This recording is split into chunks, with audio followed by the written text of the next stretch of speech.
So this is the Rift Apart NG Plus Speedrun Guide slash tutorial. I'll be going through pretty much all the strats and some of the backups as well, along with some of the more beginner-friendly alternate strats. Um, there's a lot of different movement tech, which is kind of the bread and butter to this run, along with routing because of the way the triggers and checkpoints work. You so a lot of the triggers are required, so you can't progress or cut around them without hitting the triggers first, and that can cause a lot of softlocks. I will do my best to point out all the possible softlocks that I am aware of and how you can avoid them. So to start with, we'll just go through some of the basic settings for setting up a run. You'll want your anchor file, which is pretty much just your whatever 100% run or whatever file you're going to be starting your NG Plus runs off of. You want to make sure that you're not on Savali, because that will increase your chances of getting a Savali wrong warp on Nef City. So any other planet is fine. I can explain that later, and maybe we'll run into it. Maybe I can set it up so that we'll run into it. This is my weapon wheel. You can customize your weapon wheel however you want. I have the headhunter on top, and I only use that for when in Sargasso, if you miss the secret when we get off the speedle and you shoot at it, you can pull the headhunter out if you miss it, so you could shoot it from further away. The topiary for it's one of the bigger damage buffs next to the cold front. The cold front and the warmonger have the highest DPS, and if you want to do like chunk damage to major bosses like the end boss, topiary and rhino is usually the best combo for that. And then we actually recently started including Miss Fungal into the run with Topiary Sprinkler because the DPS is fairly substantial. I also have the Blast Pistol on my weapon wheel because in Mega, it forces you to pull out the Blast Pistol in some instances. So your weapon wheel will open to a default to whatever weapon you had out last. So, for example, if I press triangle, pressing triangle will switch your weapons fast. If I press and hold triangle while I have the headhunter out, it will open to the page that the headhunter is on. So with my blast pistol out, anytime it forces the blast pistol out, it will just be on the same spot as the weapon wheel, so I can just memorize the weapon wheel. And we do that primarily because we don't have shortcuts bound to weapons anymore. We have several different, you can see on the bottom left there. I'll go through all of those right now. Your settings can be pretty much whatever you want them to be. One of the biggest parts in the run are your shortcuts. These are my shortcuts. You can obviously bind them to whatever you want on whatever D-pad slot, but all of these are used in the run and quite a lot. The 30% game speed will give us basically faster wrench boost, which we do later. The photo mode is used for photo mode abuse, which we'll go over that. It's a little bit complicated. Skip cutscene is obvious. It'll allow us to skip cutscenes really fast and just progress through the game faster. And the melee combo will allow us to move during unskippable cutscenes that we still have the player model in. Trying to think if there's anything else I need to go over. I have my fire mode on hold. You can have it on whatever you're comfortable with. We set the waypoints to on, wherever that is. We'll go over that. Camera sensitivity and speed, I have a 10. And I think that's all of it for now. Oh, that's right. And I have a auto pump for hover boots turned on so that you don't have to spam the left trigger to get your boots charged up. Yeah, alright, well, let's get this started then. So when you're setting up a run, you'll just go to your anchor file, press square for create challenge mode. We play on Rookie Explorer because it's the easiest difficulty, and we already have, I should have gone over that, we already have all the gold bolts unlocked. That's one important thing for your file. You actually only need 24. The 25th gold bolt just unlocks gold weapons, which you don't need that for the run. But yeah, we always play on easiest difficulty just because. So when I'm starting my runs, I'll usually go down to subtitles and turn them on. This will help you with a lot of the dialogue-based triggers and other things that we could do. You'll see it come into play later. And then accessibility settings to visual and contrast options, and then we scroll up to waypoint display always on. And this will let us know if we missed a trigger or when we can start doing something else to activate the next one, and among some other things. It's also used for a trick later that we kind of use the trigger to line ourselves up with, or the waypoint. We'll get into that too. All of these speedrunning settings are obviously pretty good. Weapon wheel pause will cause your gameplay to be a lot smoother. Level up, slow down. So obviously we don't want that. Weapon level up pop-ups, but you won't really run into those because you have a max level on everything already, hopefully. And then when we start the run, the graphics mode is actually important because we will be using that to basically reset our game state after we pass through a certain phase in some unskippables or to skip a cutscene. So it basically functions as a restart checkpoint when we can't restart the checkpoint. So I always have this on Performance RT to start, and I cycle between Performance RT and Performance because it's in 60 FPS, so it just feels smoother. I'll get into the details later, but there's some things that are faster on 30 FPS, but most is faster on 60. Fidelity is 30 FPS, of course. And I only start on Performance RT because it's easier for my menuing to toggle it back and forth to start with. This will cause the restart, but you don't have to worry about rechanging your subtitle and waypoint settings. And then the rest is personal preference, I think, pretty much. I'm just going to make sure I have everything set up here. Should work fine. This is local recording.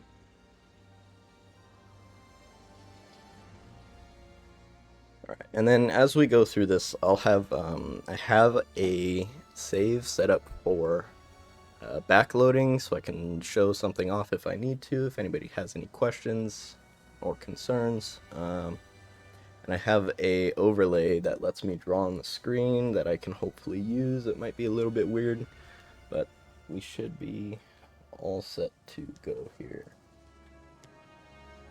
So when you're starting a run, you'll click Start Game, and there will be 3 cutscenes that play.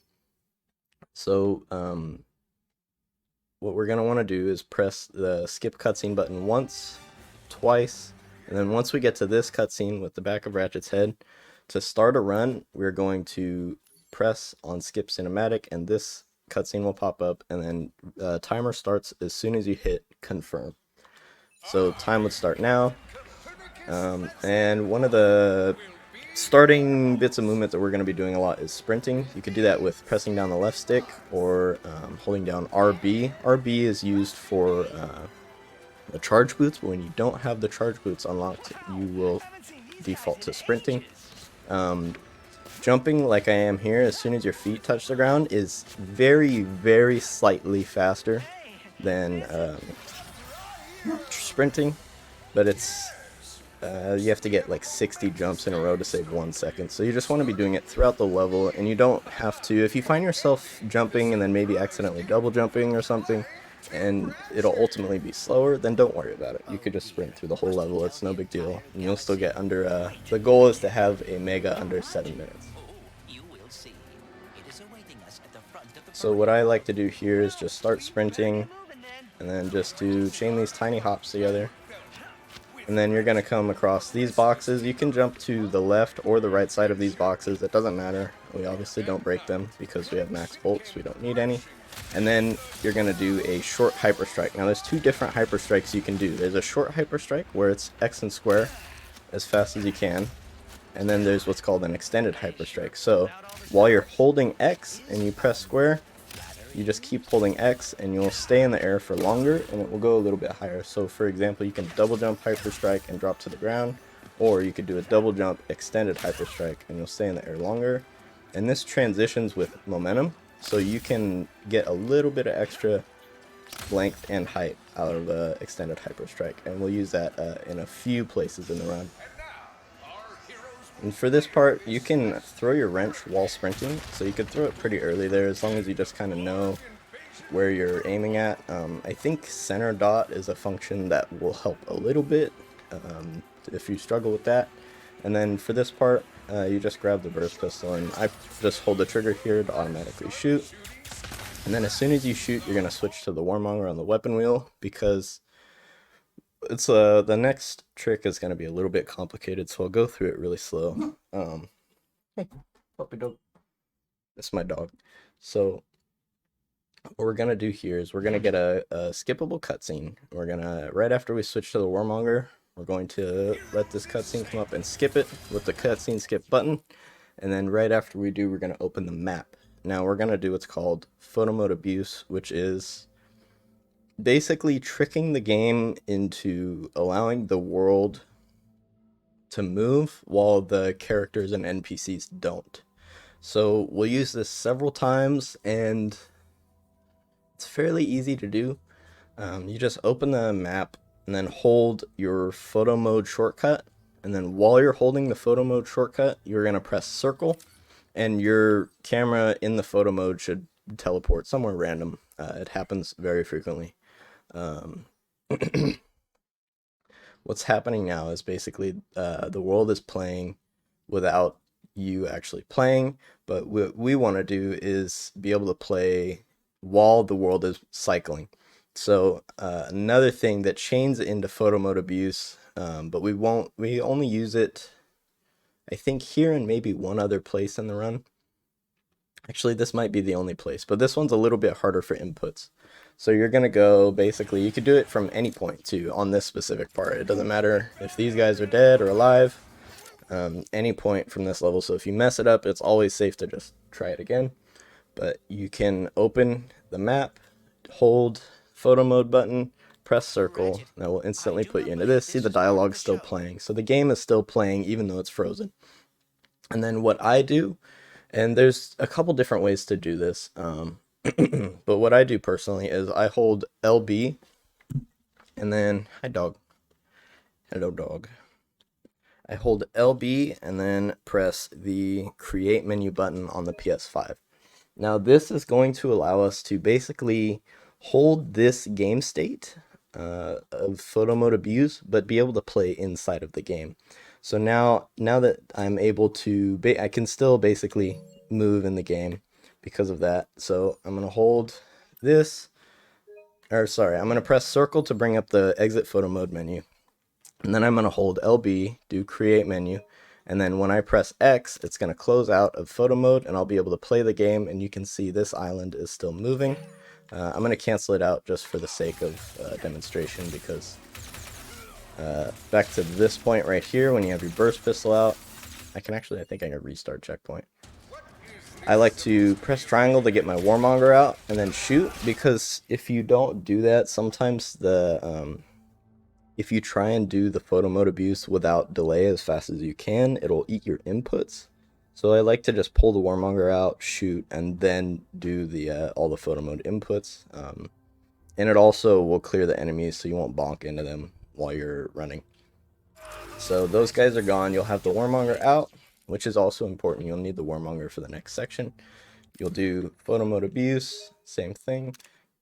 These islands will start moving together, and the reason I hold LB is because then you can press RB to sprint. You can also use the analog, but a lot of, I think in World Record, or maybe in maybe it was Sin's run, he does this, but he uses R1, the sprint button, and he just basically just walks up to here, and it's just losing time pretty much.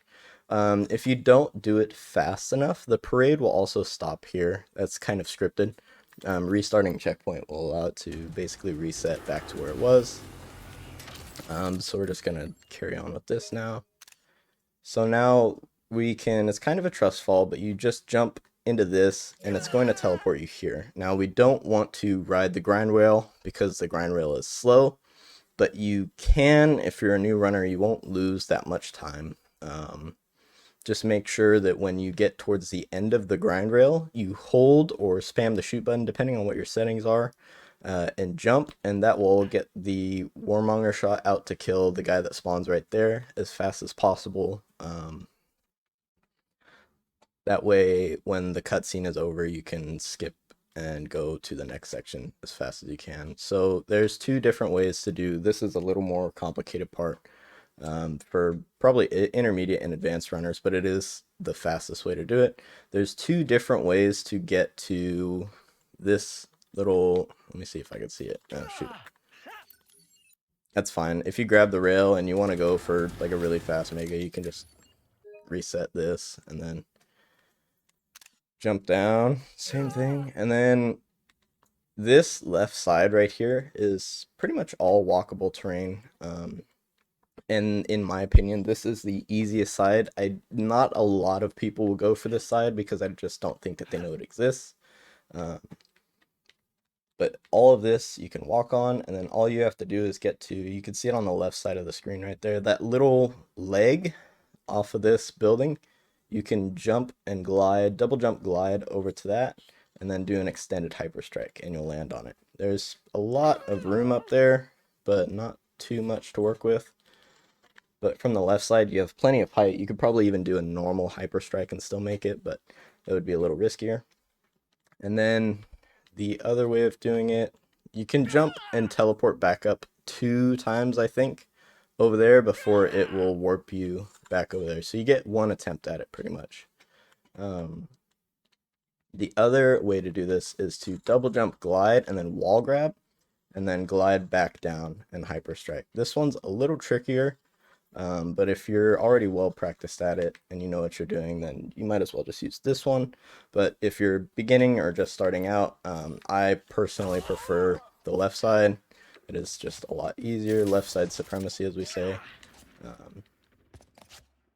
So after you get to here, what's going to happen is there's, like we talked about with the triggers before, there's 2 triggers that we have to do here. So there's one that will cause the ship to spawn, and it's right, let me see if I can draw on the screen.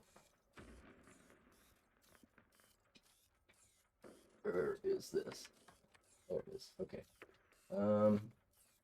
Maybe a different color. That's ugly. This one. Yeah, okay.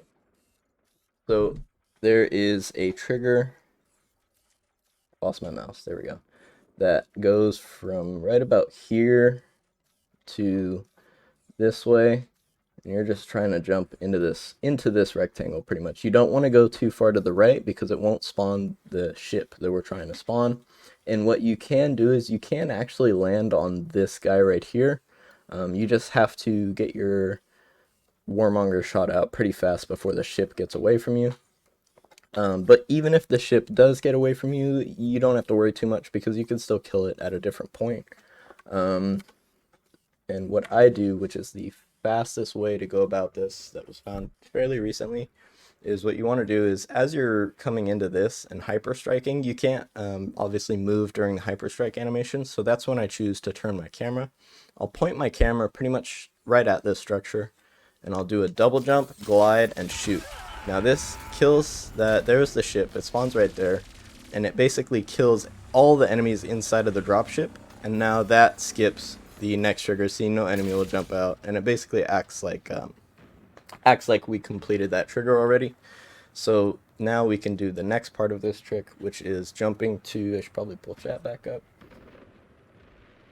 which is jumping to the next trigger. Now this is fairly generous, and all you're looking for here is just the dialogue. You don't have to land, you don't have to ledge grab. It actually even stretches to down below here.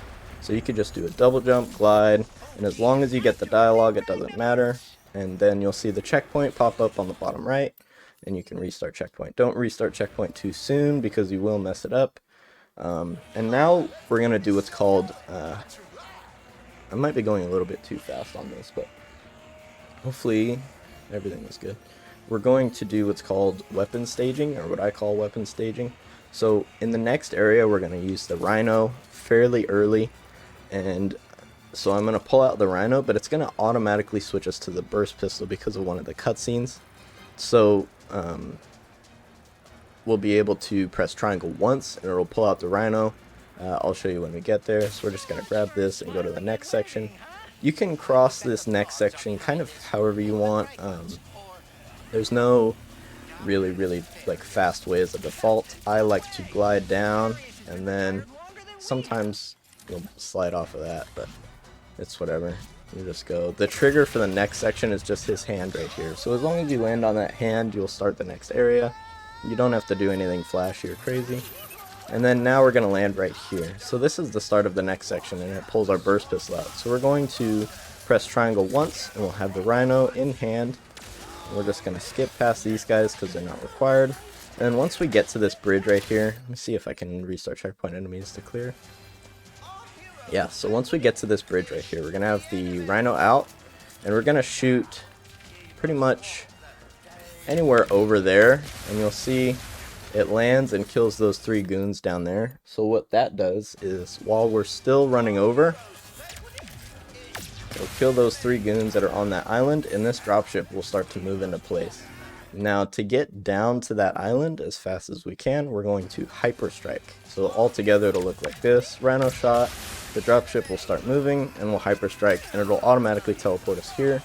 We're going to get our warmonger out, and now this is something that's fairly important, that if you don't know why you're losing 4 or 5 seconds to this planet, is generally because there's things called dropship cycle.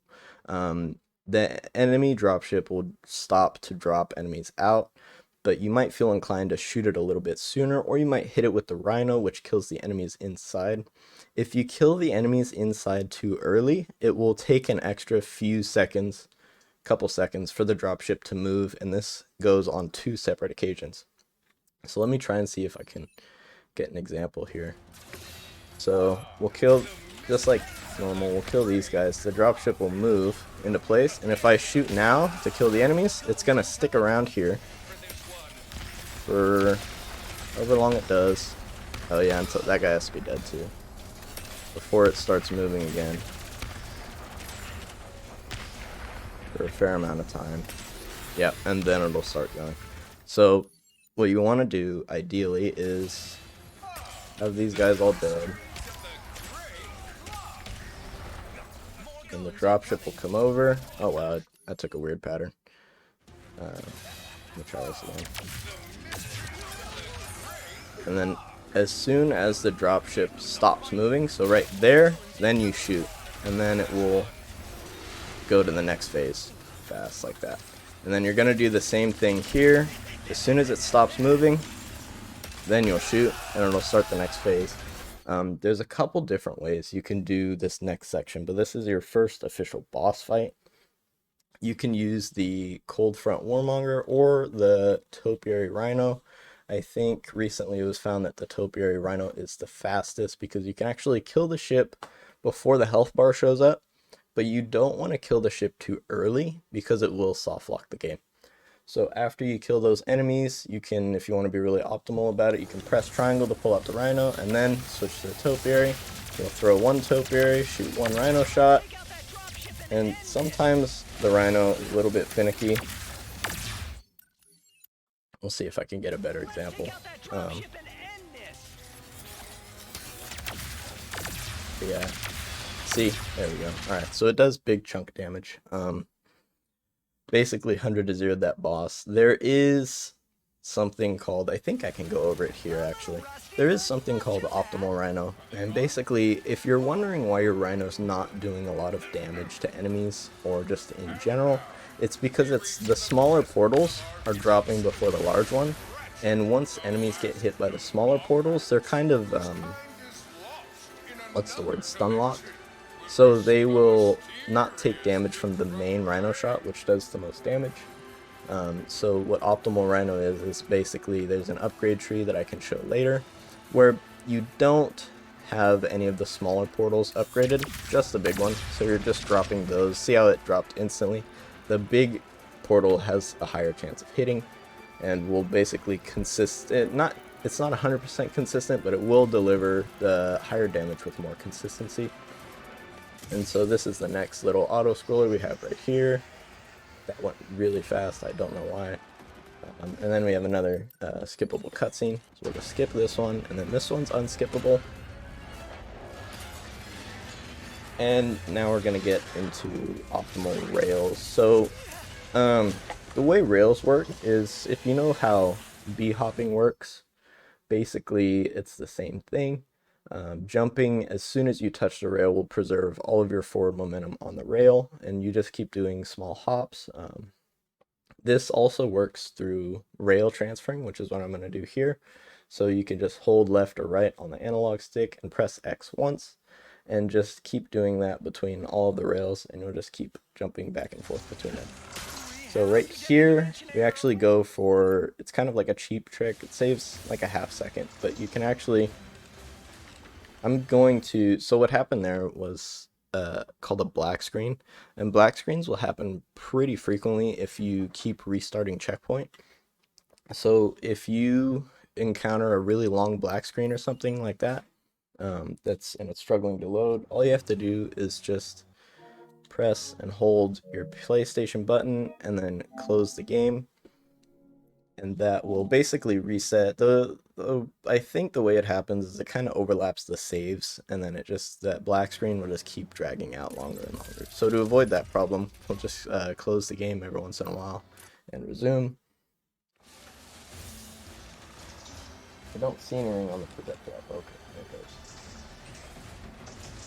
Alright, so now we're going to there's 2 or 3 separate occasions where we jump to this rail right here earlier on, because the trigger to jump for it is a little bit back from this rail, so we can kind of do, yeah, just like that.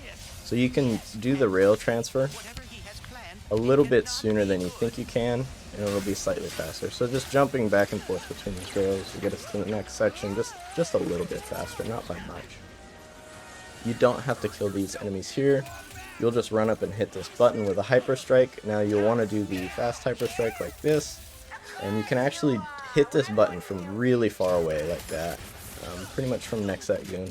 Now we're gonna do, this one is a little more difficult, but basically this is a skippable cutscene, and you can skip this one too early, and Miss Zircon will kind of run backwards before coming to you, and you'll lose 4 seconds. And then there's an alternate way to do that, where you can skip cutscene when opening map, and it will sort of bug the game and let you access the vendor instantly instead of having to wait normally. So let me see if I can get it here. I can't. So this is normal cutscene. I don't know if restarting checkpoint will work or not. Okay, yeah. So you'll see Ratchet kind of do a tumble, and then as soon as he lands and rolls a little bit and those birds are off screen, if you skip, you won't have Miss Zircon come to you. Let me see if I can get an example of the other one. Okay, she didn't run away, but that's fine. So now I'll try and do the other one. So in order to get like the instant, no delay cutscene skip, you're gonna pretty much press the map button and skip cutscene at the exact same time, and that will bug the game. I don't really know how to explain this one personally, but I'll try it. And I think I'll just keep going until I get it. This one, the timing is a little bit more tricky.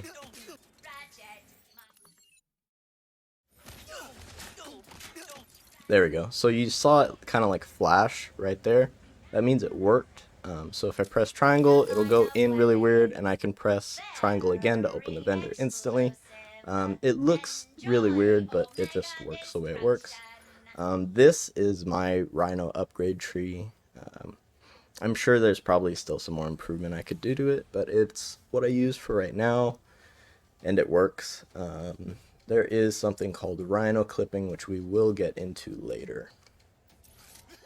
So this is another cutscene, so we're going to skip that, and we're going to immediately pull out the warmonger. If you had the warmonger before you went into this section out, then all you have to do is just press triangle, and you will pull it out. And this next area is wave based, so we're going to kill these two sets of enemies. The first one, the spawns are always the same, and that's consistent pretty much throughout the whole game, so memorizing the enemy spawns is kind of critical.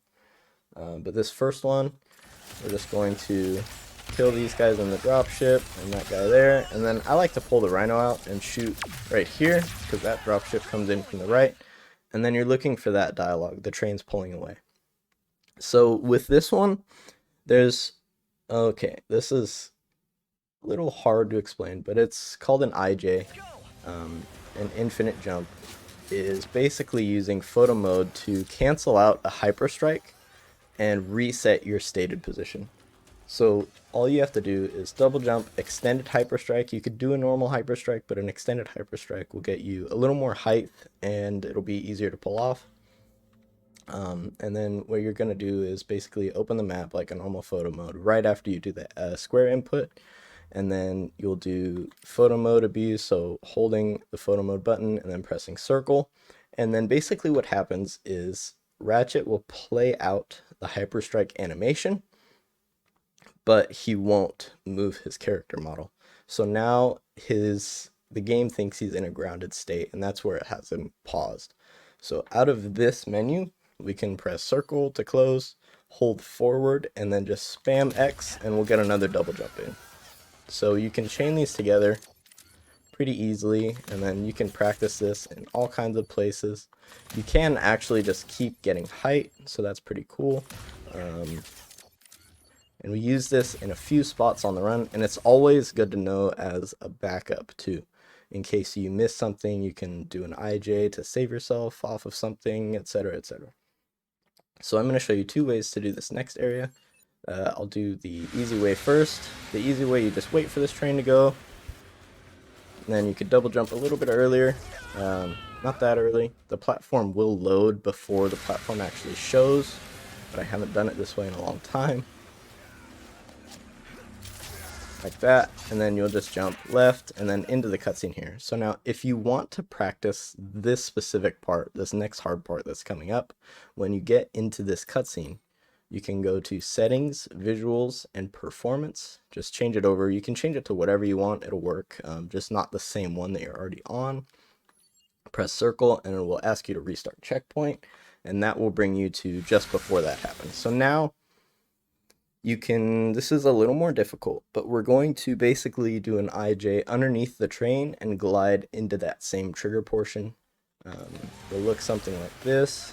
So you'll delay the second double jump, and then you'll do your IJ. You're supposed to jump out of it, which I didn't do. You can drop an X input there, so you want to be pressing X as fast as you can to get that jump input off. So you'll be sprinting the whole way, jump, delay your double jump until you're underneath the train, do your IJ once you're just past the train, spam jump, and you'll land into the cutscene. So you'll skip those two cutscenes and basically spam LB for the rift tether, and that will get you to the next spot faster. Hopefully I'm going slow enough. This next area is enemy based, but only for the dropship. So while I'm waiting for this train to come that'll have the tether on it for the next area, I'm just going to pull the warmonger out and then spam L1. I'll grab the tether. Now, you can turn to the right and shoot the dropship that's coming, or you can just face this object and wait until the dropship is on screen, and then you're just going to shoot once and then press start, and you'll see the checkpoint pop up in the bottom right. That's how you know you'll get it. And then you can just restart checkpoint, and that will put us right in front of the door. The door will already be open, and we could just progress to the next area. And then this one isn't too complicated. You could just run through this area however you want, and then jumping anywhere in that general area will cause the unskippable cutscene to play. We've got to find a way up there. The taxis leaving from that stand are driving right by him. Then we better not miss And our ride. this is another small skip right here. You can come over here and you'll see the rift activate, but the fastest route is to basically just look up, and as soon as you get to these pots, double jump and you can rift tether up, so that skips that rift tether entirely. And then you'll just jump. These boxes can be on a cycle. You can either wait for the cycle or you can jump to the left and you'll be able to rift tether, but not to the right. To the right there's some invisible wall. Yeah, you can see it right there. It like basically stops you from rift tethering. So jumping to the left will let you still rift tether. And then you'll just run to this next area here. There's 4 goons here, 1 there, 2 that spawn there, and 1 that spawns there. So 3 warmonger shots. You can do it in 2, but it's a little bit tighter. And then here I like to hold X and left on both analog sticks, and it will kind of drop me out of the ship, and then I just spam L1 to grab that rift tether there. So that will stop dropping there, and that'll be a little bit faster. And then you just immediately grab this one and run into this area. You don't have to kill any of these enemies. And then you don't have to go for this first phase skip, but it is faster if you do. So as soon as you get back into playing, you can restart checkpoint and then spam R2, and it will get a shot off as fast as you can, and it will basically stagger Nefarious, and you'll skip the first laser phase and he'll go into the next one. So it'll look something like this. Spam R2, you'll get the Rhino shot off, he'll stagger, and then he'll go over there. And then standing behind these portals will cause the enemies to spawn slightly faster. So we kill all the toads, the portals are gone, and then now you want to, as soon as you kill those enemies, start shooting, and that will get him to stagger again and rotate to the next phase. Getting these phase skips saves 4 seconds pretty much each, if not more. Basically you're just killing the enemies and transitioning to shooting Nefarious as fast as you can. On this next cycle, there's 2 sets of enemies that can spawn basically all at once out of one portal and go by really fast. There's a set of ankle biters in the middle and a set of amoeboids to my right currently. Just basically what I'll be doing is jumping and then jumping off the ledge and double jumping back in, because you want to be as far behind as these portals as you can, and that'll cause them to spawn faster. And then I also use any bit of downtime to switch to the cold front or the cold snap as my secondary, and then triangle to switch back, so that way I can do spamming, which I'll get into in a second. So I'll do this, get my cold front out, and then I'm just going to jump back in. So all the amoeboids spawned right there, and then I didn't get this spawn, but all those guys there will spawn fast too. And then basically you're just going to cold front, shoot, does a big chunk, cold front, shoot, and then we're on to the next one, skip the cutscene, and then this is a 45-second or something like that auto scroller. Actually no, it's a full minute, sorry. A full minute auto scroller. So you'll know time is basically exactly when you kill Nefarious and skip the cutscene, but a minute after. So you will split on when you skip the cutscene and the title card will show up. So there will be 3 cutscene skips, I think, or maybe 4, can't remember.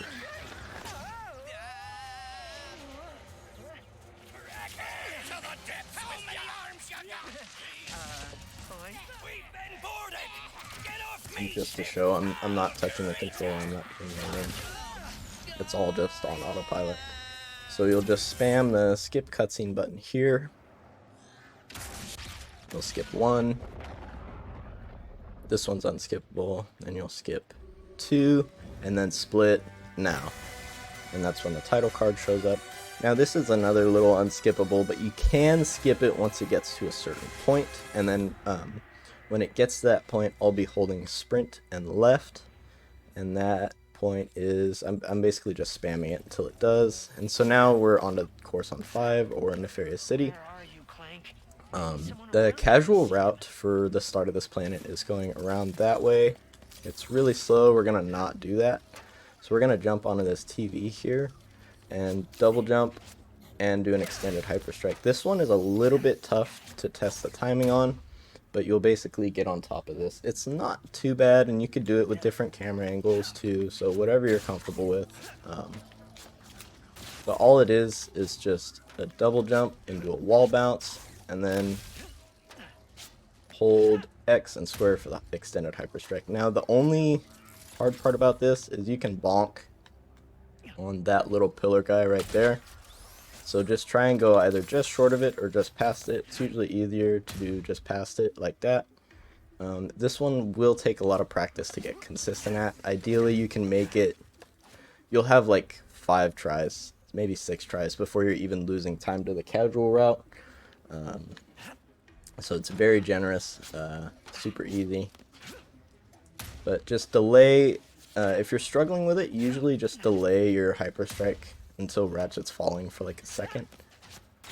Just so you get past that pillar. You don't want to do it immediately because there's a little part where Ratchet's kind of hard locked out of an animation right after a wall jump. You can see that.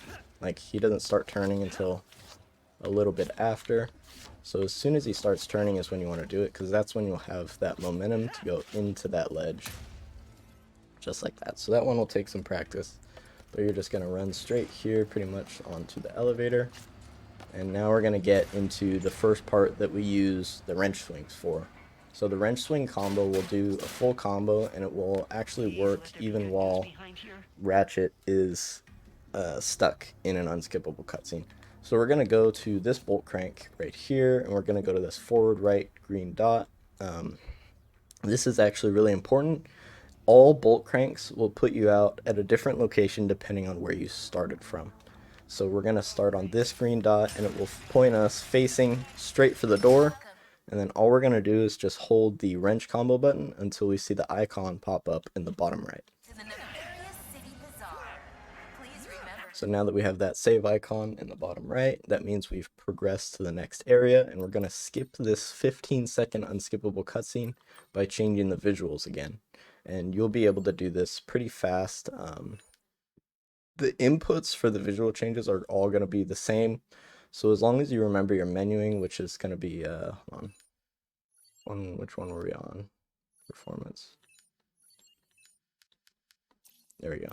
So it's going to be, you'll start off on resume when you pause. It's going to be up 2 or down 2. Either or works. I like up 2, X, and then down 1, X. And then since you're started on performance RT normally, I was screwing around with it earlier. So we're on performance now. You'll switch between either setting you're comfortable with. And then you're just going to press circle X. And you could do this really fast. So for example, just like that. And that'll take some practice, but you can always do it slow. You're still going to be saving 15 seconds off of just watching the cutscene anyways. And we're just going to glide down here. Now you can kind of run anywhere to get to this cutscene right here, but a lot of runners will go this way because it's slightly faster. All these bots will despawn. We just skipped a cutscene there. That sounds like a club, all right. And then all you're doing is just basically remembering the pathing to get to Club Nefarious here. Holding L2 and spamming X is actually slightly faster through this area than walking because your normal walking speed is slowed. Excuse me. You can kind of see the difference here. Gives you just a little bit more freedom in movement. So now we're going to do what's called a cutscene warp or cutscene speed. When a certain cutscene is playing where the player model is moving, you are able to skip cutscene while holding sprint, forward, and spamming X, and it will basically just propel you forward super fast. This is only used in 2 parts of the run, which is here and in Cordelian. And there's a couple spots that I'll point out where you actually don't want to get cutscene speed because it will instantly kill you. And I will do those on purpose because they're funny. So for this first one, we actually just want to hold forward and a little bit to the right so that we get caught on an object. And otherwise we'll kind of just go flying. So the cutscene will play forward, spam 1, jump, and then here we are. So it put us basically forward. And the cutscene, or the trigger for the next area is just a straight line following this pretty much. So once you cross this line, the dialogue will play. Let me see if I can get an example. So if you go straight into doing the next skip, which involves, there's two different ways to do it, but if you don't cross this line to spawn those enemies, then you'll softlock the game. And you'll have to restart checkpoint, basically. So there's two different ways to do this next area. Right after we cross this line to get the trigger, you can either jump up onto this box here, and then do an extended hyperstrike onto this lamp, and then double jump glide. You'll ledge grab on the right side of that, or you're going for an invisible box, so this one's a little more difficult. You can actually do an extended hyperstrike glide for a second, or double jump glide and then extended hyperstrike, and you'll get up here. And then all you have to do is just pull the rhino out and just shoot and then glide down there. The other way to do this, which actually has a chance of crashing the game because for some reason Nefarious City, when you do IJs over certain areas, just crashes. You can also, if this is broken, you can just double jump hyperstrike up onto that box. You can't double jump up there normally. But for the next way to do this, you just jump on these little safes right here and do a double jump glide, and then you'll do an IJ right here, and then you'll land on a small ledge here. Same thing, pull the rhino out, just shoot. You'll kill 1, 2, 3 guys, and the next set of enemies will spawn. You can do your second follow-up rhino shot at any time. Oh yeah, so if you find that you get here and the crank hasn't unlocked yet, it's 99% of the time that enemy right there doesn't die. Doing that whole section pretty fast and getting the rhino shot off early will usually kill him, but if not, that's usually the guy that needs to die right there. But once all the large enemies are dead, this bolt crank will pop up, and you can hold any direction while doing these bolt cranks. So I like to hold in the direction that I'll be going and sprint. And then we're just going to progress to the next area. You can jump on this guy and then just glide down. You can just double jump down there normally. Just a small little corner cut. And then what you want to do here is there's going to be a dialogue line that plays, and as soon as it does, rhino shot, and then you can just wait right here, skip the cutscene, and now we have Phantom Dash. So Phantom Dash is going to be faster than sprinting now. It's a little bit clunky. As you can see, when you do a normal dash, you'll stop moving for a second. So to cancel that out, all you have to do is just jump. So you can dash and jump, and that'll cancel out that stopped momentum. And then what we're gonna do until we get charge boots basically is just dash, jump, dash, and then that's gonna be slightly faster than running. And you'll chain all of these together through this next area. And you can actually, to get more height, if you need more height, you can dash, and jump again. I'm going to restart checkpoint and go through this area faster for example's sake. We can actually get to this elevator, or this next section, without skid if you go fast enough. And if you find that the elevator is not moving without skid on it, it's because you missed a trigger. There is a trigger. I can actually do this. There's a trigger here.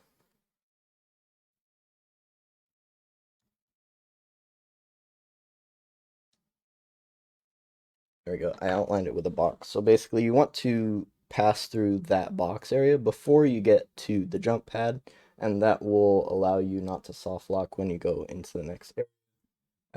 I don't think I'll be able to show it here because I restart checkpoint and I have skid right behind me, but we'll look at it anyways.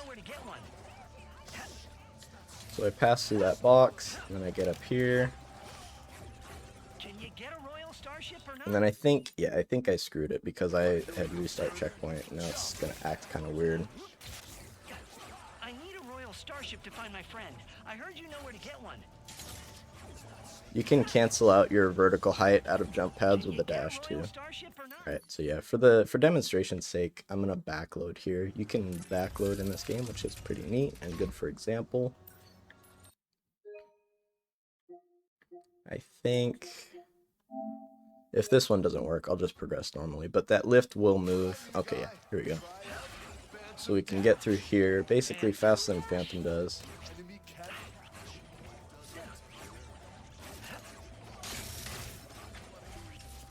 This one you want to delay your dash until you're a little bit like halfway into that all red platform, just for safety.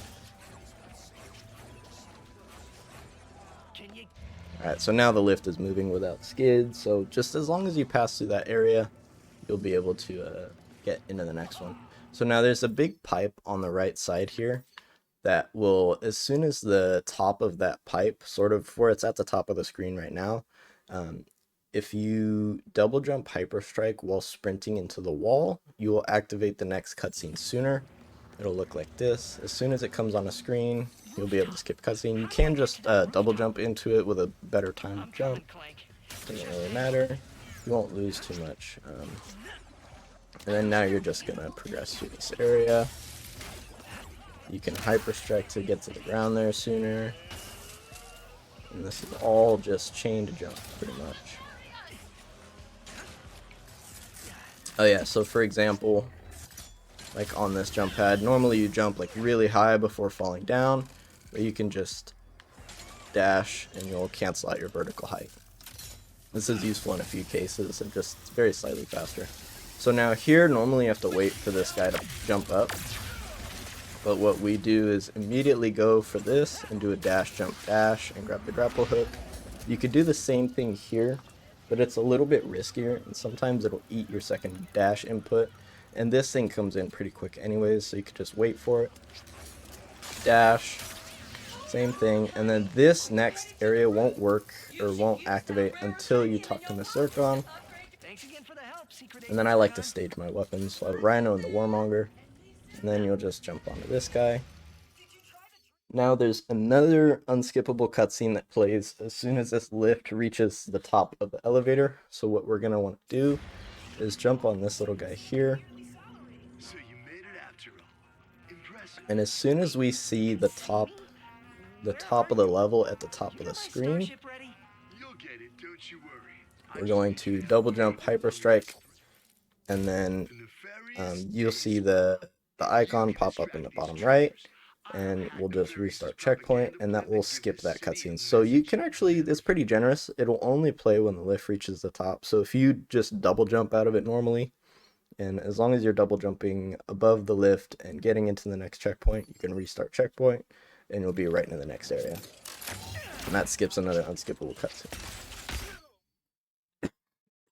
Need more water. Wow.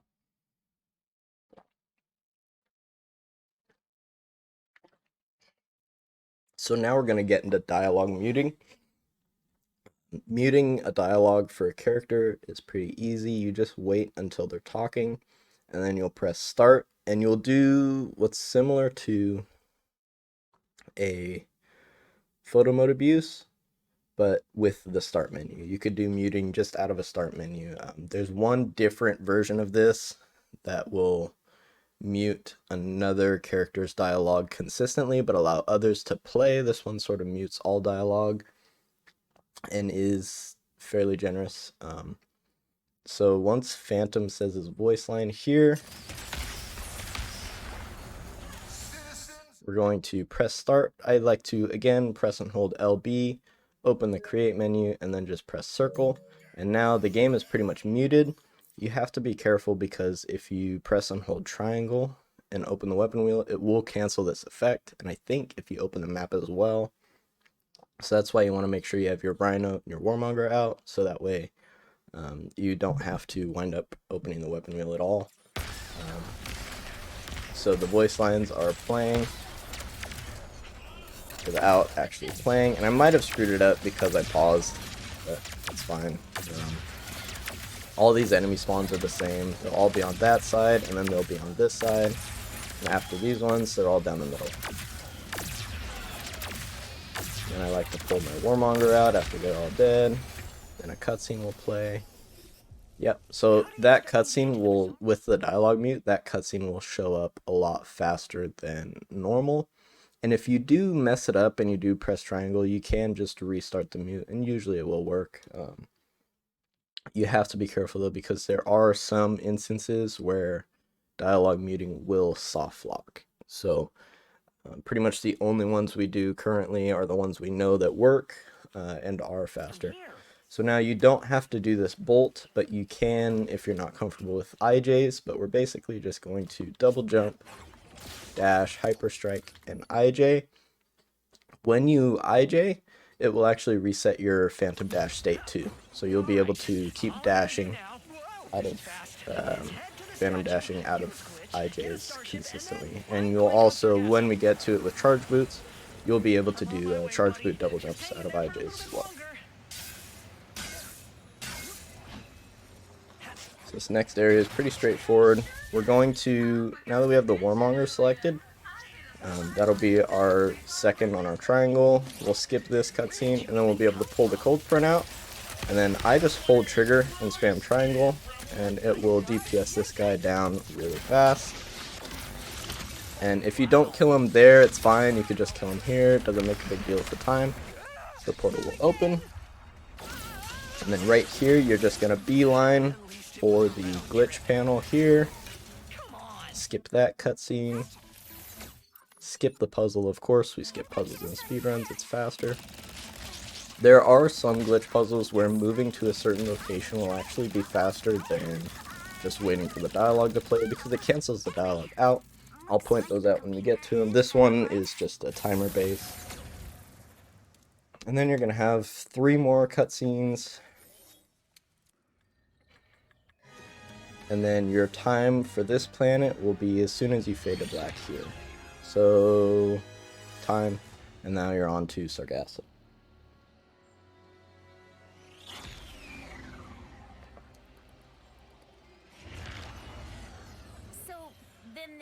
Now this cutscene is unskippable up until right now. So as soon as you can see Rivet, you can skip cutscene, or you can press the skip cutscene button before. So now we're just going to basically follow the normal layout of this level with dashes. Just chaining your dash, jump, dash as best as you can. As soon as you touch the ground, you can dash again, so you can get some good rhythm going through here. And then I just kill these guys just because they're in the way sometimes. Now we're going to get into a little more of a complicated section. And I'll do my best to explain how it works and doesn't work. But basically you're going to walk into this Speedle section, and you're going to set your grounded state on this purple grass right here. You don't have to, per se, for this area. You just want to basically...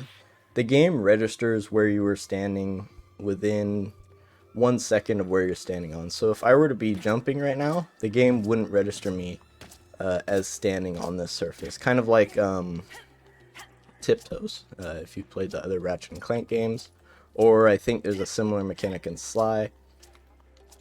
But we're going to set our grounded space basically right here. And then there isn't a grounded space on this little rubber mat right here that we're on. And we're going to avoid touching this spot right here and just go straight for these boxes. Double jump dash, you can dash jump dash, whatever you're comfortable with. And now we're going to do the same thing for this tube. So this tube down here is kind of tricky. Let me see if I can draw on it. So there's a trigger that will cause you to spawn down here. In several places. Let me actually see if red will show up better here. Kind of. So there's a trigger that will cause you to spawn down here that we want to avoid if we can, but I do have a backup if you happen to spawn down there anyways. But basically there's also that same trigger goes and stretches down like this right here. So what we want to do is kind of jump to the right around it and then land on this tube right here. You don't want to land on the tube itself here. You want to land on this ring, kind of. Let me get all of this out of the way and see if I can do my best to demonstrate. And kind of mess it up, but that's fine. So as long as you land on the tube, and you want to actually be kind of close to the front end of the tube. Like this might not work because I was so far back on it. but we'll just land here, and then you're going to double jump glide, and then you'll get that no don't hide dialogue, and that will spawn you back up here. So once you get the no don't hide dialogue, that is the trigger for the next area, and you'll be spawned back up here, and then all you have to do is just come over here, walk through this portal, you get another checkpoint, restart, and you're on to the next section. So I'll show you what it will look like if you do it wrong.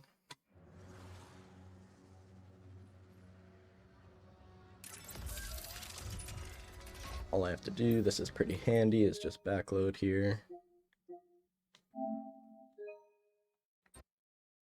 Those beetles appear to have no issue with the acidic swamp water. And that one is just, it's more of just doing it a bunch, testing it consistency-wise, and sort of feeling out where the triggers are. That one is going to be tricky. I still struggle with it sometimes, just depending on where the triggers are. So basically, say for example, you land on the tube or something, and you see the waypoint change, and then you go for this, you'll get the dialogue, and then the screen go black, and then you'll be here pretty much. Like, I can restart checkpoint, it'll spawn me here, and I'll be stuck here. So this, there's a couple different ways to do this. You can take the Speedle and go, let me see, there's something I haven't done in a while, but there is a proxy here you can get. Yeah, like that. So you can just basically boost into that branch, and you'll be slightly faster up that way. That's not too hard of a trick for beginner runners. And you can, of course, just take the Speedle track if you don't feel comfortable with it yet. This one is going to be a little more difficult, but we're going to jump on top of this cogwheel with a double jump hyper strike. Or I think sometimes a double jump will make it. It's on a cycle that like causes it to float up and down.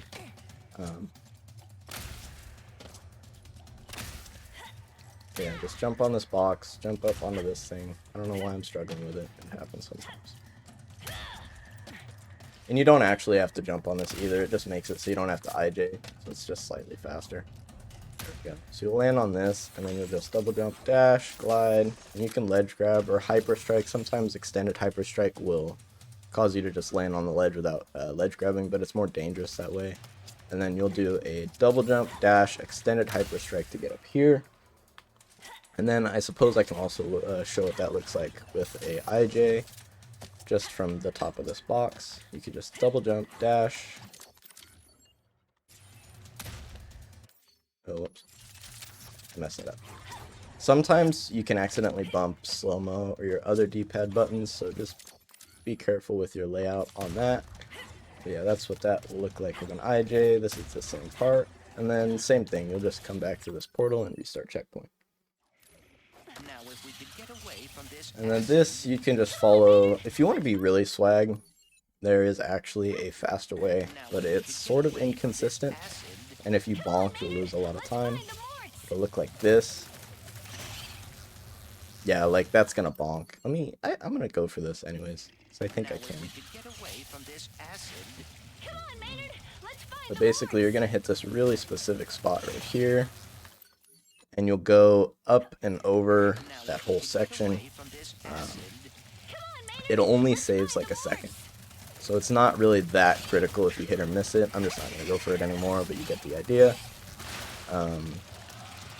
You'll lose more time if you miss it than if you hit it. So just take the normal route. It's not the end of the world. And you'll get to this next area here. We're going to get a skippable cutscene right here pretty much as soon as you walk in this area. I forgot to sort of show it, but you'll get like a slow-mo section here when the Speedle gets close. So what you want to do is just press circle to get off the Speedle a little bit sooner, and then just dash out of it to make sure you're safe. Then we'll run into this, skip this cutscene, and you're going to, there's an optimal way to do this fight. You're going to kill these enemies here, pull your Rhino out, and then as soon as that dropship spawns, you're going to shoot at the green stuff, get your topiary out.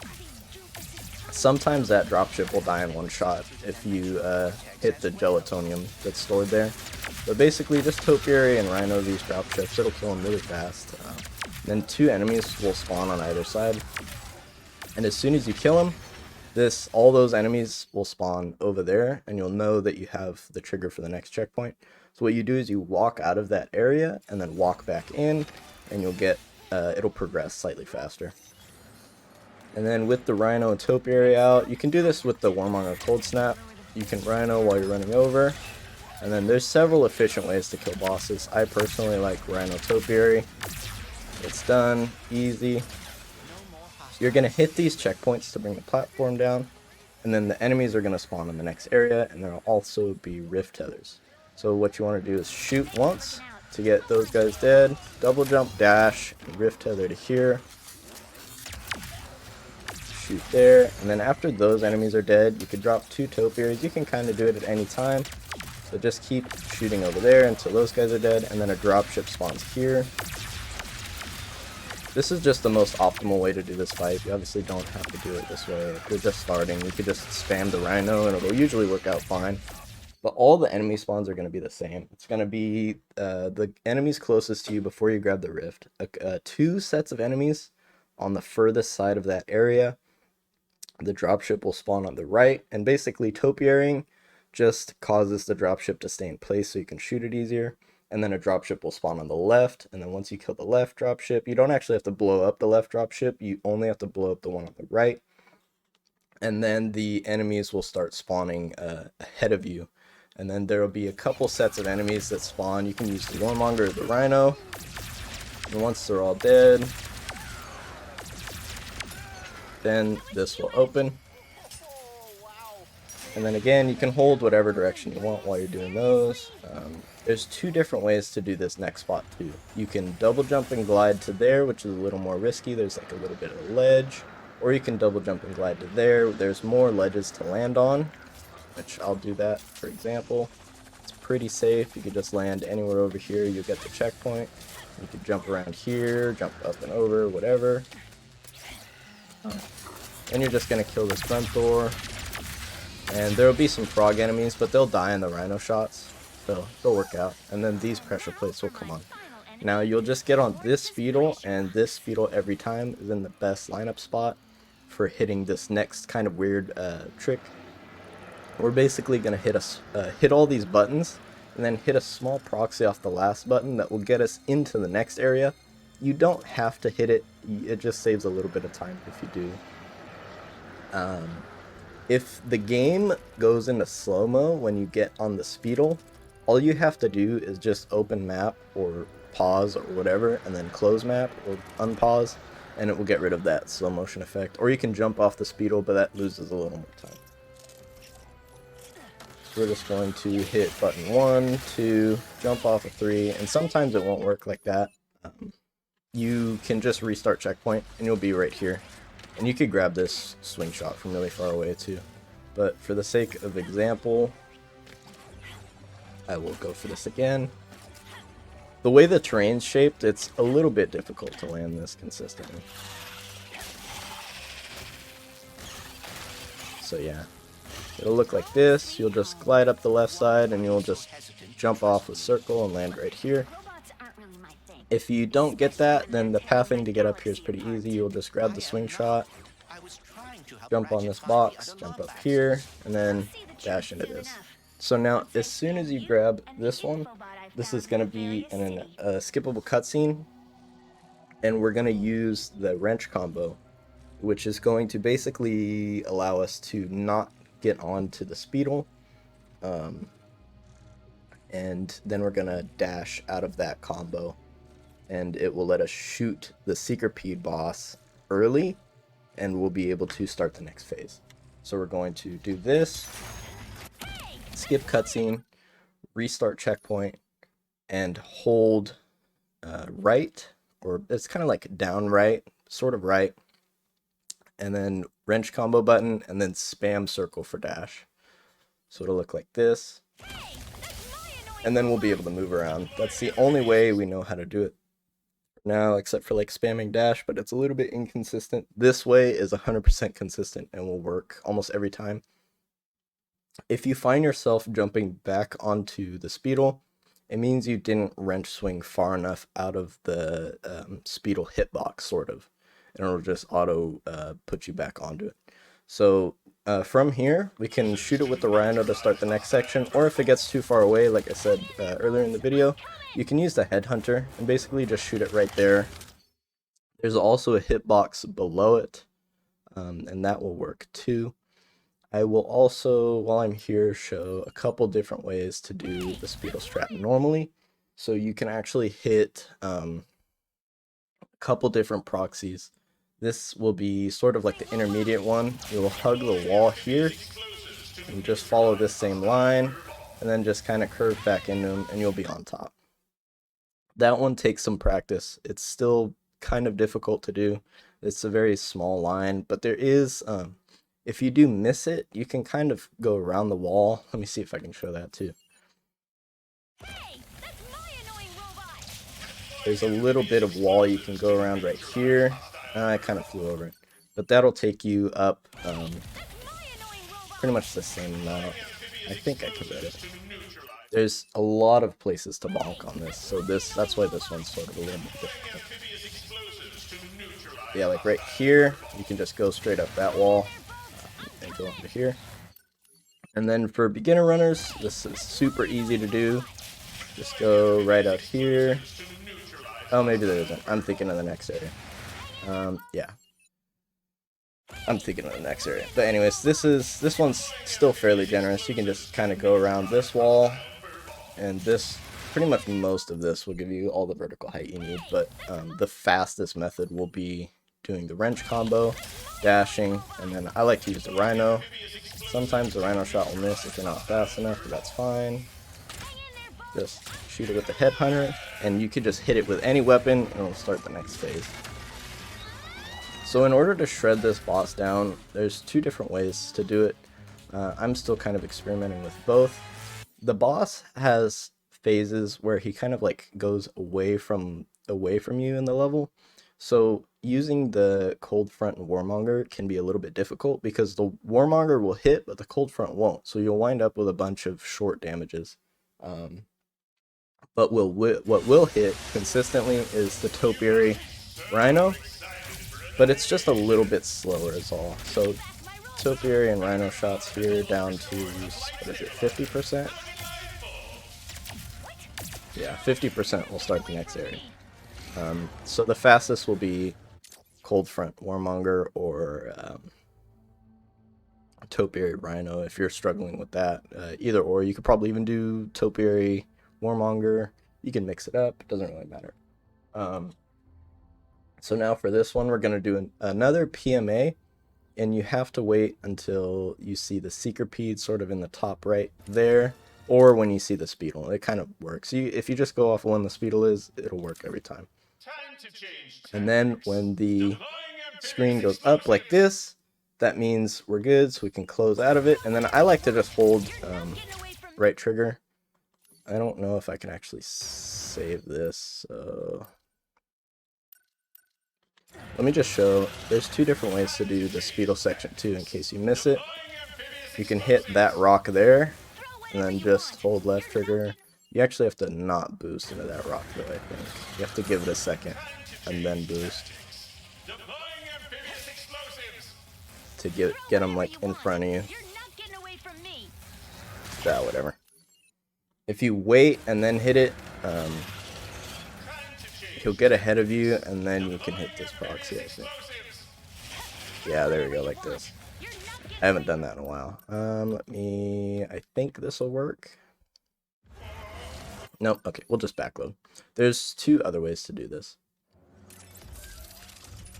Doing that rock one is probably, I'd say, intermediate, just because you'd have to know where to go and how sharp that angle has to be.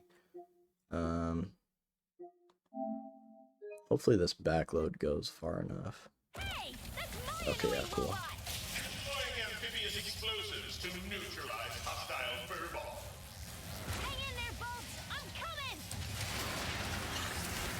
Alright, so I'll show the other Speedle route instead of going off of that rock. This one I would recommend for beginners. I'll also do this fight with hold front warmonger just so you can tell what it looks like.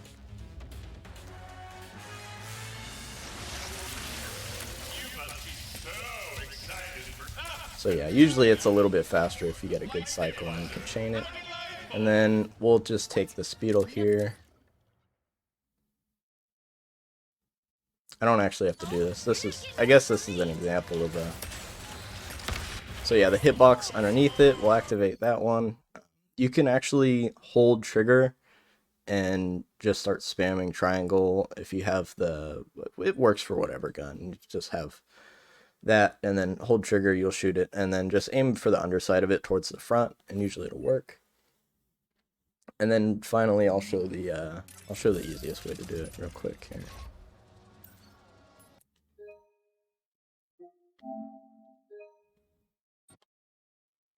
Hey, that's my annoying robot. And then I'll just show this one more time. My annoying robot. Deploying amphibious explosives to neutralize hostile furballs. Hang in there, Bolts. Yeah, ideally you'll have the Rhino weapon stage there for that part specifically, and you'll just be able to shoot him. A little bit of a mess, but...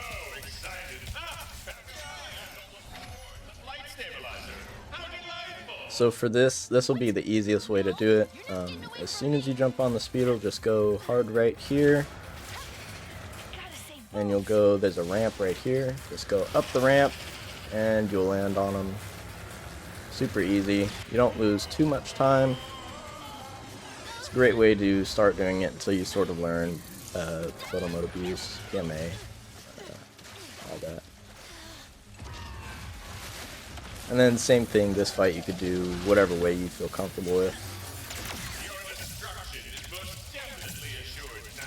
One thing to note is the topiary damage buff gets reset with each Rhino shot.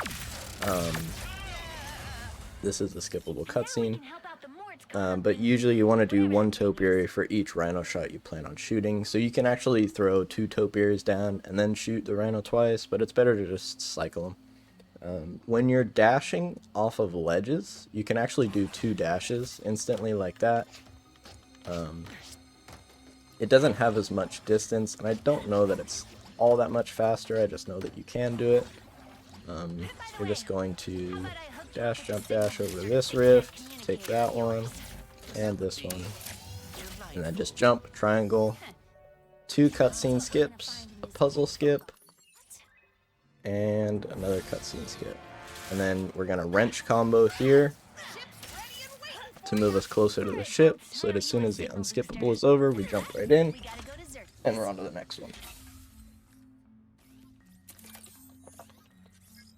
What does it say? Phantom, Moidoi, Captain Quantum, Klatchki. So for most of the levels from here on out, we're going to be selecting the planet we want to go to, and you'll actually want to remember where you're going to next. So for this one, we're just going to go to the next one, which is Xerxes. So it's going to be, you'll start off on the planet you're on, it'll be down 1x, and then time will split as soon as the screen goes black here, now. Now this is one of those examples where you could do cutscene warp, and you'll go flying like, oh.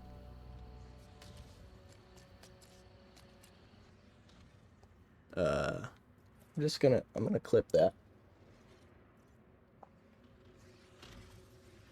That was actually faster than what we normally do. But normally, if you right out of the gate, if you're skipping cutscene and holding forward, you'll go flying and you'll just pretty much fall into the abyss, and you'll just want to restart checkpoint from there. But ideally, just don't hold anything when you skip cutscene, and then you're just going to pretty much chain dash jump dashes all the way over to here. There is kind of an optimal line. I guess I can show it on here.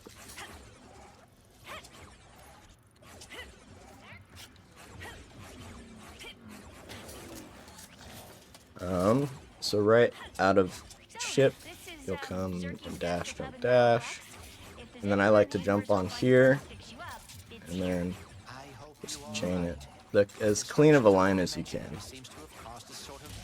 And then once you get to this doorway right here, you can just restart checkpoint as soon as you walk through. You'll see that icon. And then when you restart checkpoint here, you're going to hold sprint, forward, and spam circle. You'll get a dash off, and then as soon as you dash, you want to jump to cancel it out. And then you're going to be sprint jumping to get through the door before it closes, and it'll save you about 10 seconds. So it'll look like this. And then you want to delay your second jump out of that dash, because otherwise you'll get a regular jump and you won't make it through that door on time. But normally you have to wait for this door to open, yeah, like that. But we can get through that door before then. And then we're going to do another cutscene warp here, very small one. And that'll get us next to this console. So normally you'd have to travel across this room to get here, but the cutscene warp will put us right at the console. And it's going to be triangle, X, hold X.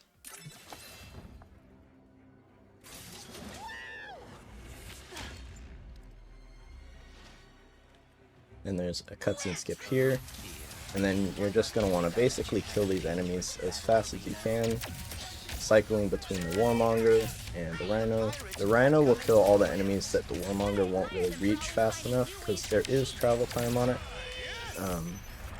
The first wave will be all pirates really fast, so will the second, but the second will have pirates coming through 2 at a time. But basically it's just the same concept. We'll just shoot the Warmonger at the center of the arena and use the Warmonger, or shoot the Rhino at the center and use the Warmonger to clean up anybody else. And then what I like to do for past wave 2, wave 3 to 5, is jump up here. These are going to be ankle biters and pirates in mixed waves. There's 3 to 4 ankle biters per portal, and then 1 pirate per portal every once in a while. But basically just keep cycling. The Rhino, I have this split name called Purple because you're just non-stop shooting the purple weapon.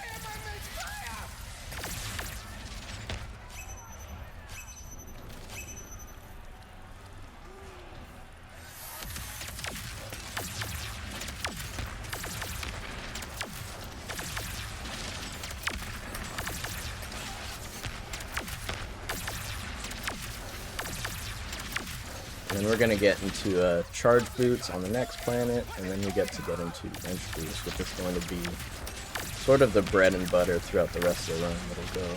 It gives us a ton of speed, a lot of different things we can do with it.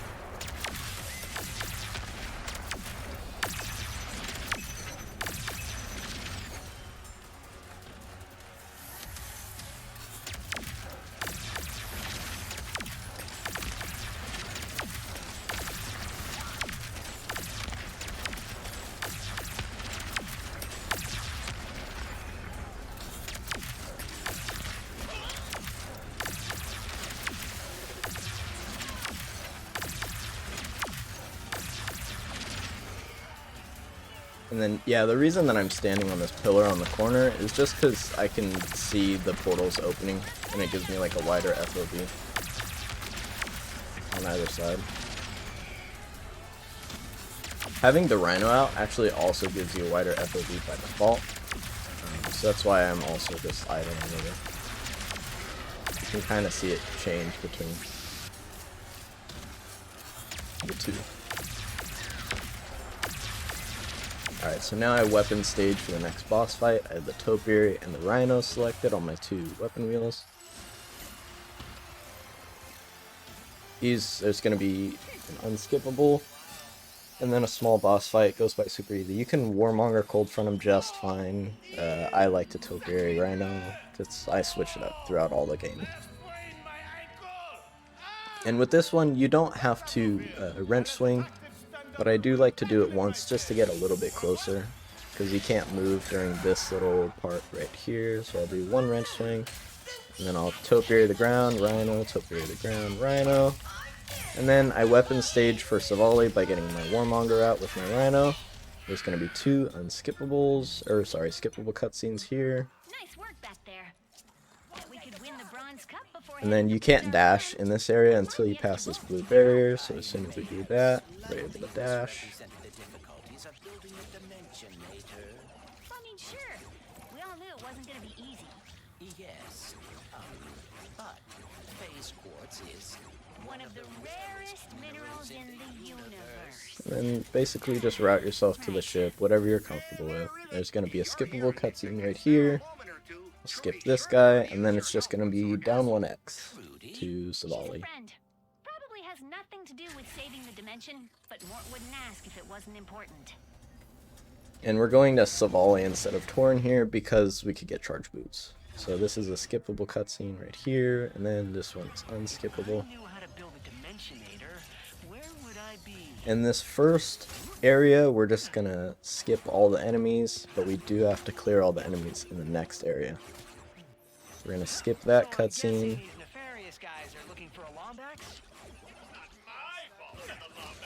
And then you can go along this path and just jump up normally, or you can, a little more riskier, go for this wall grab and dash into the small ledge here. And then, then from here, you can dash onto this island right here. You can make it without ledge grabbing. Now we're going into this next fight section here. You could do it pretty much however you want, however you find to be the best. Just vaguely remember the enemy spawns. There's one there, one up there, one where I'm standing, and another one over there. And then they'll all spawn over that archway right there. And you can actually, once you get up to here, just keep Rhino spamming this archway and run into this. And then once Ratchet says another town save, start sprinting, you'll skip cutscene, and then you'll grab the boots. After you grab these, you're going to turn around and go straight this way, and now we're going to get into wrench boosting and backwards wrench boosting. So wrench boosting is basically a good way to get a ton of speed. You can store yourself into a corner like this and charge up to full speed. Wrench boosting will not work unless you're full speed and you're holding L2. So what you want to do is charge into something, hold L2, and then the direction that you want to boost. So for here, I'm going to be holding forward pretty much, and then pressing square, and you'll get a bunch of speed like that. A lot of funny things can happen. It's such a great tech. I love it. And to amplify how much speed and distance you get off of it, you'll be doing slow-mo. So you don't have to be tucked into a corner. You can actually do it as soon as you hit the wall while you're moving, and you'll still get the boost. You will get a decent boost without slow-mo, so there's some spots you can and can't use it. Trying to think. You can instantly change the direction you're going without, so see how it resets the charge speed when you just move the stick. If you jump in the opposite direction that you want to move, you'll preserve all your charge speed, and you can do this in any direction. You can change it with a double jump, so it's very omnidirectional. But back to the run, your first boost, you're going to grab these boots here, and you're going to head this way to this wall, and what you're going to want to do is slow-mo before you do it, and then hit it, and then unslow-mo. So that's done very fast. I'm stuck in a wall here. I'm just going to restart checkpoint. And then if you're struggling with hitting this and getting all that speed and going that way, you can actually just go into this corner here, for this one specifically, and do the same slow-mo wrench boost. But the fastest way, of course, is going to be this. Show it in slow motion if I can. Actually, I'll just go back here and reset. So you'll hit the wall, slow-mo, wrench swing, and jump. And then you actually want to stay kind of close to the ground here, because if you go too far without getting the checkpoint, you'll actually soft lock the game and these enemies won't spawn. If that happens, it's rough, like really rough. You have to backload. So you can kind of experiment and do your own wrench boost. There's several different ways to do this next section. There's 3 temples, and we have to free the monks at each temple before progressing. And you can go Badlands, so we're at the Badlands temple now. Next we're going to go to the Forest temple and then the Mountain temple, but you can do it in different orders, but I think this is the fastest order found, was Badlands, Forest, and then Mountain. So this next area is a pretty easy fight. You're just going to, as soon as you get here, Rhino shot, clear the enemies, and then you're just going to shoot your rhino between these two pillars.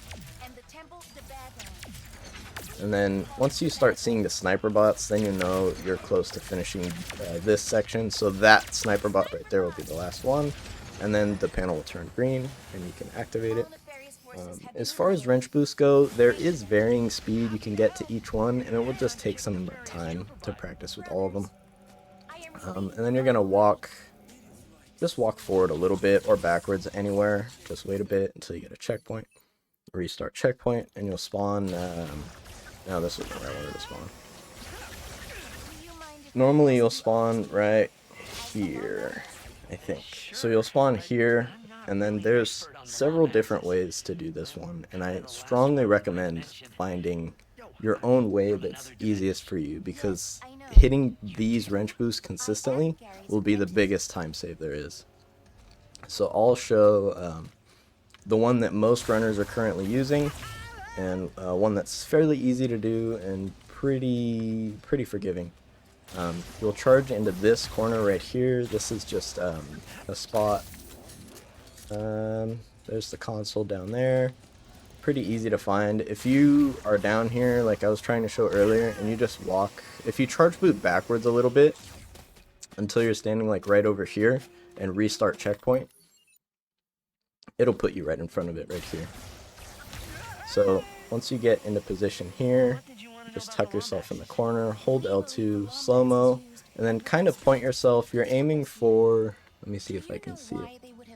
There's a little sort of slope right there. We're aiming for that. And this little pile of branches or whatever can actually slow our speed down a fair amount.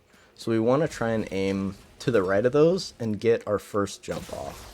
And with slow-mo activated, there is going to be a bit of delay. So we're going to do this and spam X so that we get our first jump off like that. The jump won't be instant, so you just have to kind of trust yourself.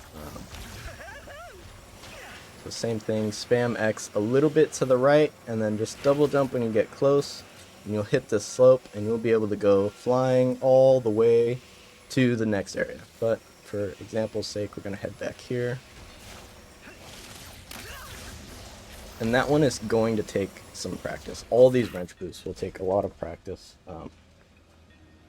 But all of the concept is pretty much the same. Full charge, L2, square with slow-mo on, depending on how much speed you want. Like for example, this is without slow-mo. You won't be able to make it all the way over there, but you'll still have some speed. And you won't hit that cool jump with this much speed. You need a lot of speed going into slopes or surfaces to get the height that you want. It's called a proxy. Now I'll show another way to do this. This setup is also kind of consistent. From down here, you'll go, after you type on the console, you'll go up to this, and then you'll come basically over this tube. Oh, this is called backwards wrench boosting. So there's a way to kind of get a little bit of speed. Oh man, what are the inputs? So you're gonna basically get up to full charge, hold L2, and then you're gonna press square, and then flick the stick backwards and forward. And it'll basically just propel Ratchet forward a little bit. And it sort of stacks, so the more of them you do, the faster you'll go. And this is one of the very few things that is actually faster on 30 FPS. Where is that? There we go. So for example, now if I do it on 30, you'll actually just inherently get a little more speed out of these. But I personally just don't like playing on 30. Hurts my eyes. But yeah, you can find a big, I'll show a big wide open space. You can actually practice these in a second after we clear Forest Temple. But these are good to know. You can honestly just do sort of this, and just, instead of trying to do the timing on a forward, you're basically resetting your swing state from a backward swing to a forward swing. So you're going forward X and then backwards. You're literally just down on the stick, forward on the stick. And you can practice it in place. I think I'll post Snuggles movement guide because he explains it better than I do in the description. But you can just practice this in place, and it'll sort of build up speed. You can actually do them side to side as well, and you can, if you can do it right, you can get a lot of speed off side to sides. It's just a little bit difficult.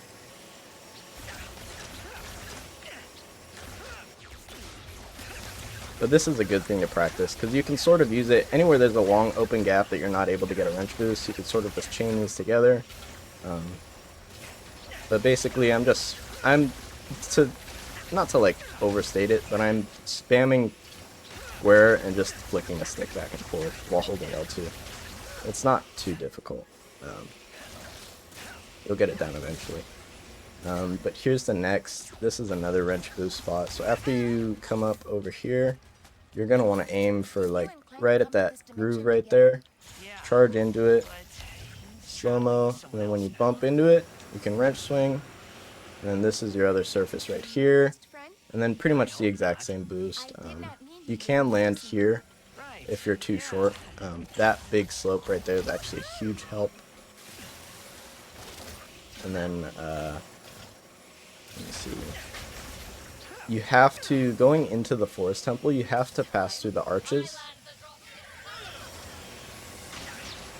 Because that's how you activate the next trigger. You can pass through the arches, or you can not pass through the arches, do the fight area, and then you will soft lock. So you have to be careful to get that checkpoint before you progress yourself. So I'll do this one again for the sake of example. And then you can go through these trees, these rocks. You're generally just looking to get close to this area right here. Pretty much a beeline towards the waypoint. You'd be careful not to land on the lorb section because it isn't unskippable. And then you're going to pass through this archway, you'll get a checkpoint, and then you know you're safe to progress. So I like to rhino shot this courtyard to kill all these enemies, and then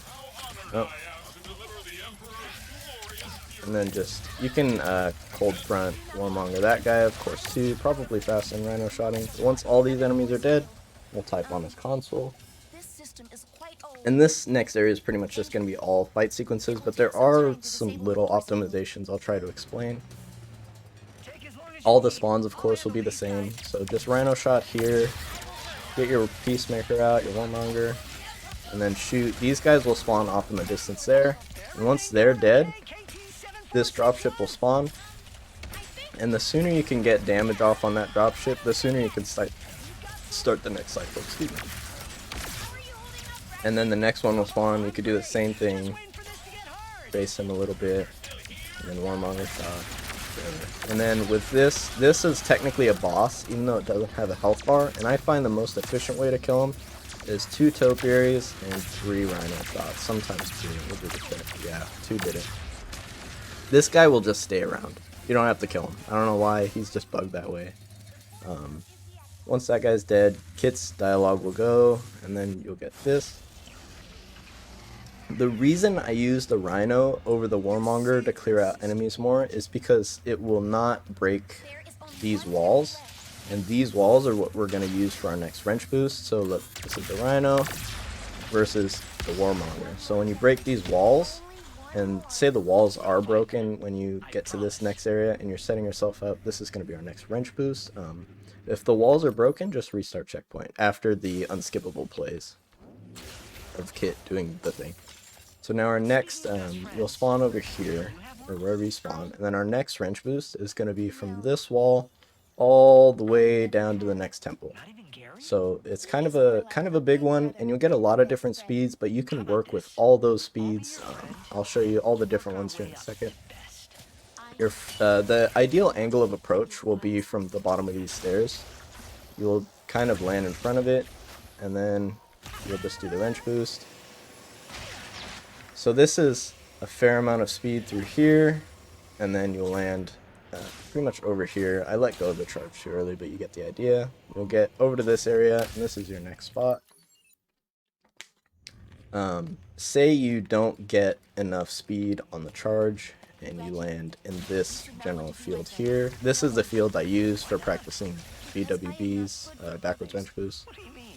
You're helping me. But if you do land here and you don't have a lot of speed, all you have to do is just go over to here, which is pretty much a straight line between the two temples. You're just trying to get to that same area, but there's a little flat wall you can use right here to boost off of to make that gap. Just another quick wrench boost, and you don't have to worry about getting too much speed off of it. You don't even have to slow-mo, because you can save it with an IJ if you have to, and it is a pretty low to the ground, so the glide doesn't take too long either. And then if you mess it up, you could just double jump back. I don't know why I'm not getting it, but the idea is there. Whatever, I'll do this. You can double jump to cancel out your vertical height, and then dash, and then just do pretty much one IJ will make it. This is an IJ with, we'll do a charge boot IJ right here. You can hold R1 for charge, forward, X, and then just jump, and it'll actually give you 2 jump states. You'll be able to get a double jump once you have the charge boots, whereas normally you get the single jump. So I'm just going to backtrack here, and I'll show there's a couple different spots you can get that boost off of. So I think that wall boost is going to be the easiest, and you want to follow that same angle I did because of all this geometry right here you can bonk into. Yeah, you can boost off of it like that. You can actually also charge into flat surfaces like that. It's easier if you hold L2 to aim and back up a little bit before charging into them. This will come in handy later. Otherwise, kind of when you charge into it, it'll shoot you off one way or another. But as square as you can to the wall. And then all you have to do is turn the camera and do the same wrench boost. Or alternatively, and we'll use this later too, you can just point the analog stick in the direction you're wrench boosting. So I will go directly left here, and then it's pretty much the same thing. Do a wrench boost, but you're just pointing the stick in the direction you want to go. You can also go, if you're doing the other ones, like Badlands or Forest to Badlands or something different like that, you can go off of this one and go down to Badlands. So you just have to be a little more careful with the angle because of all the geometry you can bonk into here. Then I think you can also get one off of this. Yeah, that one's not bad either, but I still think that this wall is probably the best.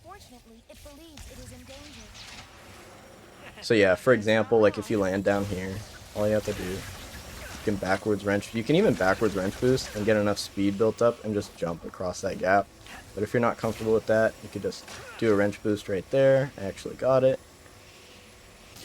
And you can double jump at any point in time. There is a way to skip all of this next puzzle section, and it saves like 17 seconds, but it's really, really difficult, and I would not recommend it unless you're well practiced and you're ready to start going for world record. And I won't be showing it because I personally myself haven't learned all of the parts to it. So you're just gonna we'll go through this normally. You'll double jump while you're charging so that the wall or like the floor has time to come up beneath you.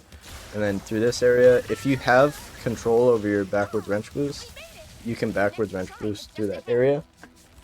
If not, charge, I should have explained it earlier, but charge booting and just holding L2 and wrench swinging will get you forward slightly faster, kind of like the jumping normally. I haven't collected this one yet. I'm just gonna do that. Anyways, so yeah, charge booting, I'll demonstrate it right here. So yeah, double jumping to get the ground beneath you, and then just, this is a regular wrench swing, it's not moving you forward, but this is sort of the holding L2 and wrench swinging slightly faster. And then there's a couple of different wrench boost spots you can go for here that are kind of risky. When you're coming in from this challenge, fuck that up, whatever. When you're coming in from that challenge, there's one, and then there's one over here, you can go off the gate, there's one here, there's one over here, There's wrench boosts all over the place. You could just find them yourself and just do whatever works for you the best. For this next one, we're going to skip a pretty large portion, and it is a little bit difficult, but it's not too bad. Going into this section, you want to charge boot, double jump, and dash, because it takes a little bit longer for this floor to come up. And then you're just going to go up to this area. You don't have to worry about running out of time, but once you get past this branch right here and get to this section, you're going to charge boot, double jump, dash to here, and you'll wall grab, and then you just have to jump and dash back into this again, and you'll get up to this little ledge. And then there's a couple different ways to get up to the top there, but that's the end of the mission. It's the top of this. So you can do IJs, which would probably be the easiest if you're starting out, but one of the more complicated ways to do this would be to double jump here. Oh, there's like a little spot to grab onto. There's actually a few different ways to do this, but right there where I just wall grabbed, if you wall grab that and dash and do an extended hyper strike, usually you'll get up there if I can try on. Yeah, so you'll get up here. There's also one that I think goes like this, sort of. This one's probably a little bit easier. Yeah, so you can get up here and just go through that. One of the highest ones used would be this one right here that I was doing before, and it's a little more difficult. If you want to do it really safe, I recommend an IJ, but we skipped all of this section, which saves obviously a ton of time. But yeah, there's a lot of safe ways to get up here. And then if you fall with this one, usually you just land on that ledge down there, and if you still have time in the challenge, you can just jump back to the trail and then jump back up again. Not too big of a big deal. And then you'll just progress forward normally. Make sure all these sniper bot guys are dead. Ratchet's dialogue will play, and then we got another small glitch puzzle right here. Oh no, a Zeta virus. I cannot access the terminal without risking contracting it. My little friend Glitch can take a look at it. Here, let me see.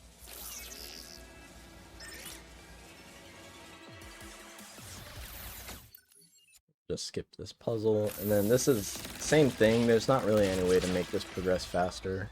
Mainly the main one that'll cancel dialogue out is in Cordelian, and I will show you that one. After all, I am good at this. After this, you have to be careful not to move too fast to the next area, because it can cause the game to like not spawn the portal and take you to it. So I like to just kind of go slow, wait a bit, and then go to the next area this way, and it'll take me to the portal. Once you see the second waypoint pop up next to that one, then you know you're good. Let me make sure I'm not missing any notifications here.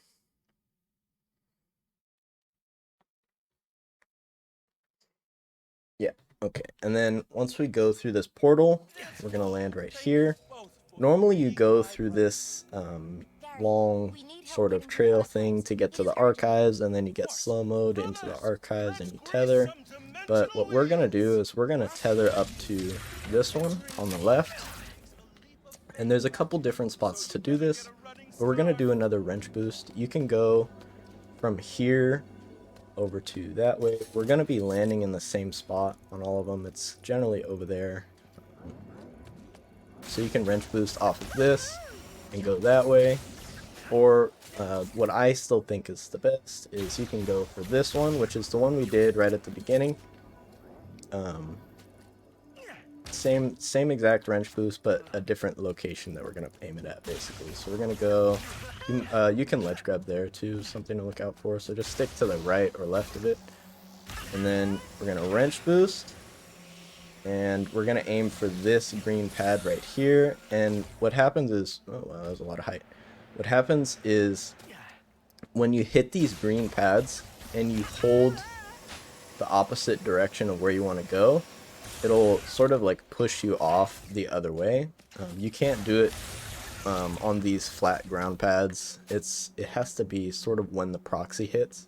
And you can also, if you're not going to hit this green pad, like if you're too far above it, you can just aim for this left side of this ramp. And most of this will usually give you the proxy you need. If you do miss it though, your checkpoint will be down here. And it will take a little bit of time to get back up. I can actually show an example here. So if you hold backwards, oh whoops. If you hold backwards as soon as you hit the ramp, oh, it's got to be off the top corner one of these, I think. Yeah, whatever. It'll work.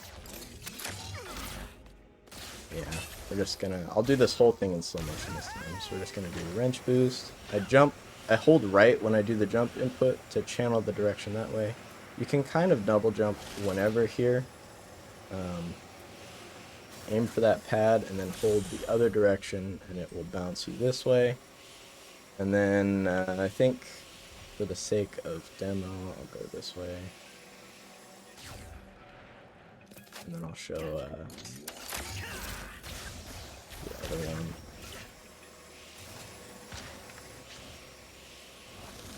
So you can aim for the left side here. And it'll still give you, a little bit, but not a lot. I think you have to hit it from higher up on the thing, but it's fine. You can also hit that green pad there. Pretty much any of the green pads on some kind of slope will give you a little bit of height. So we'll just do this again one more time. This one will take a lot of practice. And you can hit all sorts of slopes with it too, which is the great part about it.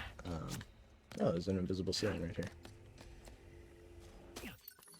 And then I'll do it one more time. I don't know why it spawned down here.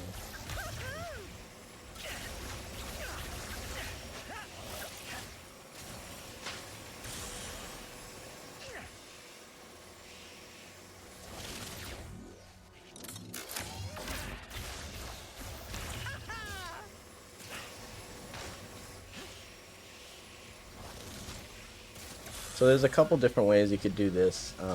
You can get close and then it will kind of slow-mo and you'll get a rift and you can just grab the rift and you'll activate the next section, which is fine. But the slow-mo and the rift grabbing is a little bit slow, and if you're going too fast, the rift won't have spawned yet. So I'll try and get an example of that in too, oh, but not by resuming.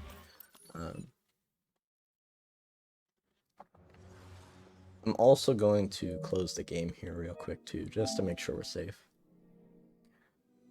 But if you're going too fast, the rift won't spawn, and ideally you'll go into the archives with a really good boost. You can cancel out your vertical height on your wrench boosts and proxies with a double jump. So I'll try and, if I can get a good one, I'll show what it looks like. I might have to backload further, yeah.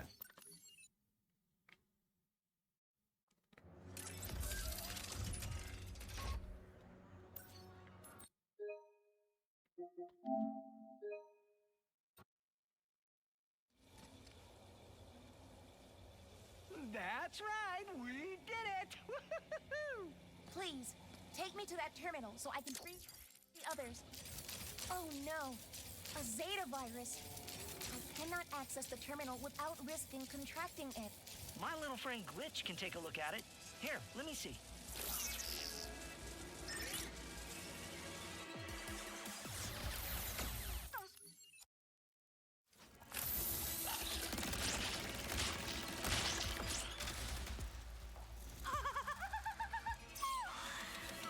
So if I could do it first try all together, it'll look something like this.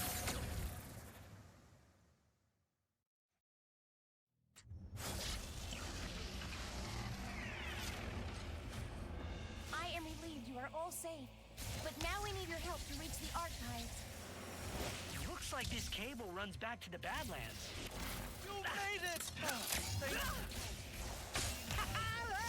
Gary, we need help getting to the archives. It is urgent.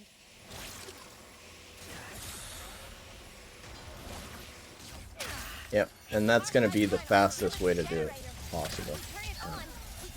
you want to land for the left side. So there's the rift. You want to land for the left side of this sort of archives area, because that's where the trigger is. And if no enemies are spawning and you're kind of confused, it's probably because you just didn't walk through the trigger yet. So just come to this general area and it will work. And you're just going to pretty much rhino spam until these enemies are dead, and then hit this bolt. And then mid-air, I like to pull out the topiary, and then what you're going to want to do for this boss fight is topiary both sides, and then rhino shot the middle, and it will damage both enemies on both sides. You can reset your topiary shot, and then basically just kill this guy on the my right side currently, but on the left when you come up with a teleporter, or the jump pad, actually has more health than the guy on the other side. But once they're both dead, just hit this.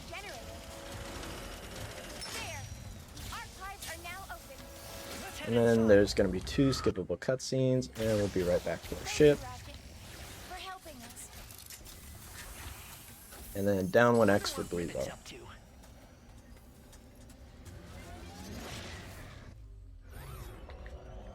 And then there's going to be 3 unskippables, and then this one, oh, I could show, so with cutscene speed here, this is what that looks like. So for these 3 cutscenes, just hold neutral on the stick. Now, Bleezar is considered to be one of the more difficult planets. I'm going to take a bathroom break real quick, and then I'll come back and explain.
Alright, so as I was saying, Bleezar is one of the more difficult planets because it's very fast-paced. There's a lot of small things that can save time, but lose a lot of time if you miss. What else? It uses a little bit of all the tech in the run as well, and we also make a lot of use of the wrench combo button. I gotta go grab my coffee out of the microwave.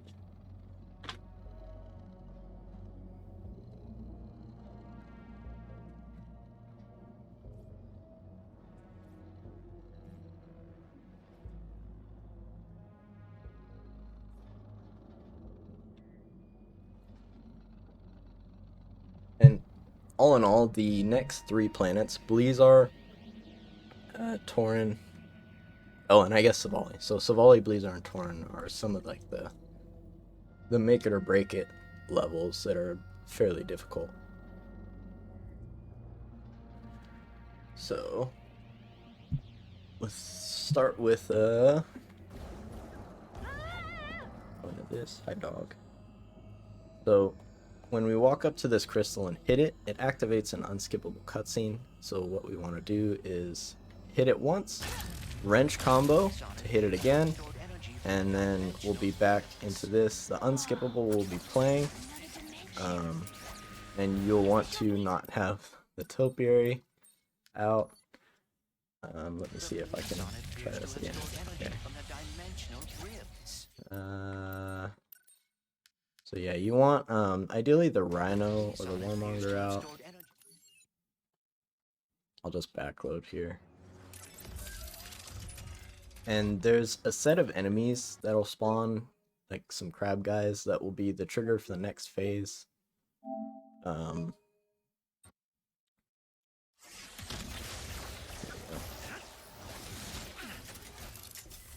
And we'll basically be killing them during the unskippable cutscene, so it's a little bit difficult, and you kind of just have to know where it is, but you'll be able to see Rivet on screen for most of it. So holding neutral on the stick, skip all the cutscenes here, and then we'll move forward, and we'll just make sure we have the Rhino out.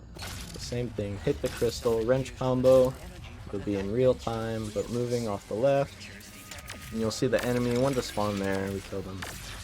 And then once we see that checkpoint pop up on the bottom right, similar to Corson, we're going to just change the visual settings, and then we'll be here, and then that'll be completed. And we're going to do that one more time later in the run, but it's going to be a little more complicated. We're going to go straight to this crystal and hit this and skip this cutscene. And now there's a wrench boost here, because obviously this whole mag rail section is going to be really slow. There's two different ones. The more intermediate or advanced one is one that's been used for a while. We go off of this small wall right here, but as you can see, it's really finicky and it can slide you off sort of different directions. But you don't have to get a slow-mo boost off this one. And you can go around into this crystal right here, which is exactly what we're going to be doing. But for the sake of beginners, there is a small little wall right here that we can go off of. And then there's two sides to this wall, and I can draw it up. So I did this earlier. Where's my mouse? Where am I? Oh, that's not the right tool. So there's a little sort of divide right here in this rock that will catch you from sliding too far this way. And when you slide too far this way, it'll kind of just bump you up like you just saw. And we really just want to be going this way. So I'm going to remove all of this. Minimize that. It's sort of a pain. So we're going to run up against it pretty much and start charging. It will kind of push us around a little bit, but if you hold L2 when you go into it, it'll sort of lock you in place a little bit better. It helps if you point towards where that angle is, and it's still a little bit finicky, but it will be, see how it's locked in there, it will be a lot easier than the one up there because that one is just so rounded off. And then what you're going to want to do here is you can point your camera in the direction that you're boosting towards, but it might be a little bit harder when it comes to turning your camera back to make the U-turn. So for this one, I like to slow-mo and then just hold right on the stick when I wrench boost, spam X to get the single jump off, and then curve around, and then double jump to change your direction back this way. Now, one of the things you have to look out for is there's a big invisible wall right here. Can't really tell with the weapons, I don't think, but let me see, I could probably just jump at it. Yeah, so there's an invisible wall all throughout here that you can bonk on pretty easily. So for when you do, that's a little more to worry about when you do this one up here. You're more likely to wall grab that. When you're doing this one down here, usually you don't have to look out for it.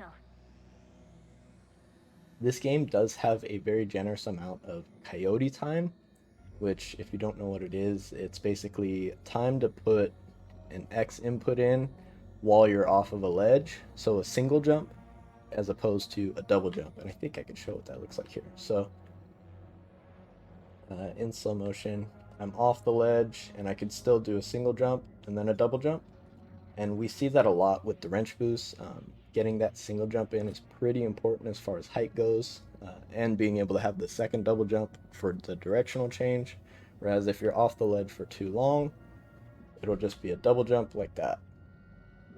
And that coyote time is a lot more generous with charge boots. See, that was a single jump as opposed to the double jump. And when you're doing wrench boost, it basically extends it by a ton. So in order to get the single jump off in most instances, if you just spam X until you see the single jump animation go off, that's usually enough to just get the coyote time that you need. So we're just going to do this again here. So spamming X, we see the jump, I stop spamming X.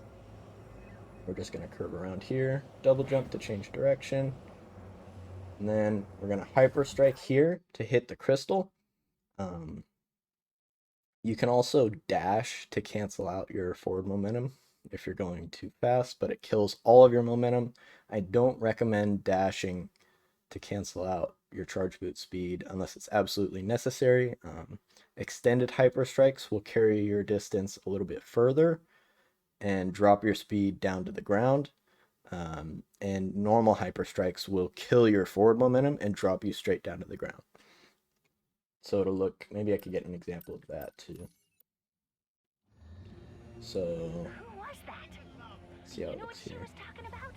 She must be a survivor of whatever Yeah, happened so here. it stops you with the normal hyper strike, whereas if you do an extended hyper strike, it carries you forward just a little bit. It's easier to tell in charge boots because you have more speed, and we'll there's a spot that we actually do that later in the run. But for now, we'll just keep doing this guy. This is way easier to do, very beginner friendly. You're just getting over to this crystal. If you do miss and you wind up landing short, just try and aim for that mag pad there or up here, and it won't lose you too much time. And then you can also land on that object right there, but it's not very safe. Just practice that wrench boost a lot. It is a good one. And then on to the next area. So we're just going to hit this crystal, type on this computer, and we're basically just going to jump into the next cutscene. We cannot jump straight across because we will die. There is a death barrier there, so we have to go a little bit to the left. So I recommend coming to here, or you can even jump off of like the left side of this. And the death barrier is, I believe, in line roughly with this here. So all we have to do is just get ourselves jump left, and then you can dash back into it too. I dash a little bit steep, but that gives you a good idea where the death barrier is. You can go way out to the left, and the cutscene trigger is very generous, so you can just hit it anywhere. You skip cutscene, and I like to rhino these guys on the rock over there, but it won't progress until we kill all of these Doom Goons, which there are 3 of. And then this platform will move up, we'll kill these guys, and then we're looking for a voice line. If we don't get that voice line that Rivet just said, then if you go for this next section, you will just die to an invisible wall. But now that we got it, it's basically unlocked, and we don't want to take this elevator because it's kind of slow. There's a couple different ways to do this. The most advanced way would be to kill the enemies all from pretty much where you spawn here, and then go for a wrench boost right here. You could get a lot more speed than that. Let me try it again. Yeah, and then just go make it through this archway, and then you'll wind up over there. You can also wrench boost off of this here, which is also fairly easy to do. You don't even need a slow-mo wrench boost. And there's 2 places you can land. You can land up here. There's a lot of invisible walls up here, but it will get you slightly closer to the crystal.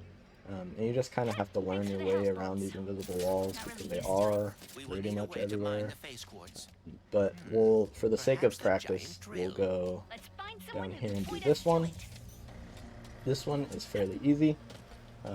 You can jump up on these boxes and double jump dash here, and then it's going to put you into the unskippable cutscene before you can hit the crystal. So we have to land right next to the crystal and hit the wrench combo so that we hit the crystal out of the unskippable. and it's going to put us in this, Perhaps someone and then here we can just hit it direct us again, to the and trail. we'll be able to The move chief in the engineer's survey unskippable station cutscene. should be nearby. There's a couple of different ways to get up to that spot. You can kind of double jump, wall grab, and then dash to that area. I recommend just trying a bunch of different ones and seeing what works best for you. For example, if those boxes are broken and you can't jump up there, then you can just double jump into a certain spot, wall bounce, and dash over. But anyways, we're going to just hit this crystal again, put us here, This is the mining hub. and we're able to move. Perhaps someone here can direct And us to the stick trail. is not The accurate chief engineer's with survey where Rivet station is should be pointing. It's nearby. accurate with the You were just direction full of of fun the facts, camera. huh? So you just kind of have to For remember how to example, get down the here. average Thankfully, the miner camera spends changes so you can 72% kind of of guide their yourself life back onto the Whoa, elevator really? there. No, But I would getting think to the that road elevator by as running fast out as you of can trivia. in this unskippable without knowing where you're going is kind of Pretty. tough, In a but it is deadly, a good time terrifying save. way. There. That must And be then the we're just chief going to go engineer. into this next Hello? cutscene here. Wait. Um, Find the bots and bring them From back here here, safe and sound. this is pretty These bots have straightforward. You're just intercepted a going to message from jump. your dimension. Normally you have to go Perhaps out it is and from follow that this person trail we that way. encountered. What we're going to Hopefully do they can is help us just figure out what jump happened there out and this prevent it way here. towards the rift Let's go. and grab it. This will be a lot faster. And then you're going to come over here, and then there's going to be this dialogue line will play. And then just kind of come a little bit closer just to be safe. Now, casually, you have to go through this whole area over there, and we don't really want to do that because it's slow. So we're going to come up here, and there's a couple different ways you can do this too, but we're going to aim for this groove right here. We're going to jump into it until we're standing, and then we're going to jump. You don't want to wall grab. You want to do, you want to be able to do a free double jump like this, and you're basically going to curve the double jump here and then dash up here. Now you can also, so that's the checkpoint we just got right there. The checkpoint for that area stretches out pretty far, and if you don't get it, all you have to do is just double jump. So you can also do an IJ if you have to. Jim? The game's being a little Oh, weird, right. Another but bot. whatever. You can do an IJ to get up there. That I would recommend that if you're a beginner, because sometimes this jump can just be a little brutal. You'll just keep wall grabbing like that. And it just gets really annoying, because once you wall grab once, you cannot wall grab again. Anyways, you're just going to get over here, double jump until you get the checkpoint icon in the bottom right, and there will be some dialogue. And then all you have to do is just restart checkpoint, and it'll put you right here. We have one part And we of the just skip message. that whole box. Hopefully the rest will help us understand what happened. So now we're before just it going moves on. to pretty much beeline to the next spot here. You just have to remember to get to this crystal. Whoa, that was close. If you want to be really clean about it, you can jump Behind the to scenes change guys. directions and then hit the crystal. And that'll just keep your corners really tight and will save you time in the long run. We can just jump through this glass right here. My new best friend. I don't know why. No. You should head back to the Just chief one-way engineer. glass, I guess. And then we're just going to keep progressing. So all through this area is pretty smooth. There's a couple wrench boosts you can hit here. There's one you saw me just do off of that little, off this little hub right here, which is a little bit difficult. There's one right here you can do. But all of them are going the same direction. You want to land somewhere in this area, jump over to here, and then you can jump towards this bot platform normally. Just do a charge boot, double jump, you'll ledge grab sometimes, it's whatever. The idea though is you get through this whole section as fast as you can, because you will get a dialogue skip when you get into that area before the robot does, and you do it all really fast and smooth. It will overlay the engineer's dialogue and you'll get to the boss fight faster. I am going to reload, I think, for the sake of that, because I think it's worth knowing.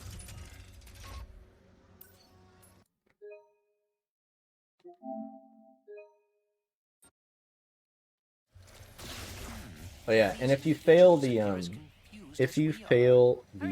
hub skip going through there while you're in the unskippable, there's a couple different wrench boosts you can do. There's one here and you just go up to here, and you can just hit this ramp and go over there. Or, much easier, you can just go to this before this ramp and hit this one and go that way. This one's a little bit weird sometimes though, just because of all the stuff you can bonk into. And if you really want to be crazy, you can actually hit that wrench boost and get straight to the engineer when you're in the unskippable, but I've only done that once and it is extremely difficult. Hopefully they can help us figure out what happened there and prevent So we're gonna it do the here. same thing. We'll go through this area real quick.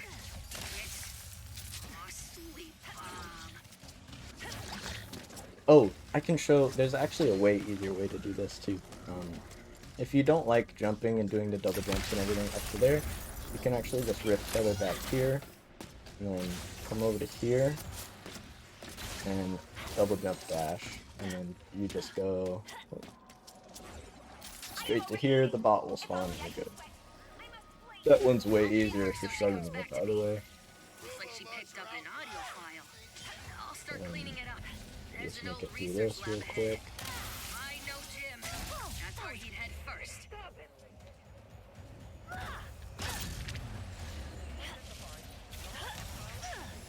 And then, yeah, I recommend not backward wrench boosting unless you kind of have a good idea of where your direction is going, because sometimes you'll just bonk into walls and stuff, and it can be a little bit cumbersome.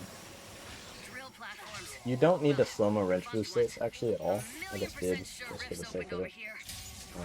So yeah, so now the dialogue warning and everything is going to start overlaying, and you're going to want to get up here.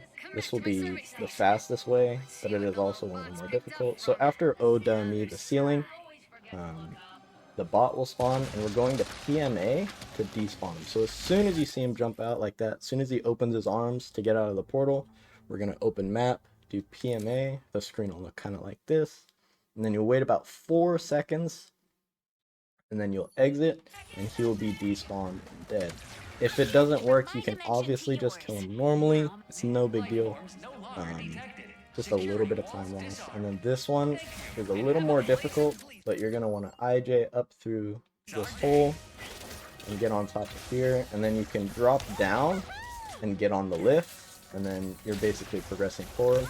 But in the event that you are unable to do it, you actually will not lose a whole lot of time if you just restart checkpoint after the engineer says "phew."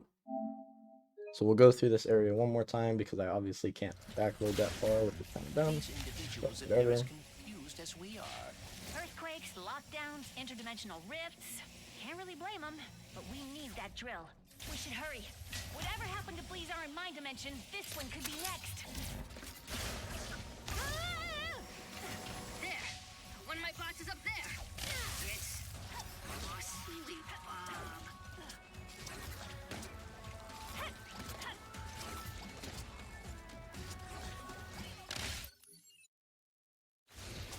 Okay, halfway there. I really want to know what's on those messages.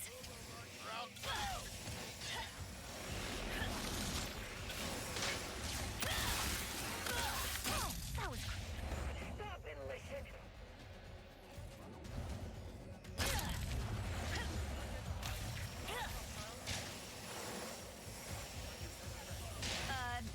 no.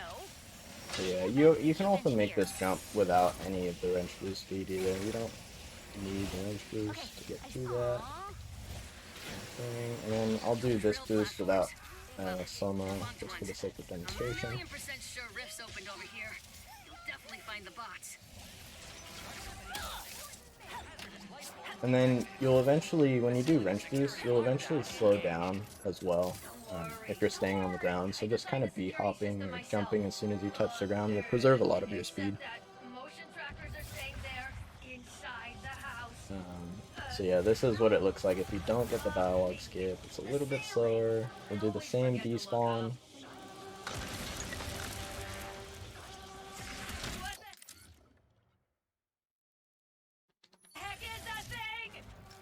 So he didn't despawn. Fine. Just kill him real quick. Put again for that. And now we're going to wait until the engineer says phew. Security walls disarmed. Thank you, and have a blazing Blizzard day. And then we just restart checkpoint and go backwards. The wall will be down, and we can go straight to the lift, and the anomaly will spawn. That dimensional anomaly. So is I think I identical to the recommend one we that saw for a on lot of new runners Sargasso. because the other way with the IJ only saves like 2 seconds, 3 seconds maybe at most. Not totally critical. What's that mean? So just make your way up to the anomaly now. And then we're gonna skip this clank puzzle. And then you can do 2 wrench combos here to get you closer before you hit an invisible wall. Then you'll be able to go forward. And then this next section is really difficult because it's a strat called All for One. I'll show it for the intermediate to advanced runners because it is very time saving. As far as beginner runners go, I recommend maybe trying it once and then just going for the elevator because it saves time, but not a whole lot to be worth just trying it over and over and over again. So you're gonna start at the top of this ramp basically, and we're going to hit a wrench boost off of that, and then we're gonna blind jump backwards back to this ramp and get as much height as we can. Now there's only one wrench boost that'll work with this, and it's one at full speed. Like that one will not work, and you'll know when you get a wrench boost at full speed. You can start the wrench boost from here as well. This one might work. I don't know. Or you can restart checkpoint and it will put you back to the top of the ramp, and you can start from here. But you're gonna jump into this. This one will work, and then I just do back X. I'll hit this slope, proxy up. And this actually does not have the height to get up there. But you can save it with the hyper strike, and I got the checkpoint too. You saw the waypoint change. I think I did anyways. Nope, I didn't. Okay, which is fine. There's a lot of different things that can go wrong here on the skip. So don't be intimidated if you're not getting it at all. Anything like that. There's so many things that could go wrong. So this was a good boost, for example. So now I'm going to double jump back to cancel my height. And I will do photo mode. Now this trigger is kind of a little bit sketchy. So let me, where's my mouse here? Nope, wrong one. Brushes, there we go. So there's a trigger for this next area that goes right about here, pretty much. So it actually extends out a little bit. It's more like that. So we want to hit that trigger and then turn back towards the drill platform. Now, normally you have to take this big, long rail. It's like a 2-minute rail segment, maybe more, and it's kind of a pain. But we're actually going to go straight to the end of the rail section, pretty much, is where the trigger is. So on the drill platform, we're going to make a beeline straight for it. Now, with this boost that I just did, it basically takes us to this spot so we can hit this trigger and then go for one of the proxies to get up to the drill platform, and it's called All for One. It's fairly difficult, and it saves a ton of time, but you don't have to hit it, because as long as you hit this trigger here, you're still set up for another wrench boost, which will be rail skip. Blizzard rail skip is called, which will also still save a ton of time. So we basically just don't go on the rail regardless, and this trick is still fairly safe to do. Again, I recommend, if you're a beginner, to just go for the elevator until you start learning these wrench boosts and you're more comfortable with them, because this one is a pain with how much variability there is. For example, with this one, I'm not going to make it with All for One, but I will make it to the checkpoint, and from the checkpoint I can show you how to do Blizzard rail skip.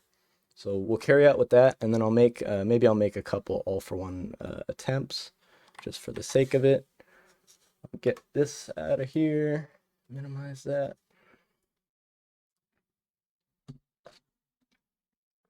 Okay. So yeah, I hit the trigger there, and I extended Hyperstrike because it gave me a little more height to clear that platform. So now I spawn up here.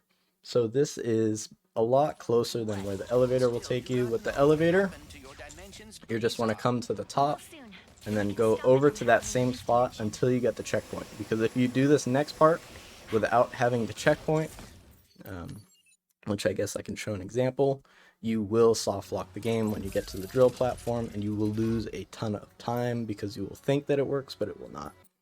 Let me see where I can backload to.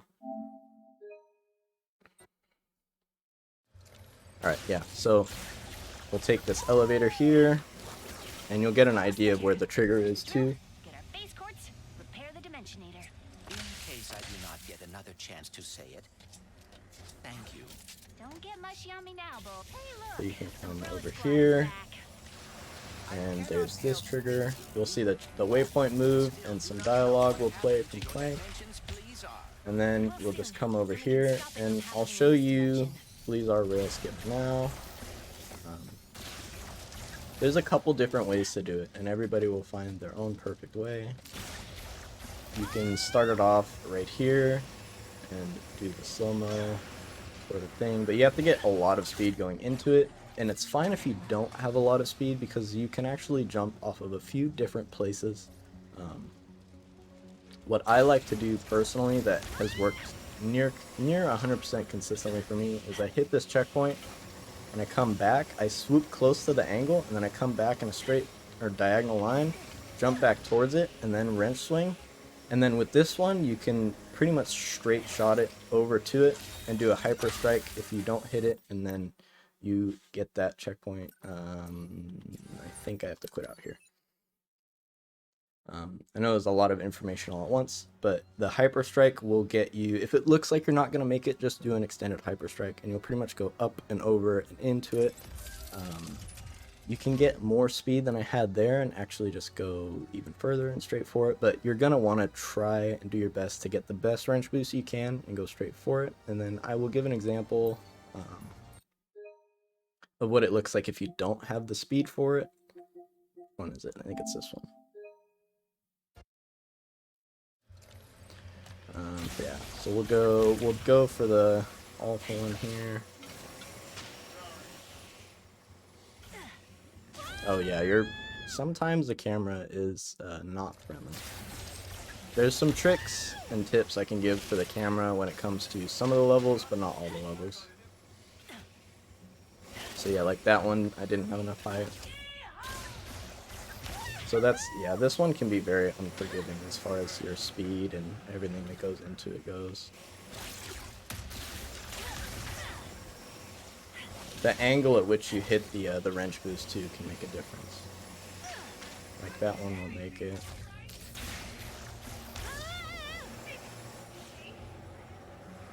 This one will, I think. It's a little bit low. But again, I can IJ to save it.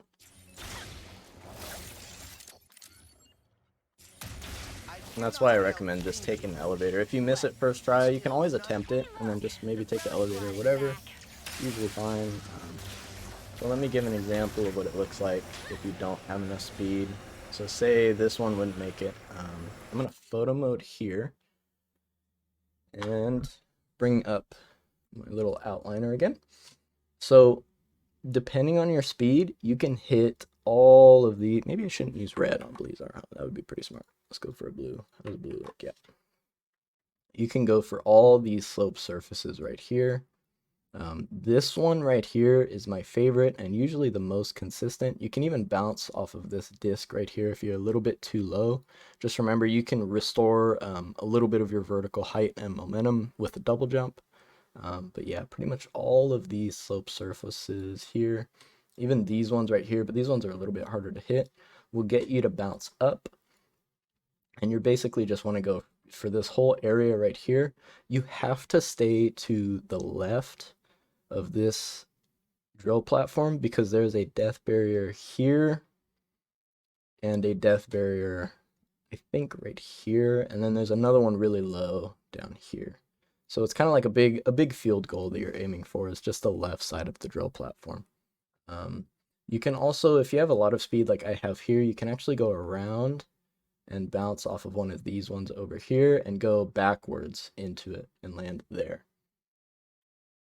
So I'll try that. For example, so I think I can hit this disc here, which will give me all my height. Then I can double jump to cancel the height out. And then I can even let go of R1 and it will stop all of my forward momentum all at once. And I'll land on the rail. And then when I get off of the rail, or you can even just go straight for the platform, I will be where I want to be. So let me see if I can go for another one maybe. You don't want to be too low out of the ramp boost either like I was there, because there is a really low depth point.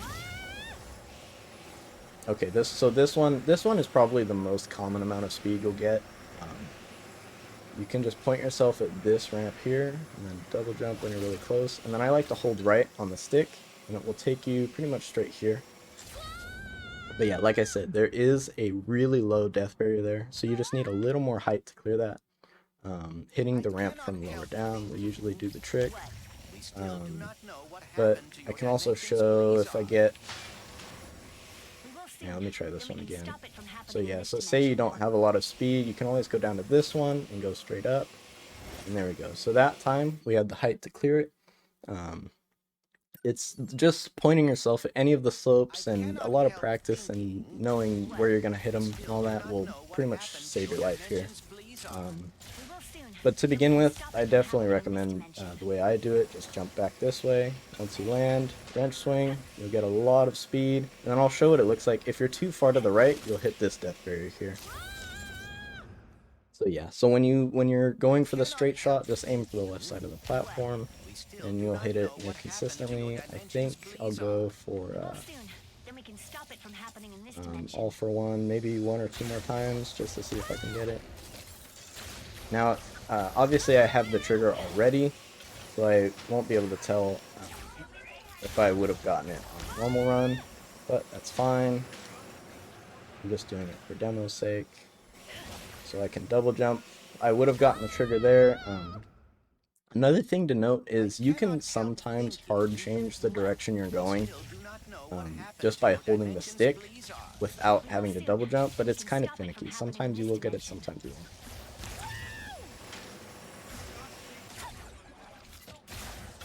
Yeah, this is one of the more difficult things, for sure. So for example, right now, if I hold the stick forward, and it won't do it, but that's okay, whatever. Basically with this, all you're doing is you're just gliding past this checkpoint. I'll probably add a link of it being done. BDUD has a YouTube link that I'll add in the description that's got all of the different boosts and everything you can get, including all for one skip, just like that, I think. So I'll add that in the description, but for the sake of time on this video, we'll just go for this one more time.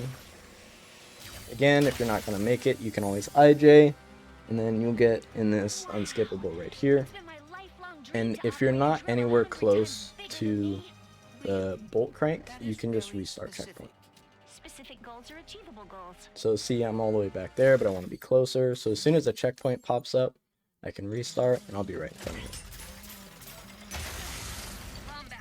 you. Now this area, it's all enemy based, so there's going to be 3 drop ships, 2 from this general direction here, and 1 from that direction over there.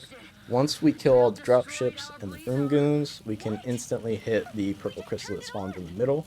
But if we take too long, it will be kind of slow. So I like to topiary and rhino shot. So there's the first ship down, here comes the second one. And then the third one from the left.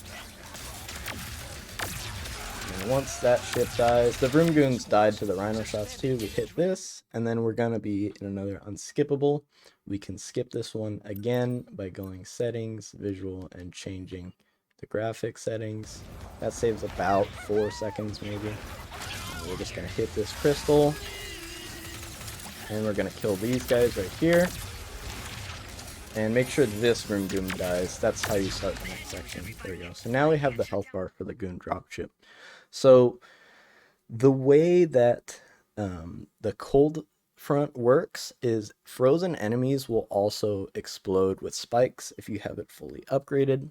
And that can do big damage with the dropships because all the enemies are exploding inside of it, and it causes basically like a shockwave effect, and it does like quadruple damage to the ship. So normally, if you remember playing against this dropship boss casually, you'll remember that it takes a long time. It's kind of a painful boss, and it spawns enemies, of course. So what we're going to do is we're going to switch to the topiary and the cold front. And we're going to use the topiary to freeze it in place. And we're going to shoot the cold front at it twice to get all the enemies frozen inside. And then we're going to warmonger shot once, and it's going to insta-kill the boss. So I will probably do this in slow motion, just for the sake of demonstration. So here comes the dropship. You can kind of topiary at any time, but I like to let it get close. It'll get topiaried. 1, 2, warmonger. And it's instantly dead. And you can do that obviously very fast, and you can do it a little bit sooner than I did it too, but I was doing it in slow motion, so the timing for me was a little bit weird. And that is Blizzar, pretty much.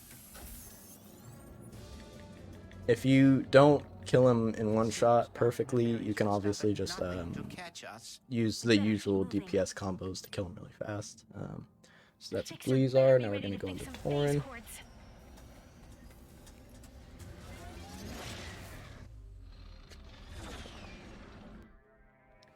Couple cutscenes to skip. Now we're going to do we're just going to come in here pretty much full speed. We're going to try and get a wrench boost off of this box, which even if you don't get it, you'll still have enough speed to make it over to this landing right here. And if you don't, you can just grab this swing shot. It's usually pretty safe.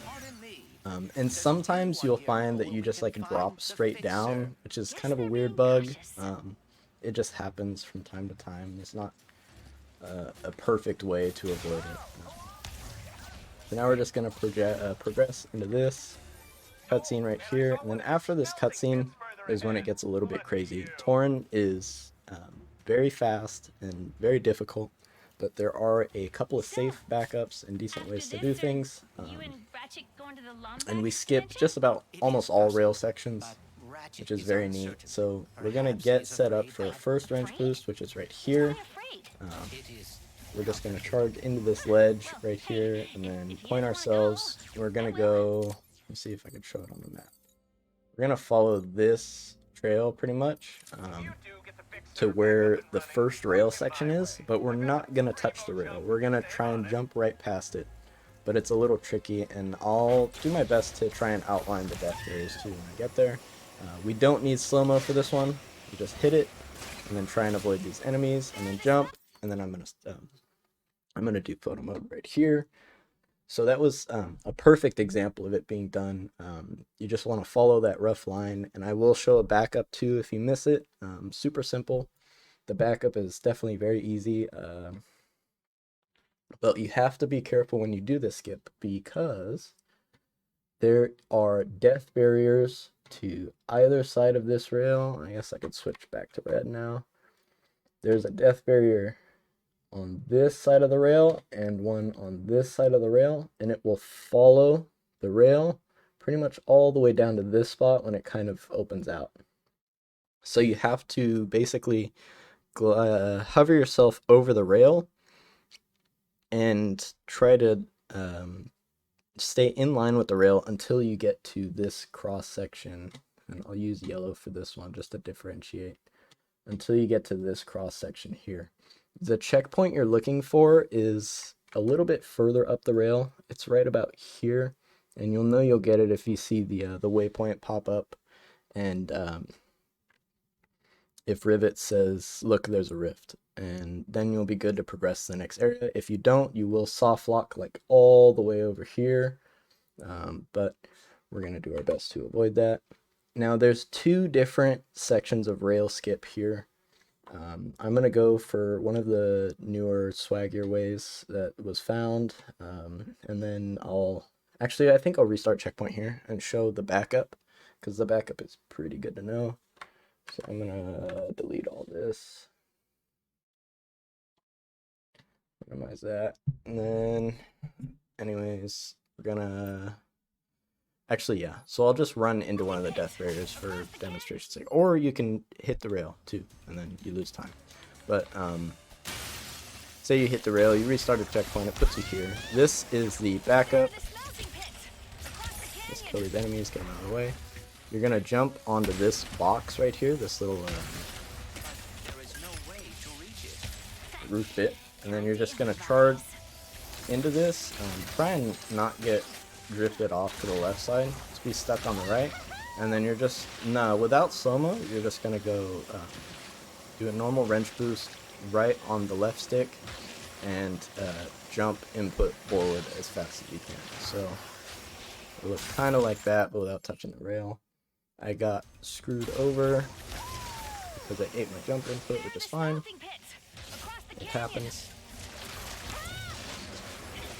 And you don't have to double jump there, but that's roughly what that's going to look like. You can double jump early, I suppose. You'll still make it over here. I recommend dashing and gliding down to the rail if you don't make it and you're short like I did. You can still IJ, but it's not that important. That's the backup, but it's obviously faster to do it from that wrench boost right after we skipped cutscene a little bit ways back. From here, there's two different things you can do. You can ride that rail all the way forward to the next checkpoint and do another skip, or you can go for this is like intermediate advanced level swag that I'll do right here, if I remember it off the top of my head. But we got the checkpoint there, I think we did anyways. That one's a little, you have to be pretty close to get it. Even if we didn't, it's fine, because it'll just put me back and I can show it the other way. You'll jump up to this green hut right here and wedge yourself in this corner, and we're going to aim for the ramp right there to hit a proxy, and we're going to be gliding all the way over to there, which is the next segment. It is a little bit difficult, so slow-mo, wrench boost, jump, kind of blind, and then double jump to get onto the ramp. And then you just go straight this way, and you'll get into that next area. There are the smelting pits across the canyon. So yeah, normally when you restart checkpoint and you know you got the trigger, you'll actually spawn on the rail. So I didn't get the trigger and that wouldn't have worked, which is a good example. So now I'll show the better, easier way to do it. So there we go. We got the checkpoint. She said that dialogue line. All these trains will be moving, and we're going to get to this spot right here. So once we get to a checkpoint here, this is the other rail skip. We can restart checkpoint, and we're going to spam back, right, and X. And this is going to get us off of the rail. And now we can jump over to here. And we're going to basically follow the same path that we did from that other swaggy wrench boost. This one, I definitely recommend it if you're new to the game, because it's going to be good practice for the other rail skips. Super easy to do. And if you don't get it, you just restart checkpoint again and hold back right and just keep spamming X. If you wind up, I can show an example of it. If you wind up getting a little crazy and going back too far, and you wall grab here, you can just glide down and then dash inwards. Just stay away from the rail, obviously. So now you're going to get to this spot. I can't really walk up here anymore, so we're going to get to this. And we're going to charge boot, double jump, dash, glide down to this little ledge. Now there is an invisible roof over our heads, so we kind of have to be careful here. So we're going to do the same thing. We're going to charge boot, single jump, double jump, dash, and then hyper strike. You can actually, let me see if I can get a better example of that. You can actually jump backwards so you don't bonk your head, and you'll get a little more height out of it. Like this. And you can probably just do a normal jump and glide down and stuff like that, but the hyper strike will get you up there a lot safer. You can also IJ if you're not going to make it. There's a lot of different things you can do to save yourself. but this is just that trick in general. And then you're going to come over here. This part is really risky because there's a death barrier. Look, I get to do this again. There is a death barrier. Where am I? Right here. And we're trying to grab the hurl shot that's right pretty much down here. You can't see it yet. So what we're going to do is we're going to jump to the left side of the edge of this dock pretty much, and aim our camera down this way towards the hurl shot and spam L1. And once we grab it, it instantly turns into a cutscene, so we could just skip cutscene. And you don't have to do this from charge, I don't think. You can just do this from the side with like a normal single jump. Let me try that, actually, I'm not sure. Oh no, there's a death barrier like really close there. Okay. Learn something new today. So you're going to want to do this then.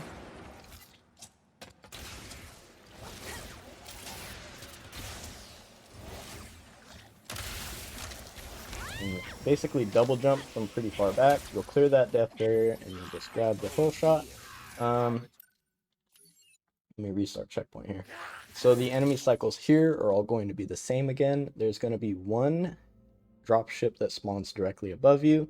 You'll want to shoot that and then clear the enemies in front of you. And then there will be two drop ships that come from the same place towards in front of you. So it should... Let me get my weapon settings. You want the Warmonger Cold Snap here. And basically you'll just go shoot this guy, shoot these guys, make sure they're all dead, and then these drop ships are going to come. One came out of the game a little bit slow, and then that one. And you can actually kill them from like over there. Let me see if I can do that a little bit better. Oh, I already killed them. Alright, whatever. But yeah, the enemy spawns will be the same. Two drop ships here, and you can just kind of stand right here and spam triangle and hold the shoot button, and you'll kill those guys. And then there's one drop ship that spawns directly above you.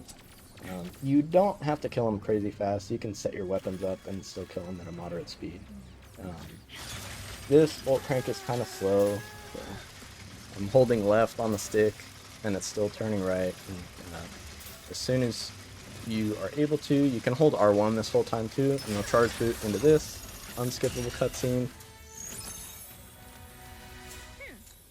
And then now we have the hurl shot. There's nothing that we do that's too crazy with the hurl shot, so just keep progressing like normal. I bonked on ships there. That's a thing. I haven't done that yet, but I heard Sin did.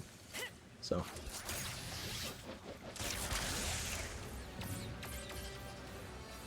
So we'll just kill this guy, and that will activate the next hurl shot. You don't have to kill those two guys on the ship.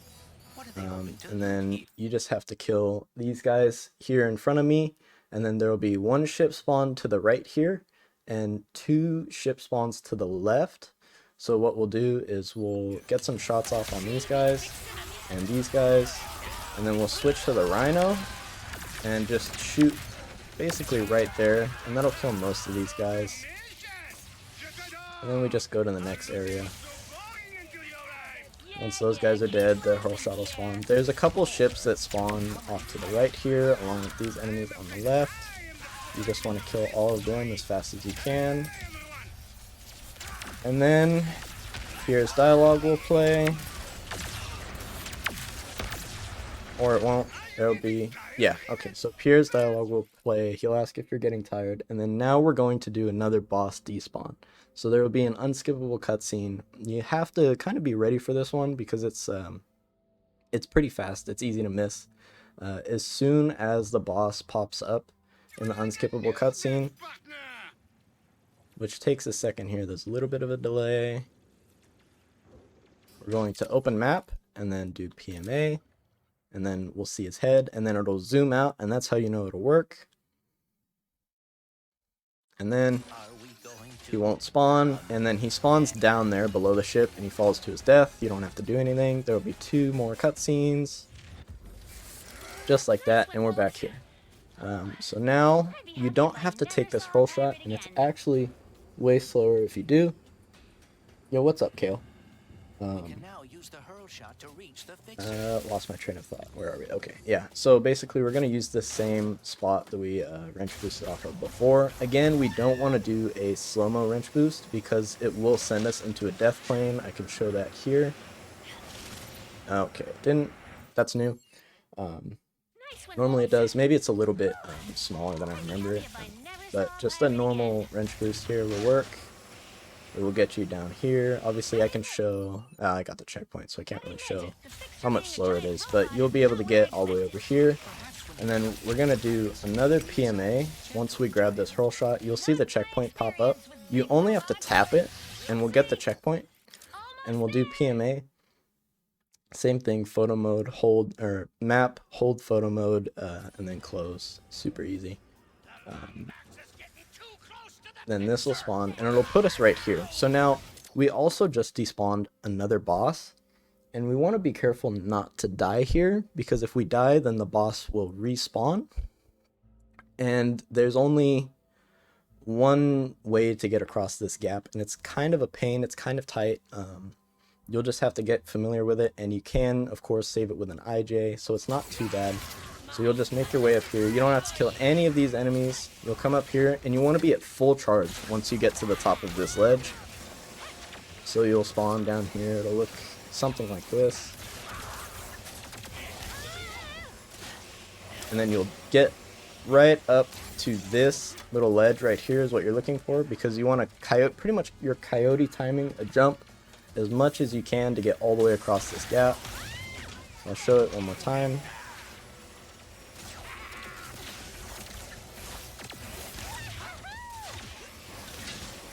So yeah, there's also a little thing you can bonk on right there. It'll slow your speed. If it slows your speed, you can just come back this way and do the same thing and jump.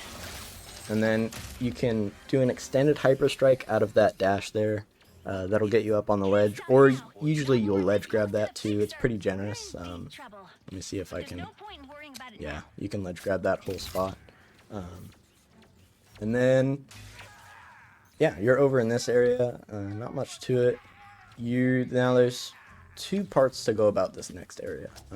There's recently discovered, I would recommend, this is like intermediate, advanced. There's a wrench boost right here that will get you all the way up to there, or there's the much easier, I'll show the easier way first. You'll just grab this hurl shot, you'll go to this next one, and then as soon as there's, let me see, as soon as I can turn my camera, look at this, so cool. Oh, where'd it go? Here we are.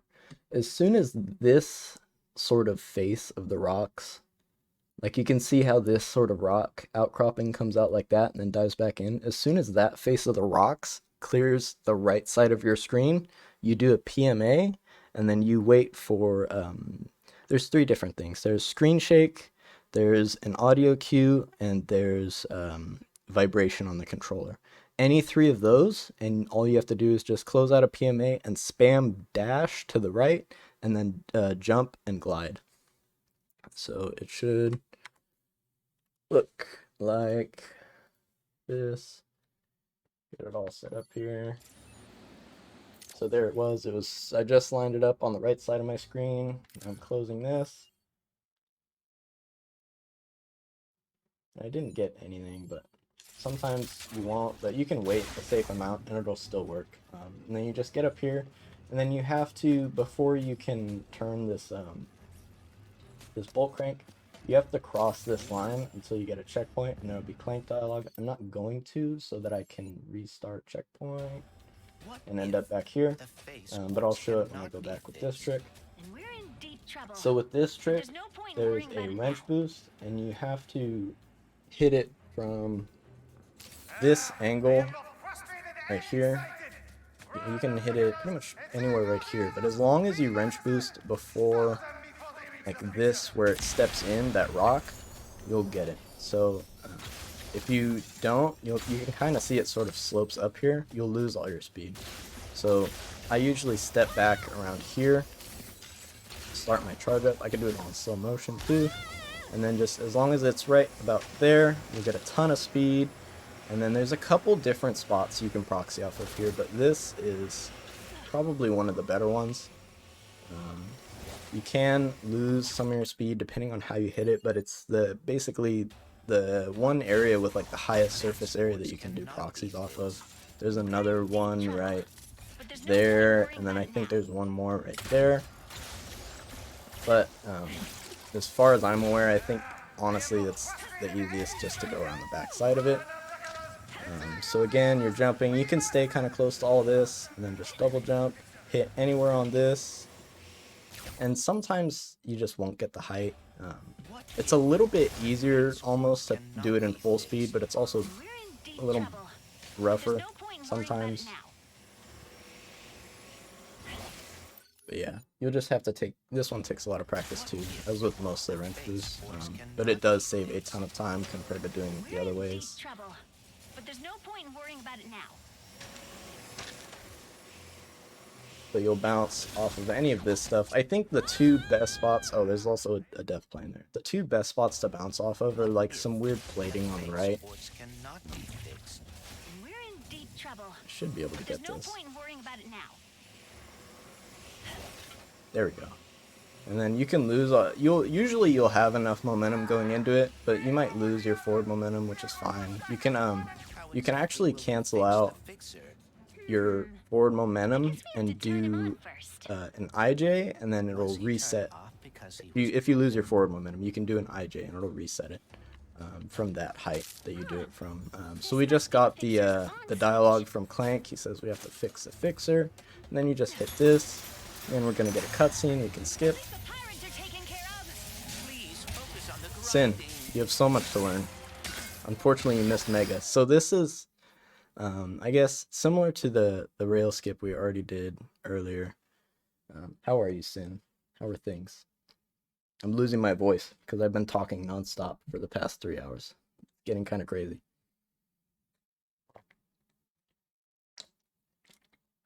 I've gone over like every backup strat I know.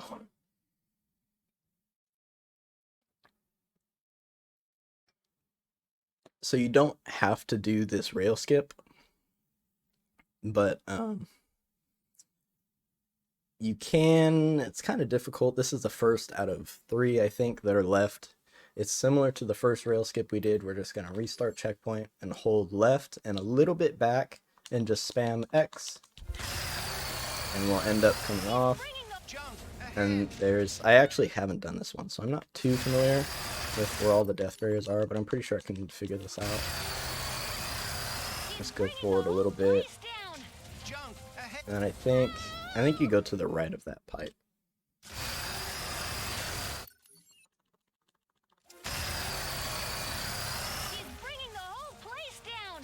I'm just gonna do an IJ, I think.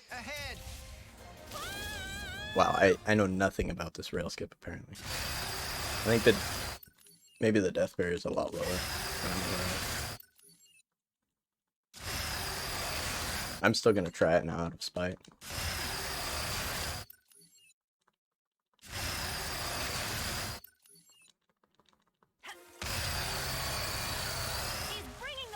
Where is it, Sin? You need to know.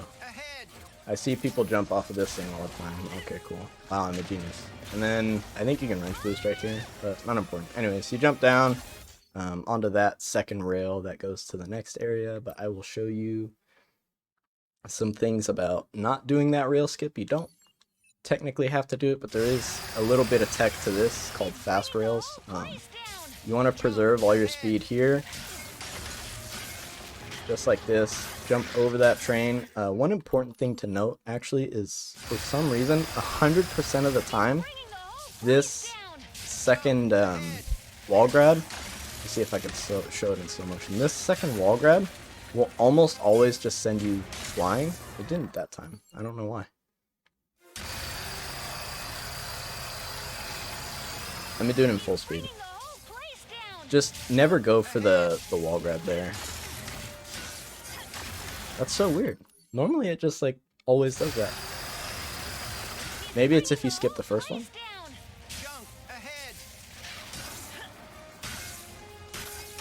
Huh. Anyways, don't go for that left wall grab for reasons. I don't know why. It just like sends you forward sometimes. But anyways, we're gonna do fast rails here. I kind of got most of it. As long as we're slightly faster than this train coming in, we'll be saving time.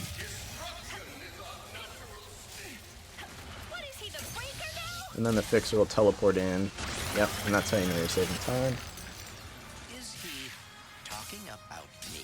And then we're gonna do another rail skip here, so you'll see the checkpoint pop up bottom right as soon as you land on the rail. Then we're just gonna do the same thing. This one is gonna save a lot more time compared to the other ones. And there's two of these back to back, so we're just going to go to the left and spam X, and we're going to drop down to this little crevice right here, and we're aiming for the rail right about here, because this is where the trigger is, and you'll see us get the trigger, and then you can actually stand on that. That's a piece of unbroken rail because the cutscene hasn't played yet, which is pretty nifty.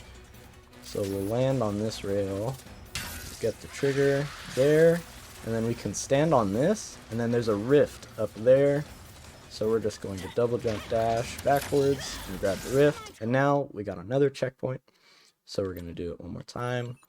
We're going to go and get ourselves off of this rail. Mine's collapsing. Great.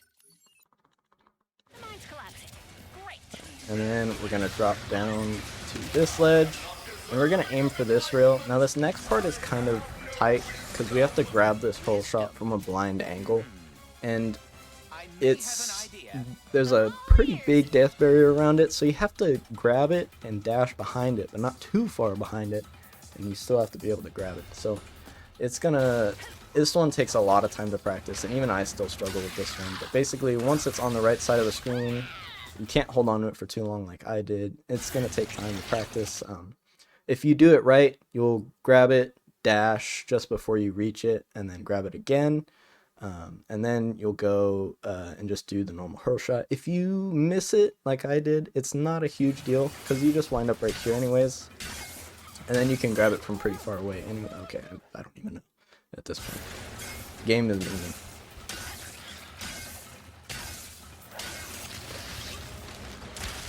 Alright, but yeah, and then you're just progressing to the next area. Now you want to preserve all your speed here, again, by doing short hops, and then do a double hop there, preserving your speed, and going into the next area. Oh dear. Same thing, preserving your speed. And then once you grab this roll shot, cutscene skip, and we're just holding R1 the whole time to charge boot, and we're done with touring.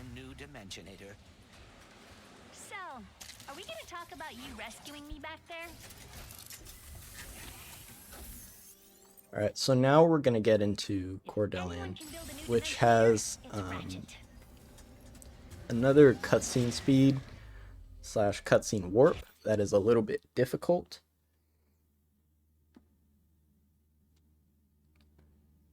Yeah, I can do it actually with normal grip too, but I've just stand on it just because it's way safer.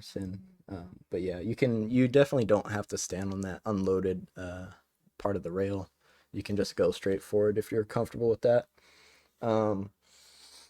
This next part is a cutscene warp / cutscene skip, and it's kind of hard to explain this one because this one just takes some time to practice, and the timing for it is very tight. As soon as you skip this first cutscene, there's two cutscenes in Cordelian at the start.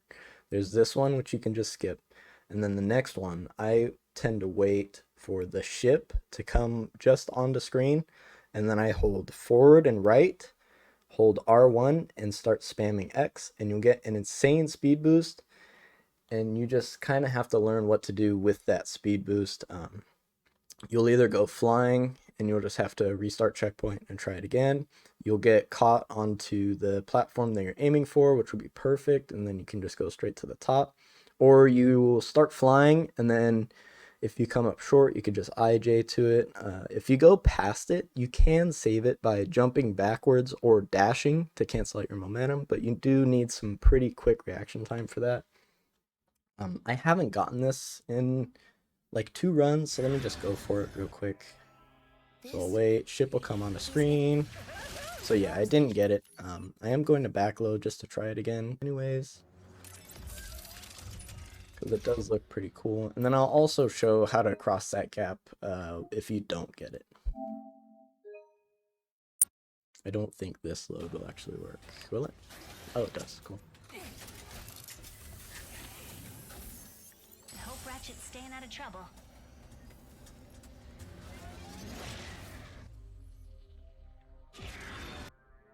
Alright, so same thing. Oh, I totally fucked it up. I wasn't paying attention.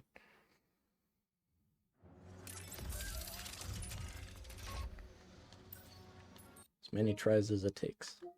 I'm gonna need a good editor. Oh, Sin, are you still here? Yeah. So Sin, I did I did a cutscene warp on Xerkes to show how it could go wrong if you're just kind of like idly doing it. And I had like a little bit of delay to it because I was explaining it, and I literally cutscene warped through the doorway, like right to it. I went straight in front of Xerkes. Like I don't even know what the timing was or anything. I clipped it and I have to look at it later, but it was like kind of huge.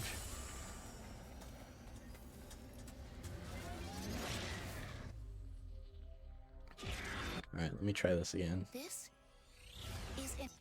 There we go. So that's what that would look like if you do get it. And then I got a little bit too far because I didn't catch on anything, so I just IJ'd back to save myself. And then, for the sake of demonstration, I'll show what it looks like.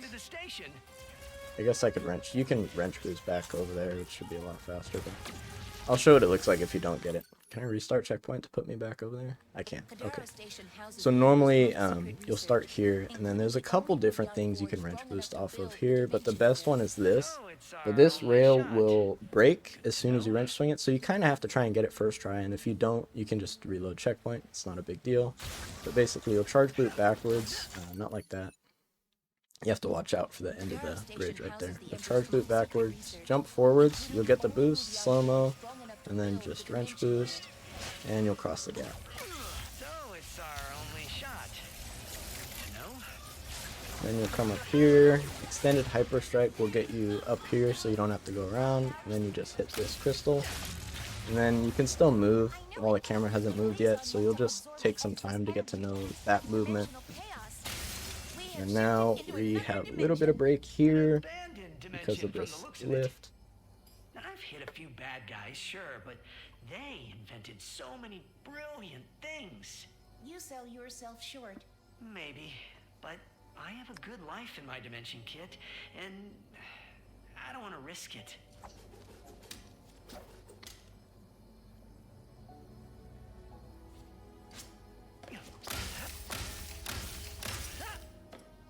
Three hours in and we're like halfway through.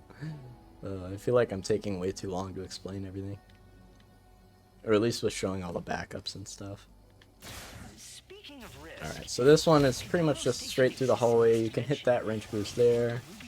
Just having clean movement through here will take some time. You can always restart your speed with a backwards wrench boost. Skip that cutscene. Now there's two ways you could do this. There's my way, which I found that nobody does apparently. You can double jump, dash, hyper strike up onto that basically pillar. If the room is prone to flooding, I don't know why I'm missing it. Aim for the center. And then normally you'll get it. I'm going to get it out of determination now. If the room is prone to flooding, they would likely keep the pump controls. Yeah, the brakes at the elevator are pretty much the only real brakes you get throughout the run. Yeah, anyways, that's what that looks like when you're not paying attention. If the room is prone to flooding, they would likely keep the pump There we go. controls So it'll look somewhere like high. that. But alternatively, you can just go straight to here, and then They would likely keep the pump controls somewhere I high. haven't done this in a while. Jump up. You can land kind of anywhere, and then jump back over. in case you are interested, I know I am.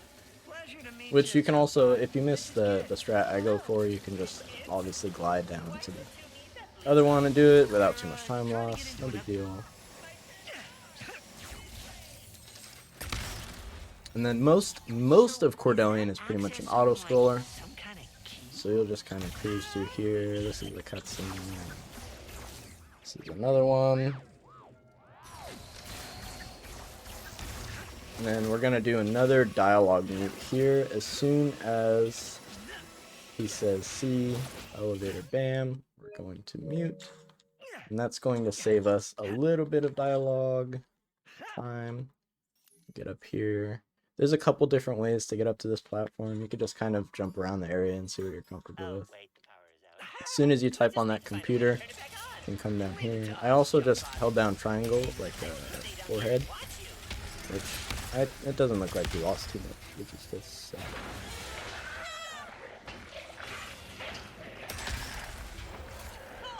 I have never seen you so playful before. That's playful? Usually he just moseys around the station doing his own thing, but he seems to be actively There's a couple ways to get to this crystal too, but I find that this way is the easiest. And you can't do this too fast either, because otherwise you will soft lock when you hit the crystal. So just wait until you see the checkpoint and the load pop up, and you can just jump up to where I jumped up and hit this crystal. Another weird thing to note is once you cross this line right here, you'll get a cutscene. If you skip the cutscene regularly, you'll lose all your forward momentum, but this is the only cutscene in the game where, mess it up. If you skip cinematic, it will restore your position and do that. And that's skipping the cinematic off of the normal pause menu. And then we can skip this one. And now this next area could be a little tricky because it's enemy based. So just pretty much kill these guys. Try and do it before they come through the doorway because it'll be a little bit easier. And then once you make it through the door, if Nefarious right there says interior decorators, then you know you'll be okay. And now the next few areas are going to be full of small wrench boosts that'll save a little bit of time that you could do off pretty much anything. But this one is usually pretty good here, if you can hit it. But you just want to make your way to this hallway right here and get through this as fast as you can. And then down to this bolt crank. Obviously we're just ignoring the enemies because we're invulnerable, which I forgot to go over earlier. Well, I kind of touched on it, but the 24 gold bolts, we do infinite ammo and infinite health in the run. So in the, where are they? Gold bolts right here. Infinite health, infinite ammo. Working again. Well, there is the power issue, and with the power gone. All right, so now this is the one glitch section where moving actually does make a difference. You're gonna basically just follow the same line that I take, and it will cancel. You'll see it cancel out some of the dialogue, and it will progress a little bit faster. So we're gonna skip the puzzle. And we're gonna run beeline straight down this hallway here. We're gonna bump into the small disc right here. And then we're going to wedge ourselves in this corner. It saves, I actually don't know how much it saves. Maybe like 4 seconds, 3 seconds, maybe less. I knew you could do a glitch. Thank you. How do we do that? Now we just wait for juice here. I thought it was down the stairs and past the pressure door, but FYI. That's a lot of door. This must be where they generate the You can also look around to find your own wrench boost spots. There's one off of that door right there, but it's a little bit hard to hit. I should probably do some looking myself, because getting through this area feels kind of slow. It's him. It's Juice. Juice obviously isn't a big deal. In this room, there's 2 sides of the room. You can go to either side. It doesn't matter all that much, because it's all about the same. With this one, you can hit this.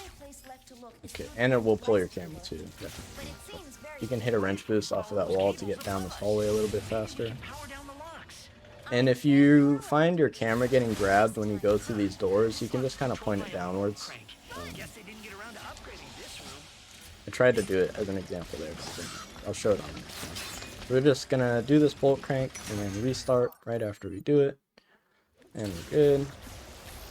And we just make our way to the next one. Restarting checkpoint on both of these is much faster. But you can point your camera down like this and go through the door a little bit sooner, and it'll stay open, and your camera won't grab. So we're just gonna kill these amoeboids. Kind of a bit of an auto-scroller, but... Stop shooting and run! He's right there! And then the same thing, once we do that, we can just restart checkpoint, and it puts us here. And then there's a couple of wrench boosts here. I like this one, but sometimes boosts will come and block you on it. Just find whatever works for you. There's a lot of stuff to bonk on here, so it is a little bit picky. So now we're going to do another PMA here that will basically allow us to do charge boots in the underwater section that requires mag rail. So as soon as the water goes over the top of Ratchet's head here, we're going to do PMA. We'll see Kit's dialogue line and a checkpoint. So we'll exit photo mode on Kit's dialogue line and then restart checkpoint, excuse me. And then there's a couple wrench boosts through this area too, but there's also a ton of invisible walls because you're not meant to be able to kind of jump around and do a whole bunch of other stuff. So kind of just experiment in this area. There's actually one specific wrench boost that's up here that is kind of difficult, but is very neat if you can pull it off. I'm just going to try it right now.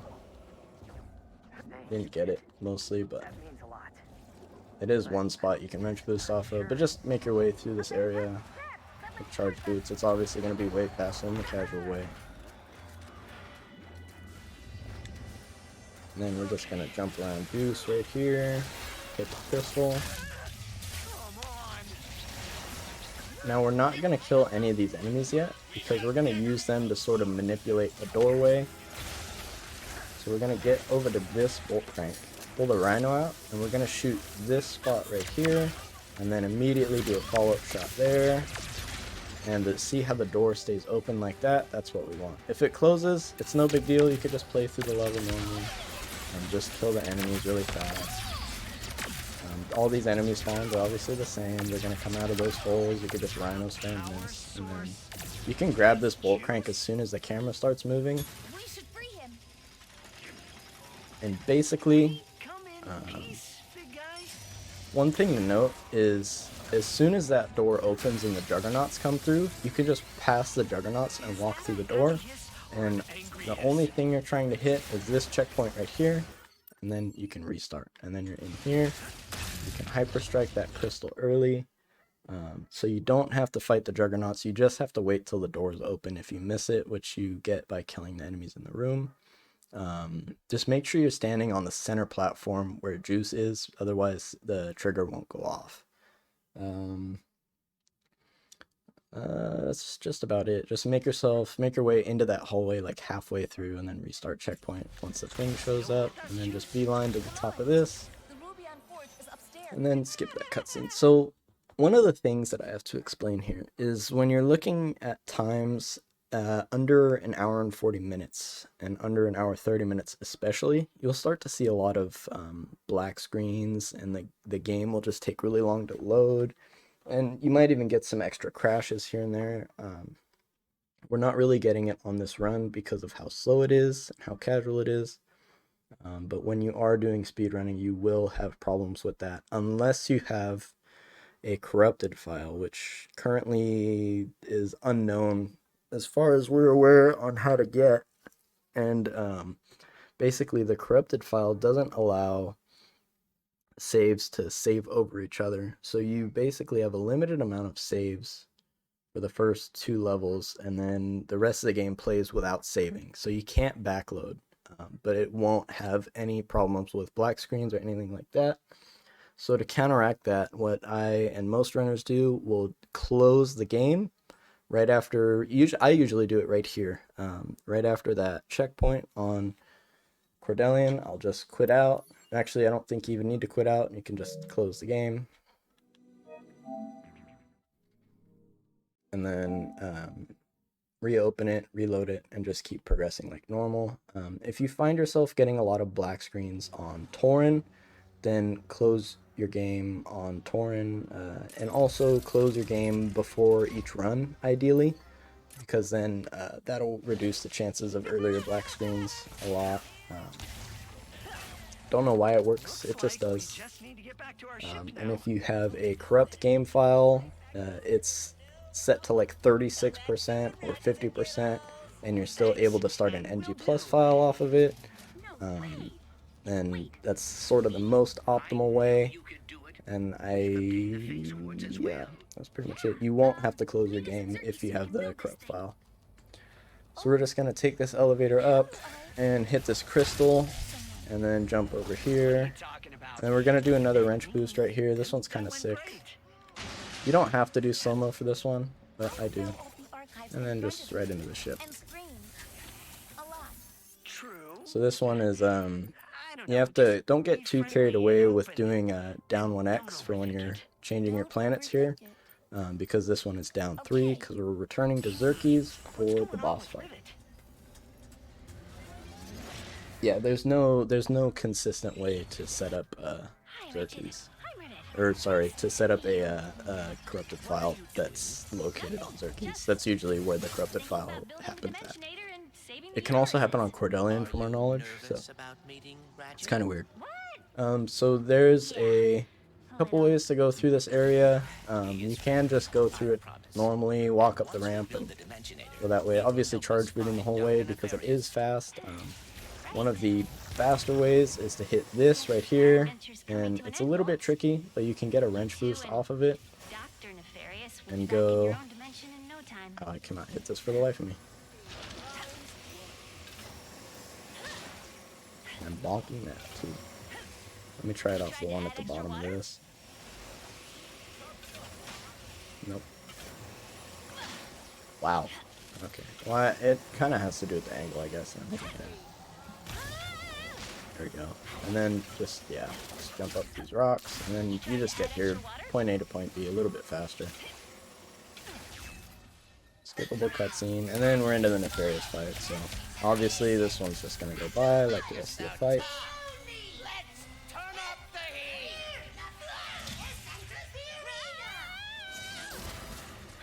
I must love back to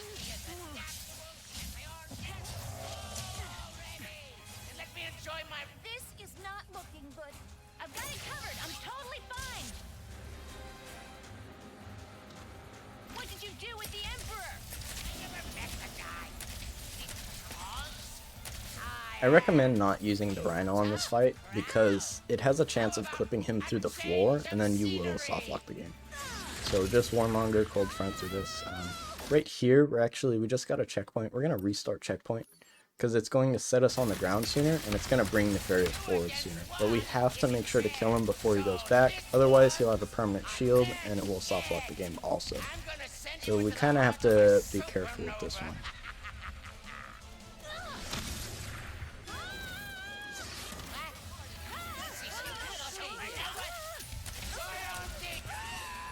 And as soon as we kill him, it's just a cutscene skip, and we get to go back to our ship.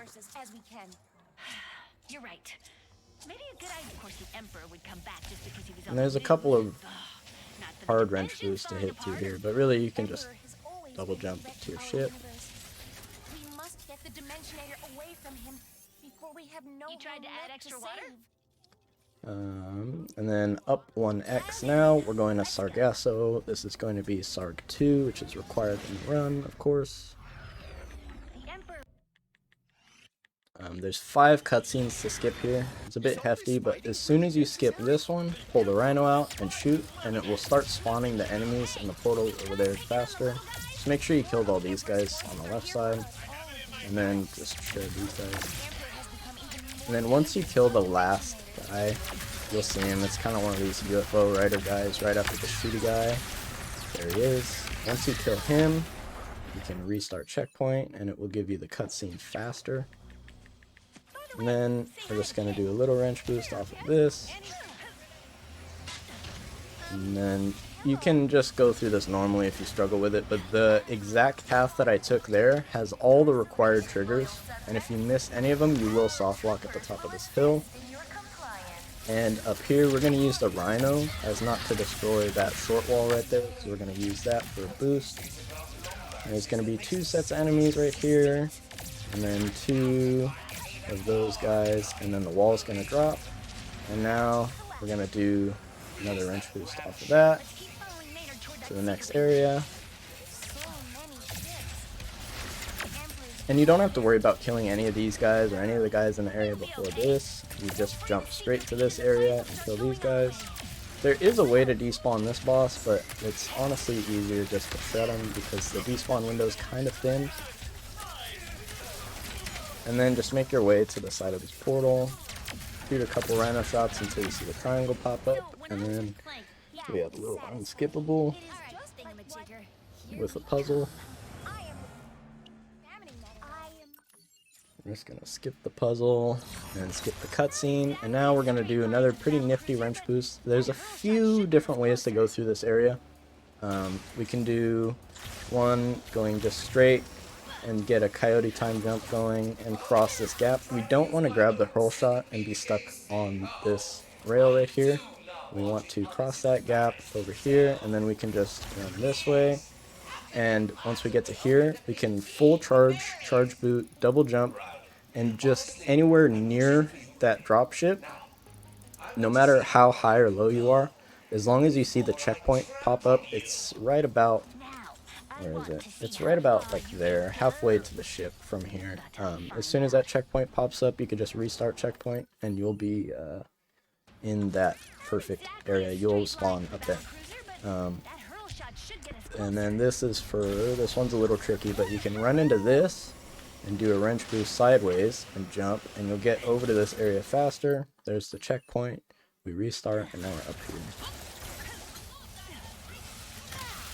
Now we just turn this crank, and we're gonna do, as soon as we see Trudy, we're gonna do another PMA.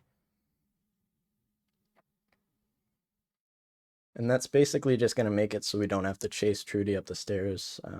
They're just gonna spawn right next to us. We just press triangle to get on. Super easy. And then we're gonna make our way to the first ship.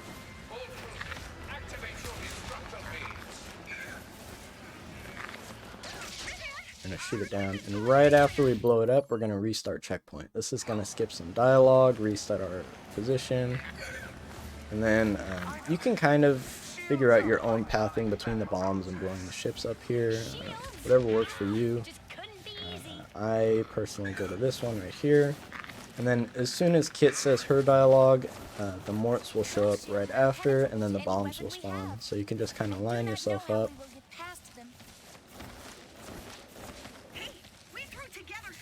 I did it a little too soon there, but you can grab them. R1 is like a sprint button for Trudy, and you can grab them out of the sprint, so something to know. I grabbed that one, come over to this one, and you can actually throw them without seeing the square prompt from pretty far away. You just have to be a little more careful and make sure you finish it off. Like, I think from here, I think that makes it. Yeah. 2 quick cutscenes. Then we're already done with Sargasso 2. Pretty short planet overall. And then now we're going to Ardolus, so that was up to X. Ardolus is one of the longest planets so far, with a lot of pretty much just wrench boosts and a little bit of auto scrolling.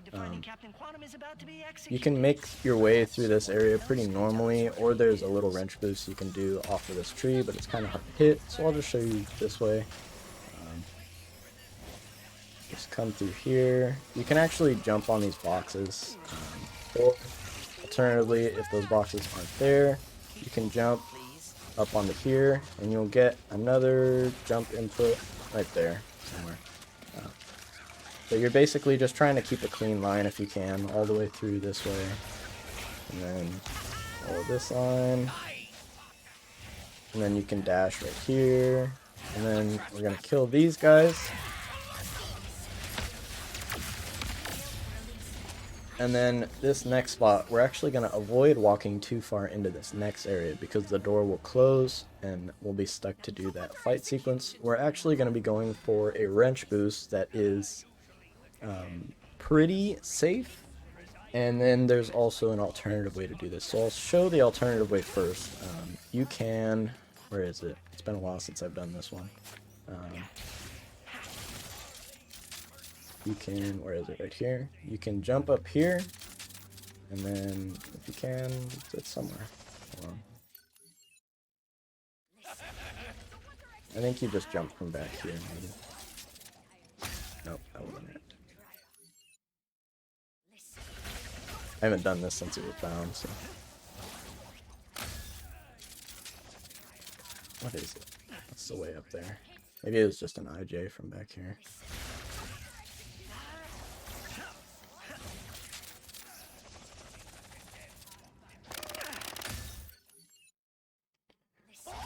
There is a hole in the wall. Oh, it's right here, that's right. Okay, so the top of this rock, and then up here. And then once you get up here, you'll be able to walk, and you go up here. It's kind of hard to see, but you'll get the hang of it. You're just going to make your way up here. This is, I strongly recommend this for beginners because you'll save a lot of time with this. And the wrench boost is a little bit difficult. So now that you're up here, you'll just charge boot over to this wood platform right here. And then you're going to do the same thing to here. Wall bounce, and get up here. And then you're going to drop down to here. And then get up to here, however you may. And then this little crack in the wall right here, you're just going to go through this and drop down and then restart checkpoint when you get to the bottom of it. You have to make sure you're tight to like the left side of the tube, otherwise you won't get the checkpoint. But that is a simple out of bounds, fairly easy to do, and will save you a good amount of time. And now we'll show the wrench boost, which completely blows that method out of the water, but is a little more difficult. You have to line yourself up with this rock right here, but you have to start your charge boots from in here to get the distance. And then you're going to wrench swing before you get to it. You'll get a lot of speed. And then you're going to come around outside to this slope right here and jump into that slope, and you are going to get a lot of height. If you fuck it up like I just did, I thought I had the height to make it in there. You can actually just go back into that slope. That slope is very generous. And you can actually even hit it if you don't have a lot of speed off this wrench boost. And I think you can actually get over there normally too, but it's just a lot slower. So anyway, same thing. Hit this, and you can actually just stay right alongside this. Your camera will move a lot. I don't know where I am. But you can just go straight up this mountain. There's a little invisible wall right here. Once you hit this, all you have to do is just jump twice, and you get up here. And then just do backward wrench boost until you get to the other side here, and then you'll fall down and just touch the door that's right there. Maybe I'll outline it just because. Where am I? Where'd I go? Once you touch this door here, you'll get a checkpoint, and you can either restart checkpoint, which will move you a little bit further this way, or if you have momentum going into it, you can just jump backwards and then keep going.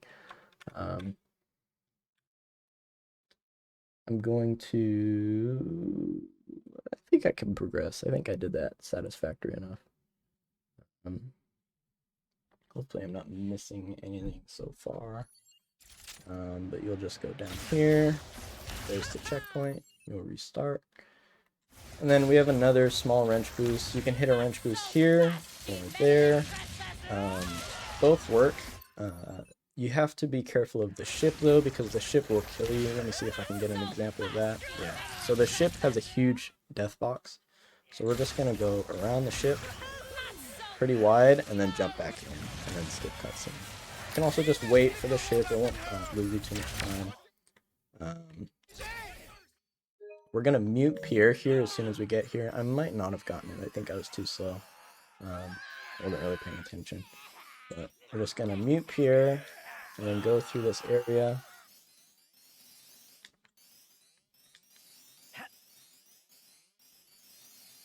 And we'll know if it worked because as soon as we finish the bolt crank, we'll get the checkpoint to pop up on the bottom right. And if we restart checkpoint, the ramp will drop right there. And then we will be able to progress.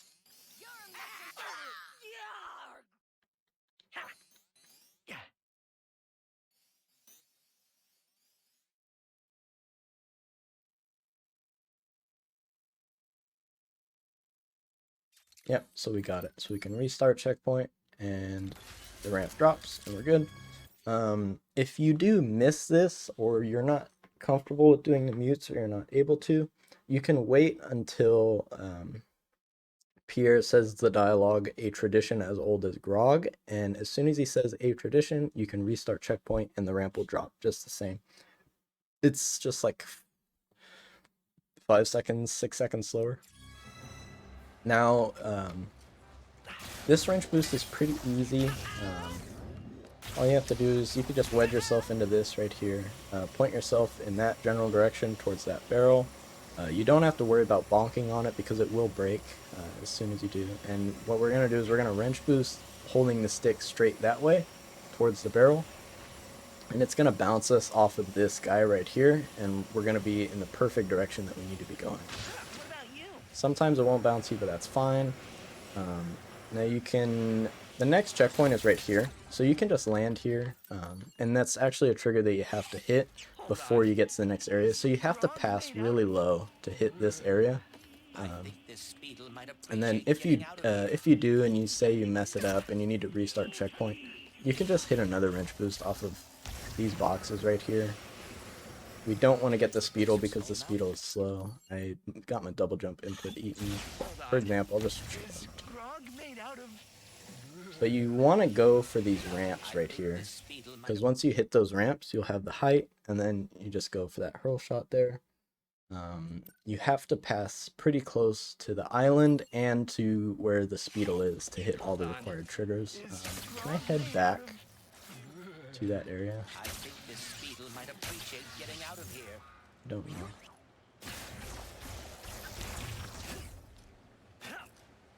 It appears the base of Skull Mountain is just past those wrecked ships. Maybe I'll just backload.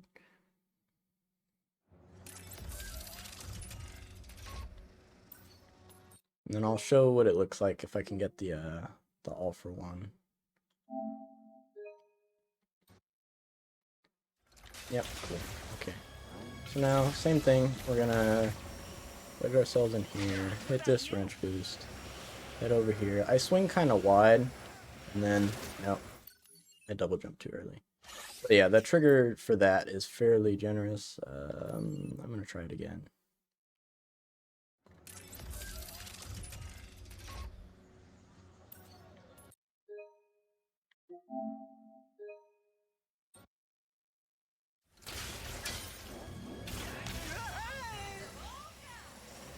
What about you? There we go. Oh yeah, there's an invisible wall there too that you can bonk on. This one definitely takes some practice. I normally just go for this and sometimes it works out. But it'll look kind of like this. And then if you miss it and stop short, you can actually jump on these boxes right here and reset your jump state. I have no idea what just happened there. But, Hold on. maybe one more time. I don't normally get that much speed going into it, which is kind of weird.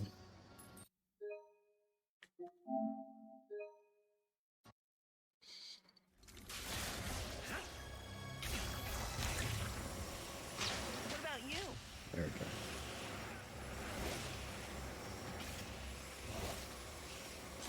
So that's what that'll look like if you do it really cleanly. He remembers us. You can hit that first ramp or the second ramp depending on how much speed you have and what angle you're going for and all this and that. So we're going to do something pretty nifty here. As soon as we hit this button, we're going to jump up here, do a little bit of parkour, Something's not right about all this. and then as soon as the pirate talks and says, "Think your pirates are ready for a shifting, shuffling shanty," we're going to mute the green pirate to basically make this section go. I think it's 17 seconds faster overall. So we're going to open the map, and instead of doing a PMA or normal mute, we're going to open the map and go over to collectibles. This one is going to be a little bit different. For me, I press and we're going to go to the spy bots, and we're basically going to override the audio. I press and hold square. You can figure out what's best for you, what you like doing, and then you're going to press the create menu button, and then still holding square, you're going to press X and then roll your finger over and press circle, and then that voice line will finish playing, but she'll be like stuck in a animation and it won't progress. So we have to open the map, tab over to collectibles after the voice line is done, play the spy bot again and close, and then now she's just going to spaz out every time it's her turn to talk, and we'll just move faster. Me hearties, sing shanties. So you'll see here she'll skip her next voice line, which is that, and then we go straight into this one.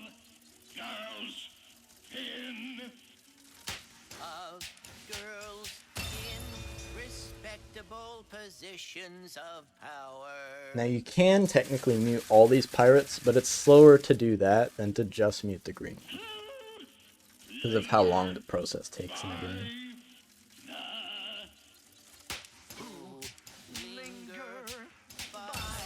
So now that we've done that, there's two different things you can do. Right after you shoot the last one and the confetti pops out, you can restart checkpoint and the ramp will drop and the door will open and you'll be able to go straight to the elevator. I recommend, if you're just starting out, that's kind of the way to go. For anybody more advanced or intermediate, you can just cross this gap here, and then you're kind of just trusting. Oops. Jump on the sign, and then there's invisible walls here. You'll do a jump and then dash back into the walls, and then you're going to come over here to the tops of these rocks, and then we have the waypoint on always on. If you play without waypoint on always on, you can actually just press the left stick, or right stick I think it is, yeah, to bring it up, and then you're just going to jump into that general direction.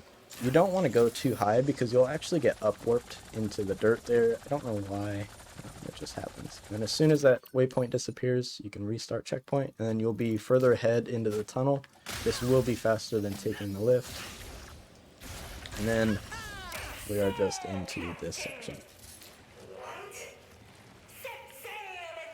And all these enemy spawns are going to be the same too, so you can remember all these.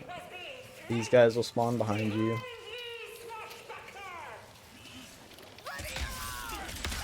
And then all these ships will pop up enemies, so you can actually just aim at this lantern right here and wait until they do, and then this will actually, with the rhino, kill all the enemies on all the ships.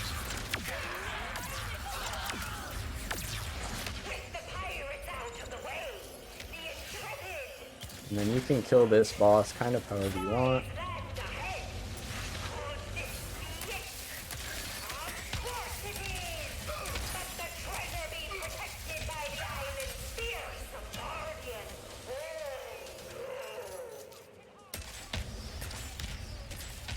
The fungi paired with the topiary does a lot of DPS to bosses, but I only recommend using it when you have the time to take it out, like you're waiting or whatever. Like this boss and mostly the boss is pretty much all there is.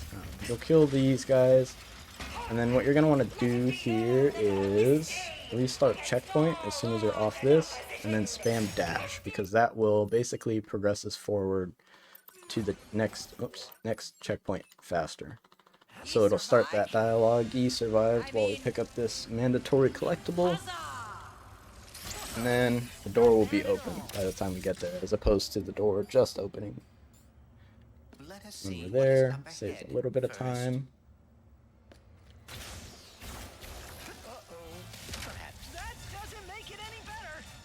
And we can just cross this gap. And then we're in pretty much an auto scroll section right now.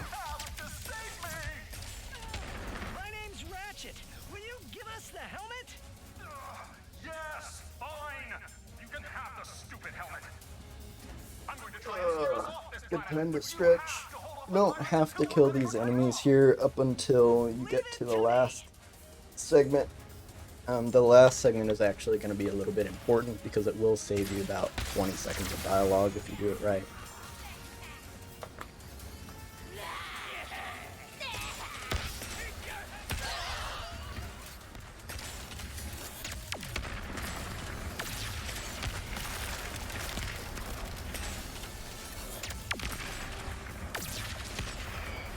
So after we kill the 2 waves of ankle biters, which I just blew the second wave up, they're up there, there's going to be 2 ships that spawn at the same time, and you need both ships to spawn, and there's a chance that they will despawn if you're too far past the ship that way. So just standing from like this ramp back this way will cause them to spawn, and then you can kill them at any point, and then it'll cancel out that dialogue. Clank will say 1 left now. And then the dialogue for the next section will start playing while we're still moving. So if you move too far forward and you're uphill like this, one of the boats will despawn, and those enemies will technically never make it to the boat. So you won't be able to get this dialogue until after the boat is stopped up here. So now that we got that dialogue to play early by getting both of the boats to spawn and killing them, we'll be able to hit this button as soon as the boat stops here, because the dialogue is already played.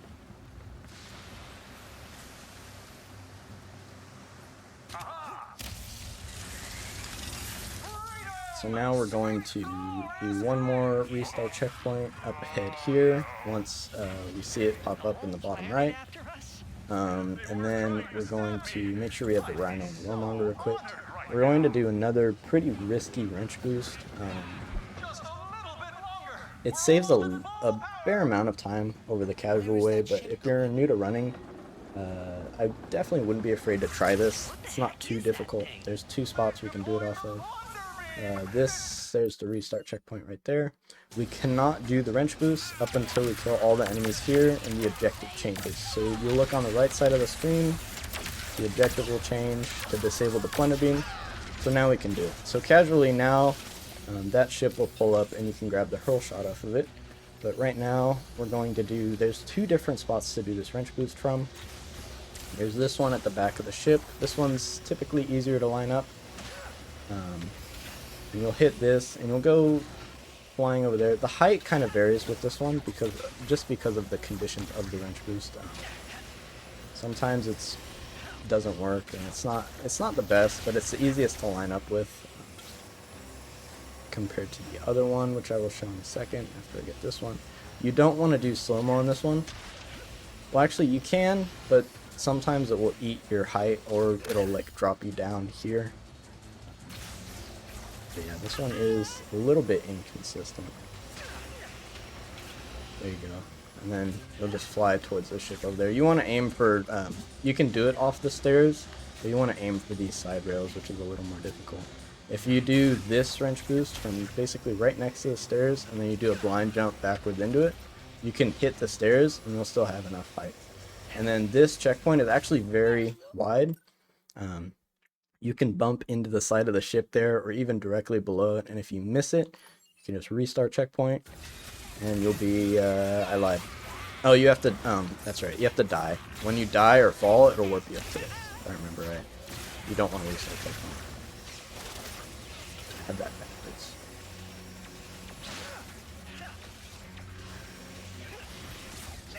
Yeah, this wrench boost is a little tricky and does take some bit of practice, but hitting it is, let me see if this works actually, out of curiosity. That's right.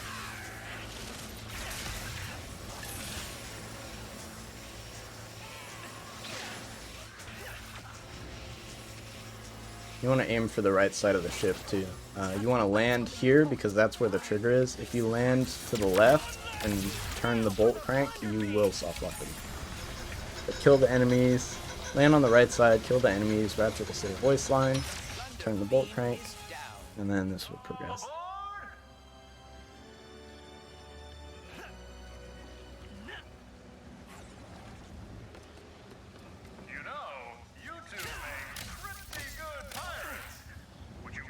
And then for this next section, there's going to be 2 bosses on the ship across from us. If we kill them too fast, there's a chance that we actually soft lock, and we can hit them while we're waiting for the hurl shot to pop up. So what you should do ideally is just delay your first shot by a couple seconds, and then start spamming, and then you'll limit the chance of soft locking. Yeah, you can just make your way over here. And there's that ship, and we're just going to wait for them to park, and then we can just start spamming. Now we're dealing damage to both of them by shooting in the middle, and then as long as they're not dead by the time the waypoint changes right there, then you won't soft lock. And then the hurl shot will pop up, and then by the time we get over there, usually one of them's still alive, yeah, but very low. So just shoot a shot over there, and then get the bolt crank. Super easy.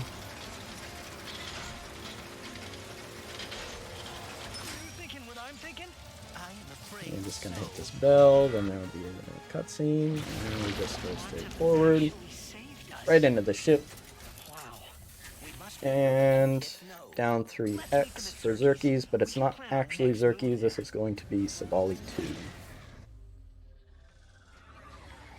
Couple of cutscenes here, and then go ahead and pull out the Rhino.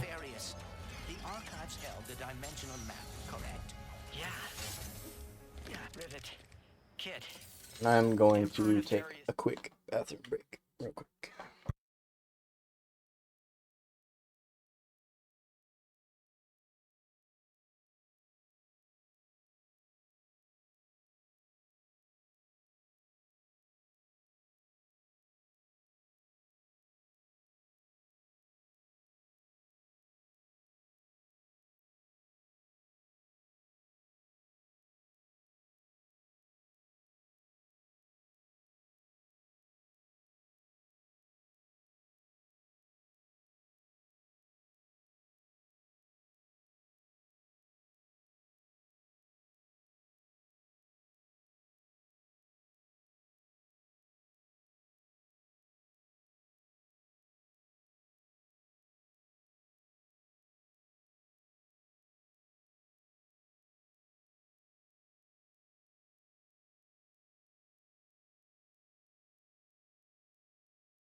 Okay, here we go.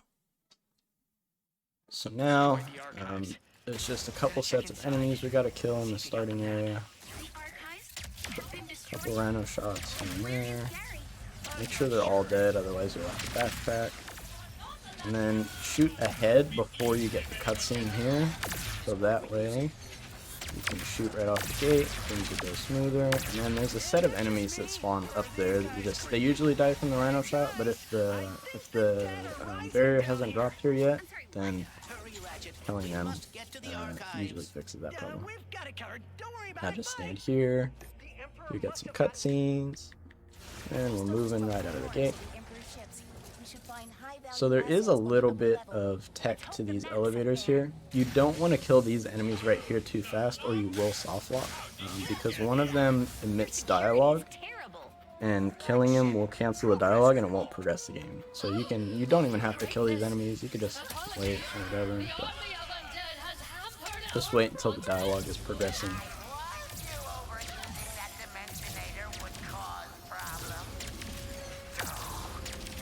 And then this lift is at a set speed, but the next one will actually move faster if we stand towards the back of it.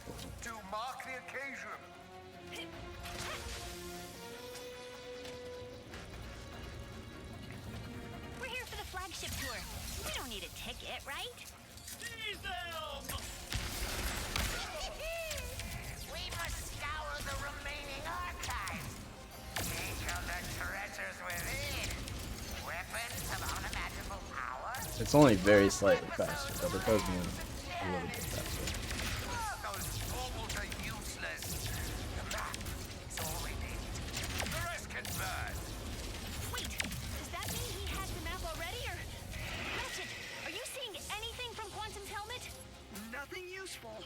have a juggernaut spawn on this next We one. just need to keep moving.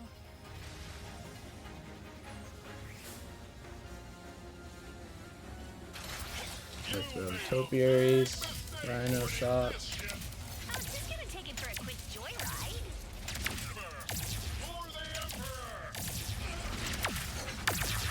Super easy. And we get a little fade to black. Couple more cutscenes. Good news and bad news. Bad news. And you can, in this section right here, you can actually do some wrench combos, but it puts you really close to an edge, so it will be safer to not do them. But if you do them, pretty much just hold boots forward and tap X to try and make sure you don't fall in that really Now we're just gonna get all these pads.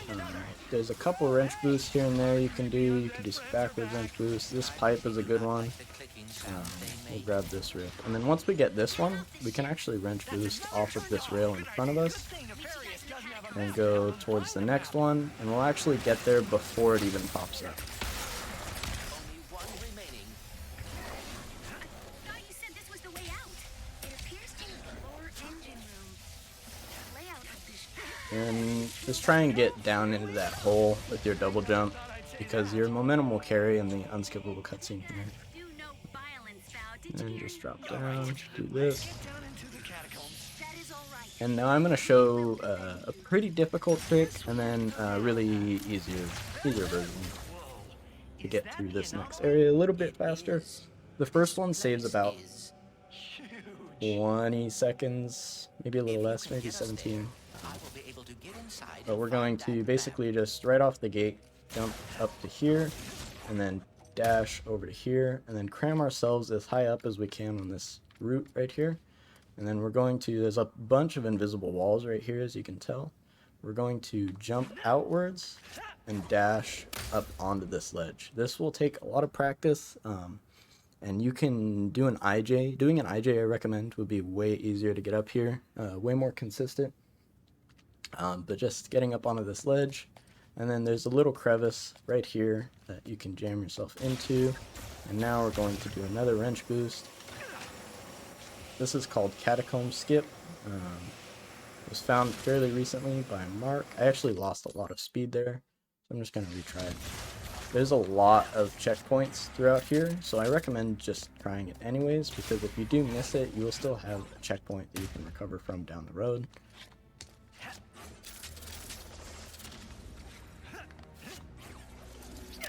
So yeah, if you don't, if you're bonking onto something, your hyper strike usually won't carry the momentum forward,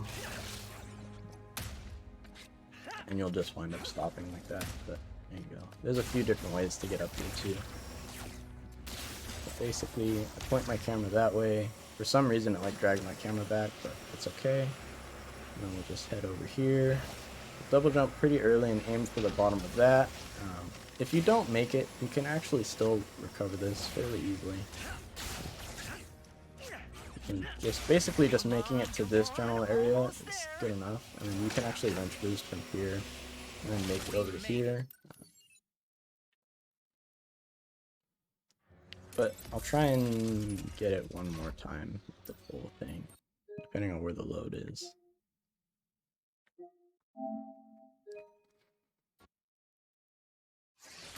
Yep, okay, cool.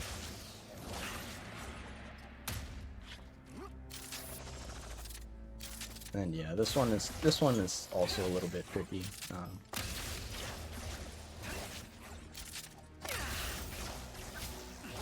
not really wanting to work with me. Alright. Try this again.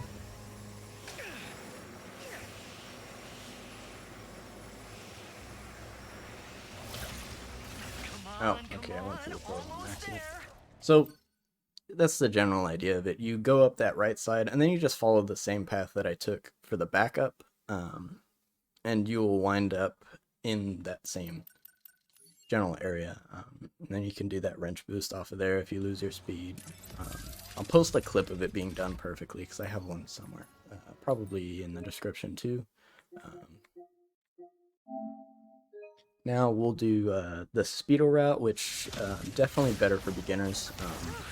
Gary, There's not much time to save really here. Just some small optimizations and a little bit of a proxy towards the end, which I will show. Here, you actually don't have to take that ramp. You can just turn sharp around that corner and go this way. And then once you get to here, there is a little rock right there that we're going to hit, and that is going to basically bump us up and hit into the next area. So we're going to hit that rock, and we're going to ride up against that wall. So it's going to look something like this. Now if you aren't going to make it, you can jump off and then just jump up here with circle. But in a perfect world, you'll be able to make it up there. Not always, of course. It is somewhat difficult. And then if you don't, it's obviously going to be slower to bonk there because it will drop you down to the acid.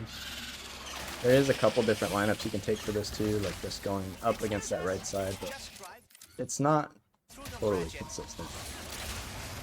Anyways, if you do wind up here, you can just jump through this. Avoid obviously the center because there's acid. Then just come through here. Now we're gonna basically insta-kill this Grunthor, kind of like we did before. 2 topiaries, a couple cold front shots, and then just... okay, back to being undead. That guy is spinning. Oh my god. Thank you, Wayfarers. Look at him go. We must proceed to the anomaly. Gotta go. Stay safe, guys. Ratchet, Clank, we're planet side. Find the map yet? I will retrieve the map as And quickly we'll as I just head can. over here. This is another anomaly puzzle that we are, of course, going to skip. And then this is your skip, your split on your live split or whatever you're using is going to be when you black screen here.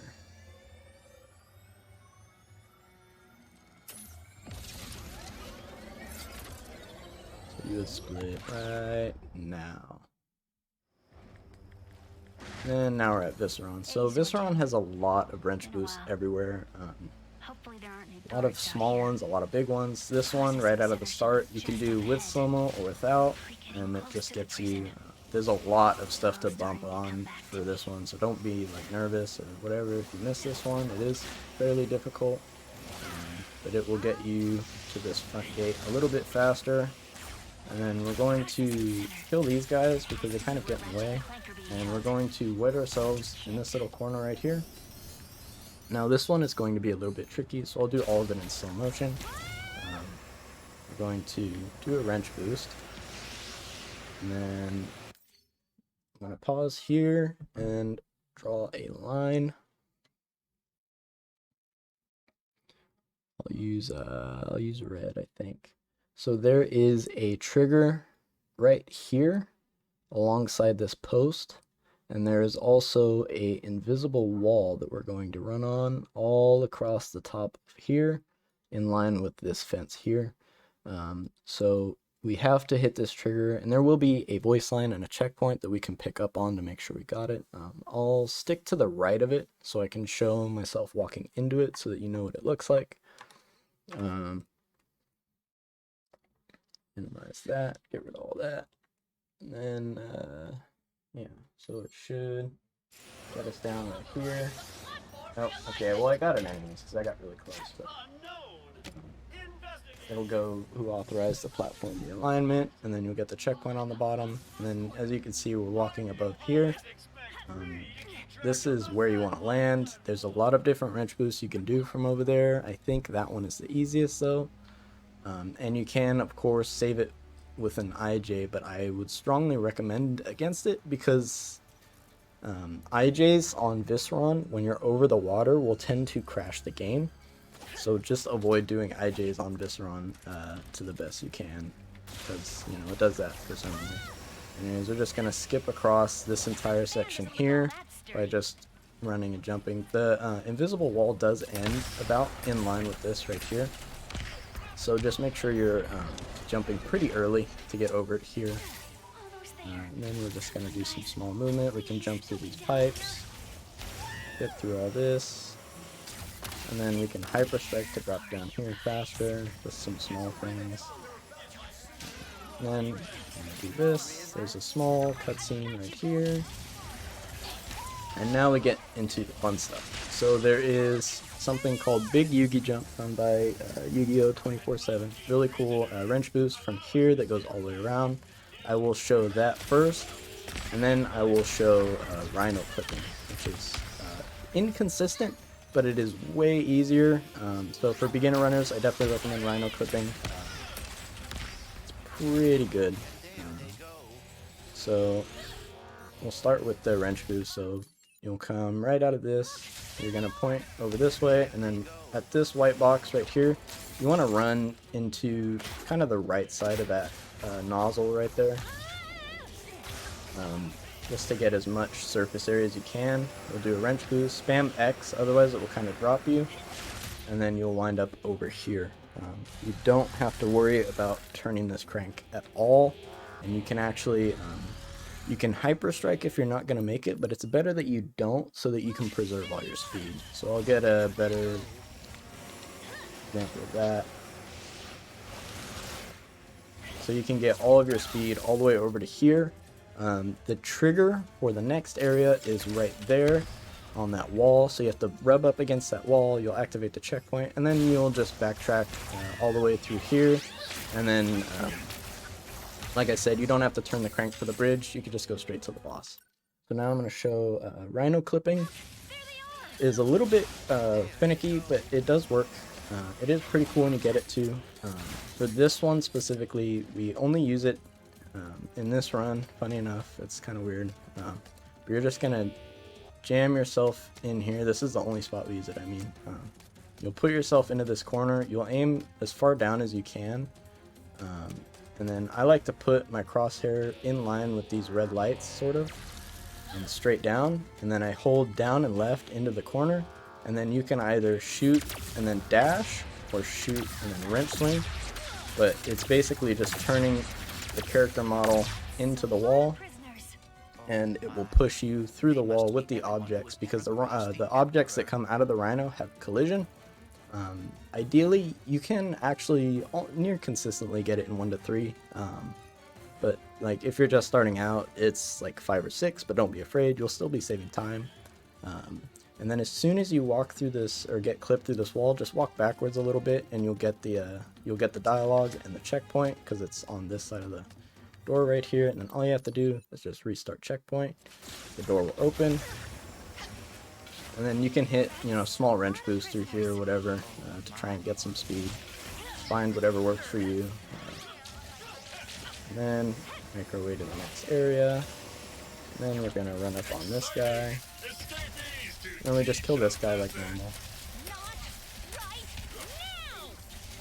I do not mean to rush you, but Ratchet and Kit are about to be. Okay, let's get him. No, no! But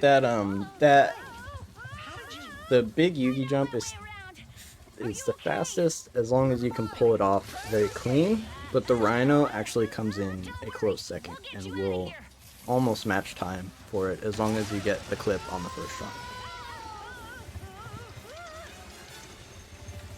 That's only compared between the two. Casually, it saves 20 seconds. So. Must be very worried about all of this. Something like that. Look, folks, I'll be honest. And you'll just come through this area. This is kind of a bit of an auto-scroller segment, but there are some small optimizations to it. We can't lose sight of their cell. I will keep an eye on it. Don't worry, Bolts. We'll save them. Causing to disturbance. You don't have to kill these enemies either. You just go in and then stand right here. Cell will drop, and a cutscene will play. And just, you have to kill these 3 guys. There's 2 guys here, and then 1 guy here. And then the store will drop. And now there's several different wrench boosts we can get. There's one off of this one, and then one off of that box over there are the best ones. We're going to do what's called DN strat, where we basically skip this whole weird, wild, funky segment and go straight to the end, which is right over there. Some rifts will open up. The required trigger to get the rifts to open there are going through this little hoop. So we basically just thread the needle there and then progress. You don't have to worry too much if you miss it because it won't lose too much time as long as you get one of the checkpoints. But basically you can either come straight out of it and wrench boost off of this, or you can kind of jump this way and back. I like this one more, but slow-mo demonstration, coming to here, pass through this, jump again, jump, and then we're not going to do the first one, but we're going to go for the second one, because the first one will have a slow-mo effect applied to it. So hopefully that all made sense. If you miss it and you wind up at that swing shot right there, you can just grab the swing shot and then dash this way, and you'll be able to hit the rifts pretty easily. You won't lose too much time. That one it's not too difficult. If you're struggling with it, I strongly recommend to just do slow-mo like I did through the first hoop.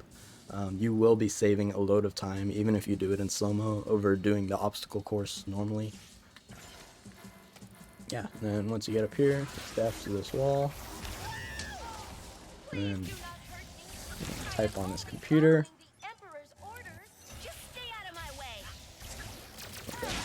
Area. So this is an auto scroller right here, but we can actually try and clip through this wall while we wait, and it will save us a little bit of time. But the wall is on the timer, and if you do manage to clip through the wall like I just did there, you just come through to this, and then once you get the checkpoint, just restart checkpoint, and it will move the cell a little bit further forward. When that gate drops, you will want to if you're not going for the rhino clip, when the gate drops normally, you'll want to do the same thing and restart checkpoint anyways, because it will also move it forward. If you get the rhino clip, you have to restart checkpoint, because otherwise you'll just be standing there and nothing will happen. You have to go forward to that door and restart that checkpoint though. You can't just restart it right after. Now this also is sort of an auto scroller segment, so you can just kind of do whatever. You can kill the enemies and another rift will open, or you could jump towards this one. It doesn't really matter. Just make your way over to the console here. And then you can just blow these guys up just because.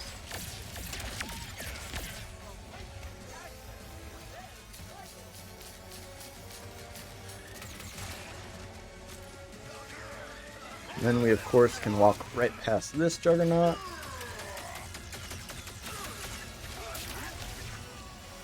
And straight onto the platform. This is another small auto scroller. Don't jump off of the sides because it will kill you and it will put you all the way back to the top of this really slow segment. The death barriers despawn on a certain dialogue line, and I will show you here in a second. And then you also have to be careful in this area, because if you go through the door too fast, there's a chance you'll soft lock.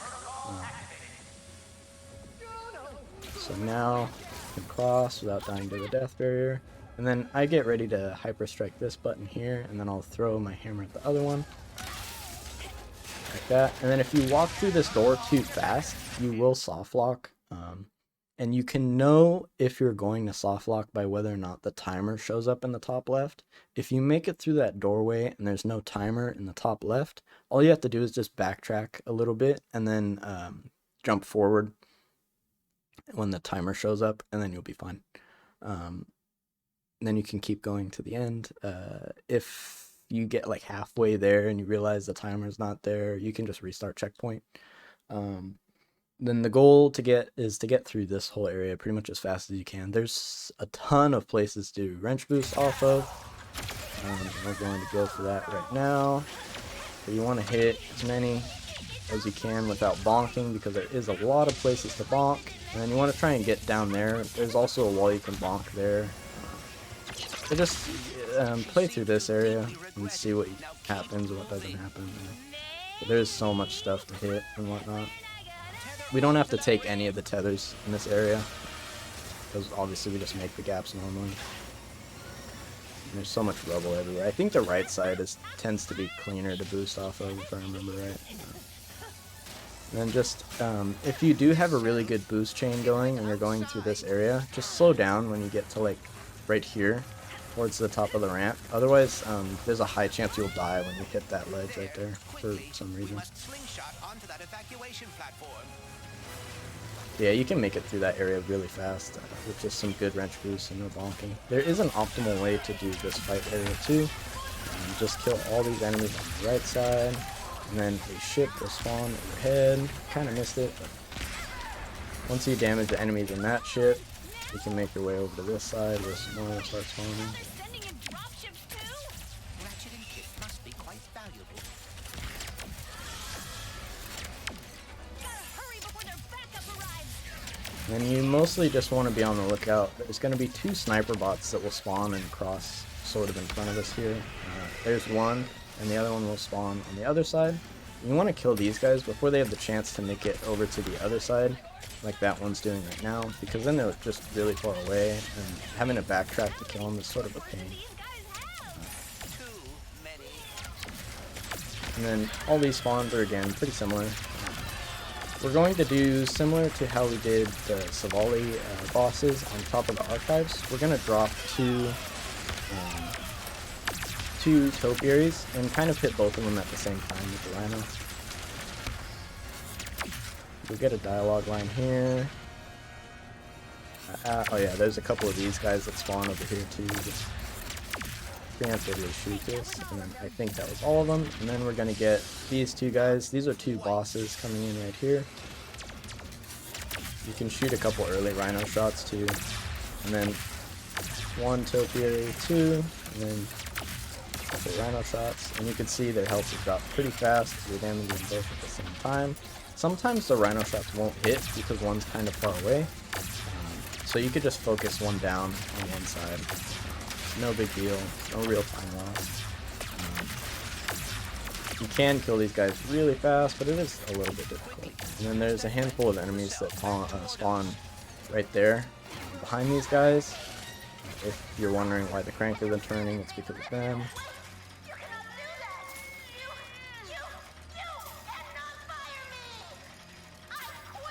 And then our split for this planet will be coming up as well.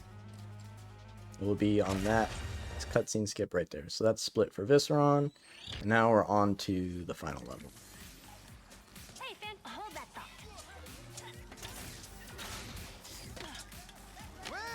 So we're going to, there's a series of cutscenes here. We're just going to blow through all of them real quick.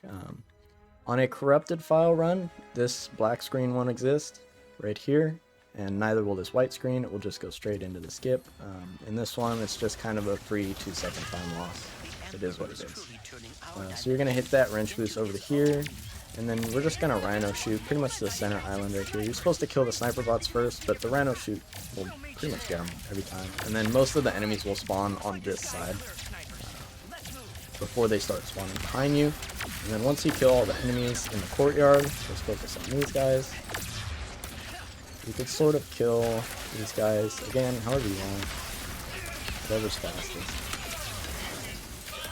And then if you're here and you're wondering why the dialogue lines aren't showing up and you're not progressing, it's because there's an enemy alive over there usually still. But we got it, we're good.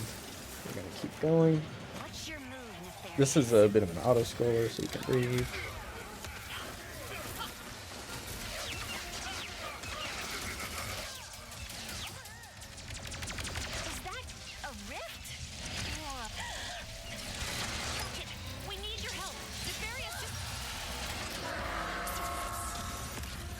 And then you can do Warmonger Cold Snap for these fights, but I don't think it's very optimal. Just because it tends to, the Cold Snap will tend to just kind of fall short instead of hitting them. And sometimes it will. And you can see the damage does chunk. But for me, I personally prefer to just do Topiary Rhino shots, just because of the range on them. And we'll skip that cutscene. And now for this one, you want to set this up with 2 topiaries and try and stick to the left side here because the shots will be more consistent on the left side because it's just a little bit closer. The fungals will help with the DPS and the phases, and hopefully you can just recycle them So that was cycle 1 to 25% health. Just fighting a nefarious the This is size of cycle an 2 with its ego. hand. We're getting close. Hang in there. And we actually 2-cycle them. So 3-cycle is good. If you can 2-cycle them, even better. 2-cycle, you have to kill the hand really quick because it'll go away really fast. Yeah, I strongly recommend the Topiary Rhino. Here is going to get a little bit crazy.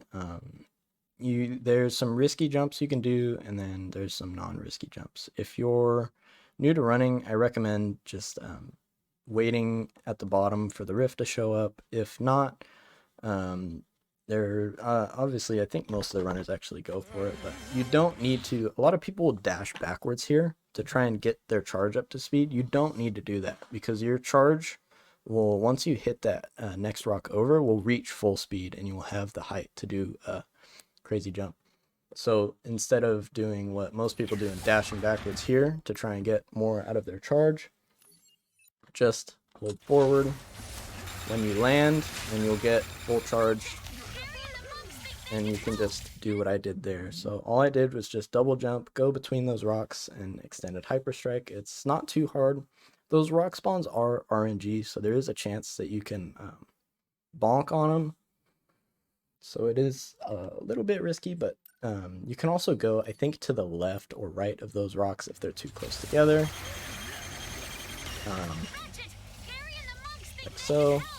And the extended hyper strike will make it. But if you're a new runner starting out and you don't want to, like for me, for example, when I was first running this game, I missed that jump like 10 times, and it would have just been faster to just wait right here, wait for these rocks to disappear, and then the rift opens. Like, just don't be afraid to wait for the rocks. It's only like 3 seconds, 4 seconds. It's no big deal.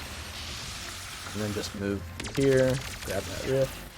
And then we're actually going to do something pretty interesting here. There's a few different ways you can do the Nephi Heart battle. You can actually, as soon as you go through the portal, you'll restart checkpoint because he'll be more vulnerable. And then you can either throw your wrench at all these weak points, and that'll cycle the next phase pretty fast. Or you can just weapon cycle between the Rhino and the Warmonger, which is also pretty fast.